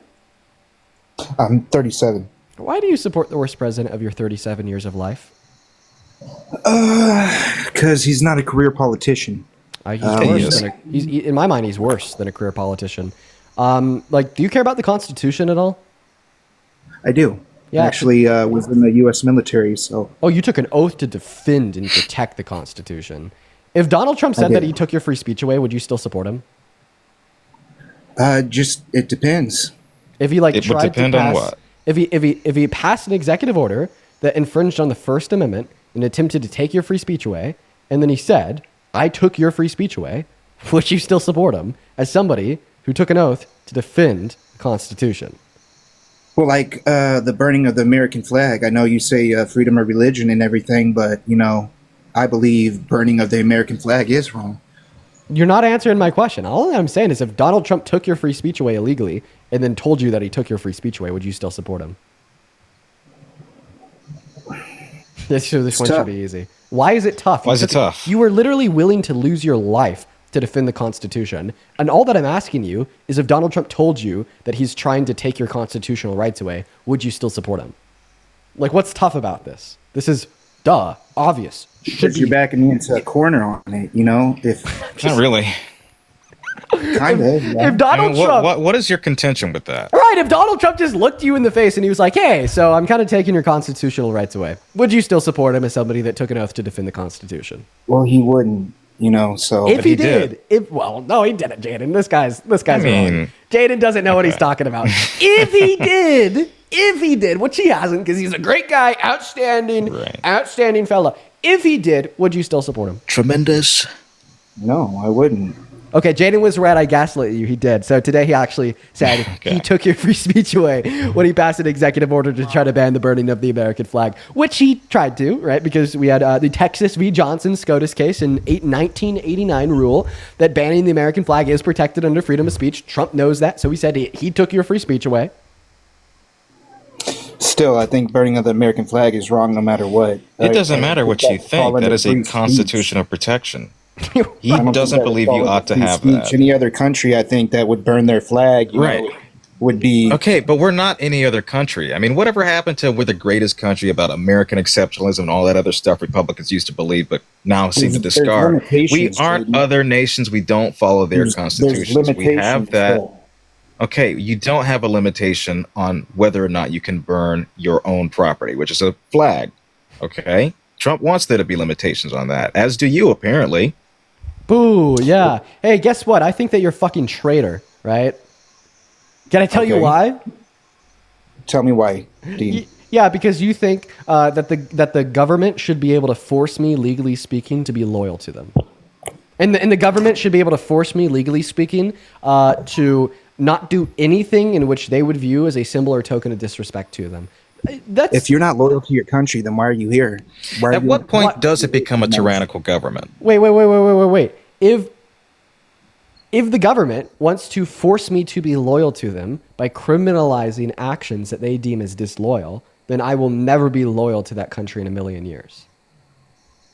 And by virtue of that logic, shouldn't you be unequivocally opposed to the pardoning of January 6 rioters? No. Why?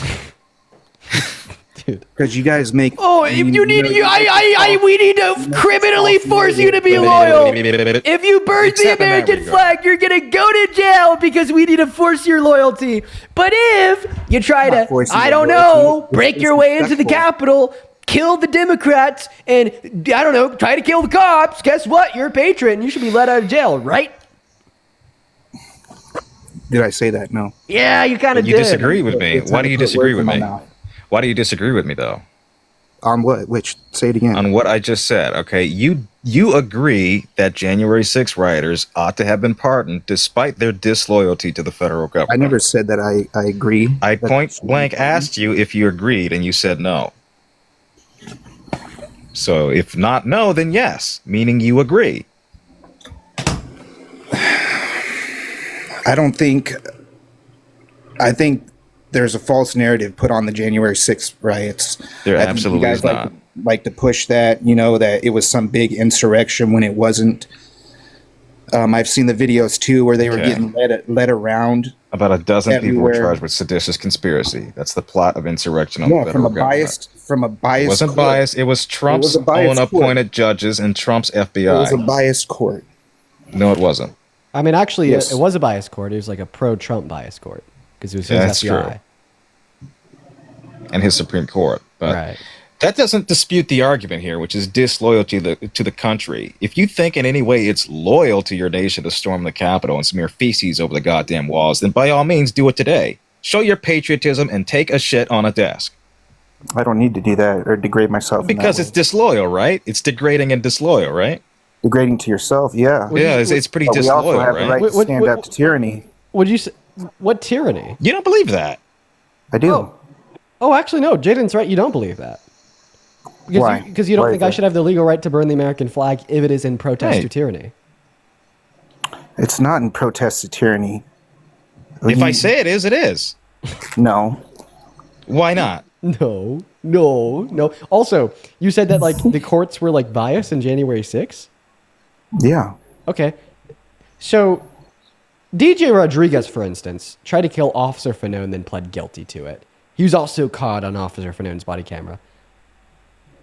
How are the courts biased with his conviction if he pled guilty? You're pointing out one instance. Yeah, one instance of a guy that was called a patriot and pardoned by Trump. Yes. Okay. So, do you agree with the fact that Donald Trump pardoned him and called him a patriot? I don't deny the fact that he pardoned him and called him a patriot. But do you agree with it? I'd have to look more into it. Wait. Okay, Daniel Rodriguez jammed a stun gun into an officer's neck and was pardoned. Right, and then Officer Fanone, the officer who's got the stun gun jammed into his neck by Daniel Rodriguez, ended up suffering a heart attack because of it. Daniel Rodriguez was then caught by the FBI because the FBI used Officer Fanone's body camera footage and identified him. He was then brought in for questioning and interrogation, and during interrogation he pled guilty, and then he was sentenced to 12 years in jail. Right? 4 years into his term, January 21st, 2025, Donald Trump wins re-election for a second term and extends DJ Rodriguez a full and complete presidential pardon, letting him out of jail 8 years earlier, or 8 years early, and labels him as a patriot. Right? So do you think that Donald Trump did something bad here by pardoning DJ Rodriguez? I believe to a point, yes. Okay, so but I mean, you can look at it the other side too. Biden, everybody. We don't need to look at the other side. We don't need to look at the other side. We can just weigh it on the merit of itself. One side. Nope. But nope. you can't If somebody reflect on your side. Listen, if somebody unalived my uncle, would it make any sense for me to point to a case from years ago and say, well, that guy unalived somebody too? No, it's not relevant. Focus on the evidence that implicates that person in that courtroom. We're talking about this person and what Donald Trump did that enables tyrannical government. Right. And tyrannical actions. And like the point here is even if Biden like enabled a tyrannical government, which we obviously disagree with, that wouldn't change, like, hopefully, that wouldn't change your view of Trump if Trump did too, right? Right. Right. So that's why, like, Biden wouldn't be relevant. Right, it's irrelevant. But still, I mean, you point fingers at what Trump did right now, but you can't because he's the president on Biden's either. You know, of who. What has Biden done that's equivalent? Before he left office. What has Biden done that's equivalent to causing an insurrection on the Capitol and trying to steal and rig the outcome? It's not about causing an insurrection. It's about who he pardons. That's what we're talking about. Okay, so you think that preemptively pardoning Dr. Fauci and his family is akin to pardoning 400 of whom violently assaulted officers? Yeah, I believe it's up there. Yeah. You think that those are the same moral equivalent? I believe Fauci. You stand for nothing. You fundamentally don't believe in anything if those two are two equal sins in your mind. I have a question. He didn't. I have a question. So if somebody said that they wanted to kill your family and your family lived in your house with you, would you lock your front door at night in case they try to kill your family? No, I wouldn't need to. I wouldn't be afraid of them. If they're going to come try, they can come try. I hope that you don't have a family, you reckless, like crazy person. What, am I supposed to be scared and live in fear, Dean? You're supposed to take adequate precautions to attempt to prevent a conflict from arising, putting your family in harm's way.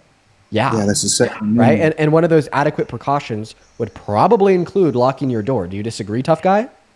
No. No, okay. So you would lock your front door at night if somebody said that they wanted to kill your family? No, I wouldn't. I'd confront them. You wouldn't. Dude, why would you put your family in that position? Because I'm not worried or scared for them. Okay, well then you're stupid as hell.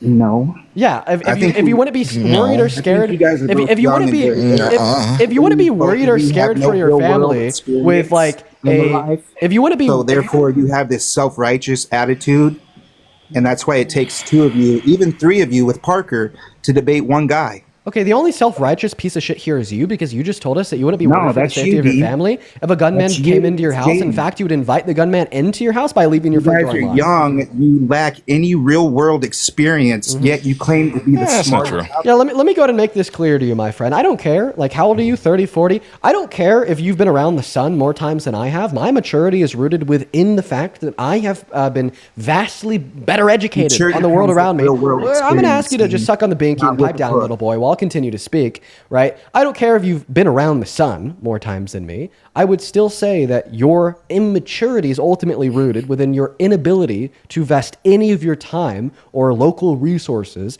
into studying the world around you in a critical manner. Okay? Life experience is not necessarily equated to wisdom or intelligence, right? That is why we have one of the least wise, most unintelligent shitheads running our country right now, infringing on the Constitution and giving the military illegal orders to serve as a domestic police force. And by the way, hopefully you would understand this fact that wisdom and intelligence are not equivalent to life experience, because you just spent the last 10 minutes shitting on Biden, who's older than Trump, has more life experience than him, but guess what? He's terrible. So I understand that your ego's getting bruised because me and Jaden are just trying to have a genuine dialogue with you about politics and why you support Trump, but you don't need to Is get that all why you fragile bash me? snowflake on us and start crashing out over Is us that being why that's younger all you than can you. do is bash And I me? actually don't even know if Jaden's younger than you. Who's bashed you?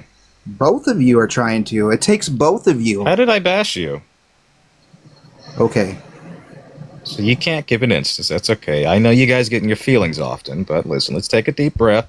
You can even sigh during it. Passive aggressiveness But right listen, there, baby. awesome, Exactly that, awesome, buddy. awesome. I have a right to be passive aggressive, okay? But listen, what But you're it talking proves my about, point. excuse me, as a soldier who took an oath to the office here, okay, who swore an oath to protect and serve, you are enabling somebody that doesn't believe that and would enable others to do harm among our citizens, to do harm among our government officials. That's where you stand. So categorically, regardless of our age, we have a right to claim a moral high ground that you no longer have a right to. And why is that, Jaden? Because we don't support January 6th. And you can't That's bring the yourself only to say, point? you cannot bring, that's not my only point, but you can't even bring yourself to say that it was unequivocally bad and that those people should not be pardoned. I didn't say they shouldn't be pardoned. You said that it was a rigged trial or whatever the fuck. It depends on certain ones, you know? Okay, so which one? Which one do you think was the least fair prosecutorial move? I'd have to look. So why the fuck are you making blanket statements on the entire process when you yourself can't name a case? Because I believe the entire process was biased. Why do you believe Why? that? Based on what? What do you have? What do you have to? so bad? What smear campaign? The only smear campaign was the fucking shit on the walls that you guys fucking pardoned. Yeah, this isn't our doing. You guys raided the Capitol. You guys committed a crime. You didn't guys raid tried to, nothing, excuse me, your side tried to insert beyond the will of the people, a president who was not duly elected. That is your claim. That is Donald Trump's claim, that he won despite the lies, despite the fake elector scheme, despite this, that, and the other, every loophole he tried to find that was categorically illegal. And he thinks that he won. He's doing it illegally. What he's done is illegal. What he's done through pardoning is abhorrent. And you can't bring yourself to say that any of that is bad, besides Biden. I can say that someone's bad. I can say that he's. Why can't you? Why didn't you? But I still support him. He's better Why than would you Kamala. support? What would Harris have done that is akin to pardoning people who stormed the Capitol? You don't know what Harris would have done, but she's a bot. Then how can you say that? It's conjecture then if you say that she's worse. That's why she was Trump placed is there. bought and paid for. No, he's not. Yes, he is. His net worth has doubled since the beginning of his second term based upon his investments into his own meme coin, meaning that he's kind of bought and paid for via the investors into it, right? Which can direct his policy-oriented decisions, which has led to questions and remarks from the ethics committee of the House, alongside, I don't know, the over $100 million he has received from AIPAC, and the $100 million that Elon spent on the election. I'm going to thank a couple people real quick, if you just give me a moment. Coral, thank you so much for the $20 over on Super Chat. Coral says this guy is just cosplaying as somebody who has served. Well, I mean, I won't immediately hop to disputing his service, but I definitely think most service, individuals, most individuals that have served in our military wouldn't support infringing on the Constitution. So that's definitely a big old question mark that remains. But Coral, thank you so much for the $20. Let's get 200 Coral W's down below in that chat, as well as a Mystic Yeti. You got to unmute your mic, my friend. As well as Kyla, thank you for the $5 on Venmo. Kyla says, love watching you educate MAGA, keep it up. My grandpa's always told me that Trump is a draft dodger. Can you confirm or deny that? Yeah, he dodged it 5 times by claiming bone spurs when he didn't have any. As well as Mark, thank you so much for the $50 over on Venmo, bro. Let's get 500 Mark W's for the 50 big ones. Holy shit. Mark with the $50 says, keep fighting the fight. Thank you so much, my friend. Huge, huge, huge, huge. Shout out to you. Thank you so much for the love. As well as Casey, thank you for the $10 over on Venmo. And Danielle, thank you for the $30 over on PayPal. Danielle with the $30 says, keep the Trumpers fumbling over their words. We'll never give up. We'll never take the boot off the neck. Thank you for the love, Danielle. Show some love to Danielle, Mark, and Coral down below in that chat. In fact, Mystic Yeti, can I get a W Danielle, a W Mark, and a W Coral from you real quick? W Danielle, W Mark, W Coral. There you go, bud. Good boy. Oh, man, Jaden, way to go, bud. You got me. I did. Anyways, while we're taking a break here, Ryan, thank you for the $1. Stephanie, thank you for the $20. For people seem to be forgetting about you. Oh, shucks. Connie, thank you for the $12.83. Stephanie, thank you for the 10. Love your voice and your mind. And John Hutchinson, $50 for intelligence and free thought. I appreciate it, John. Let's get a dubs for John, Stephanie, Connie, and Stephanie spelled with a Y. All right. What else do you have to embarrass us with? Not much, bud. I believe you guys want to trivialize my service. Not much else. How have we done that? We haven't trivialized your Dean service. just said, yeah, Dean just said it. When he was we're reading calling that into girl's it. We're comment. calling into account the contradictions in your service versus where you stand as a human being. No, man, I That would it undermines the the oath. American flag. If I That's saw not the it, point. I would have an issue with somebody. You should doing disagree with government impeding upon your right to do so, which is constitutionally protected. And you don't. You side with authority. So in this case, and as I've asked you before, when exactly can you call into attention tyranny from the government? Depends, you know, when they're overstepping. I gave you example. This is overstep. This is overstep right now. What by doing what? By activating the National Guard? Yes, but penalizing people. Right, under insurrection clause, which for some reason he refused to do when your side was smearing shit on the walls. But he can do that to the reserves. okay, he's not sending the reserves. But listen, excuse me. We're talking about his impeding upon U.S. citizens' rights, of which you're all for. Now, mind you, crime is lower right now than it was, even in his previous term. Crime is lower, and for some reason you deem it justified to send war zones into communities. That's what the National Guard is. No, it's not. All right, listen. Yes. You failed on a basic test. And I was in the National Guard too, bud, so I know. I don't give a shit. So I know you think. What justification is there? What justification is there? Excuse me. Listen, 4'6". What justification is there for sending the National Guard into civilian zones during a time that is not a war zone, during a time that is not even particularly high in crime? When there's You're riots. justifying that? There's It's not riots. riots. The riots are in response to this. No, the riots are because of ICE being there, and they don't like ICE being there. Why not? Because they're impeding upon other rights that U.S. citizens have? If they're impeding on other rights, why didn't the courts stop them? They are. They have. Oh, is that why they're in Chicago, in Portland? Because they stopped them? Why are they in Chicago? Can you answer that? It's funny because you just said Portland. A judge in Portland issued a ruling stating that the National Guard cannot be deployed. Oh, why are they in Portland? Oh, they're not because it was illegal and a judge stopped it. Then what are they doing to get them out of there if they can't be there? What's that? What are they doing to get them out of there if they can't be there? Who's enforcing that? What is who doing to get them out of there if they can't be there? Yeah. Like who's enforcing the ruling? Yeah. Well, like, hopefully, like the Trump administration would just Doesn't look listen like to it's the being courts. enforced. So are you Doesn't telling that just us- illustrate the point, though? Yeah, that are they're you- sidestepping the Yeah, court. are you just telling us that the Trump administration is ignoring a court order?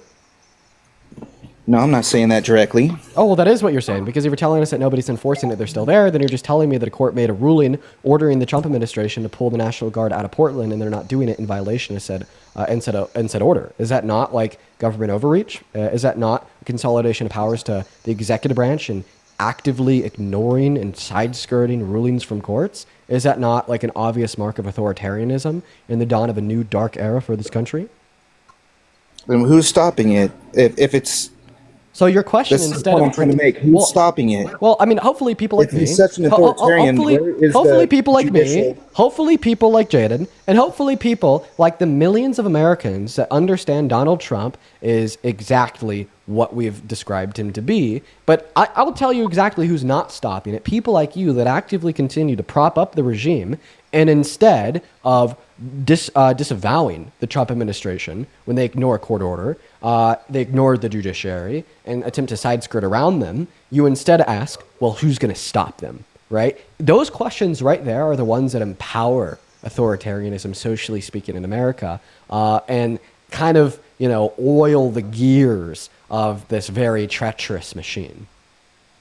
The point I'm trying to make, though, is that if it's authoritarianism, why isn't anybody stopping them? Why isn't there? You just answered your own question. No, I didn't. You did. Who It's- stops an authoritarian?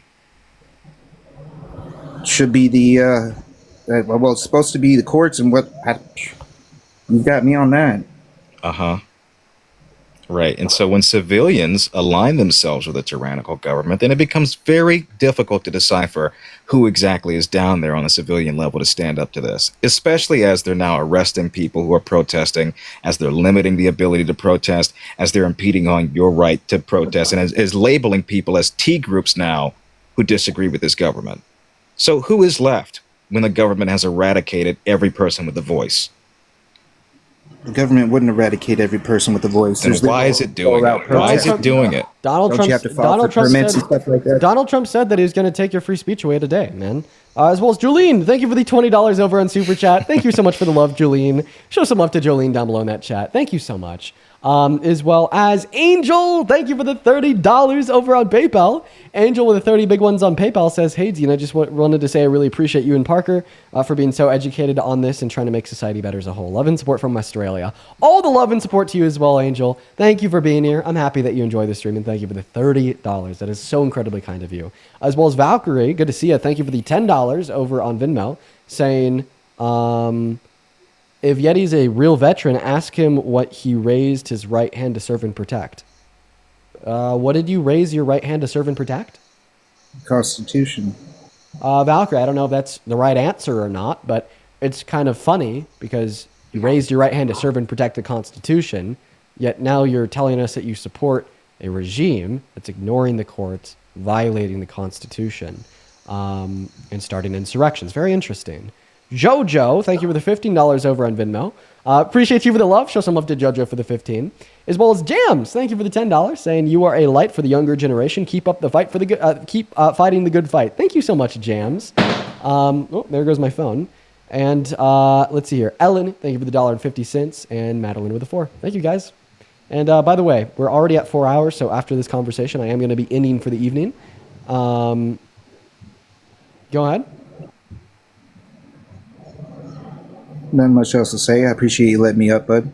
I know you got your views. I know I've got mine. I don't say I totally support everything Trump does. I believe his ego gets in the way a lot of the times. But would he be a better choice than Kamala? Yes. No, you can't quantify that. I can. Why haven't you? I can quantify it. Why haven't you? Done no good for this country at all. Just before you go, what right would Harris have tried to erode? It's hard to say what she would have tried to erode.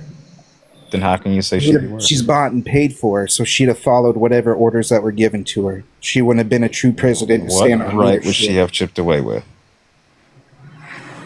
I can't say one off the top of my head because I can't guess. So Trump has got her 1-0. I think that makes her better unequivocally. That's That makes no sense. All right. Well, listen, you may go now, and I apologize for the 4'6" comment. You're an even 5 foot. Now, listen, you have nothing else left to say of substance, and frankly, I think it's embarrassing that you yourself can attest to swearing the same oath that you are now decrying and saying is useless. But all right. Nurse Ash, thank you for the $20 on Super Chat. I appreciate you, Nurse Ash, as well as that dude. Thank you for the $10 as well. Let's see what else here we got. I think we got a couple more that I'm going to read off here right before I end. Marissa, thank you for the $5 on Venmo. I appreciate you for your service. Jojo, thank you for another $5. And Ashley with a 3 and Atlas with a 1. All right. Well, I really appreciate everyone so much. Jaden, thank you so much for joining up and coasting with me for a while, and I hope you have a good rest of your day, my friend. Yeah, thank you. It's been a hot minute. I had fun today. Jojo, thank you for the 15. Sarah White, thank you for the 5. Thank you, everybody, for the support on here. I'll probably be live sometime later today, but yeah, thanks for having me up, Dean. Cool. Yeah, you take care, man. And yeah, for everyone else that joined us, today was fun. Long day. I'm really tired. Cassidy, thank you for the $10. This just in on PayPal saying, Dean, I love you. I love you too, Cassidy. Thank you for your kindness. I'm going to go get some dinner. I'm going to get some dinner. I'm going to take the rest of the night off. That's what I'm going to do. See it all tomorrow. If you are still craving some more debates, Parker just started his stream. So head over to @ParkerGetAJob on TikTok, @ParkerGetAJob on YouTube. And yeah, I will see you all tomorrow. Bye, everyone.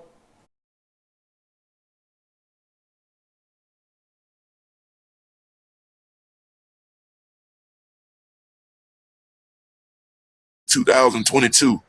Interesting.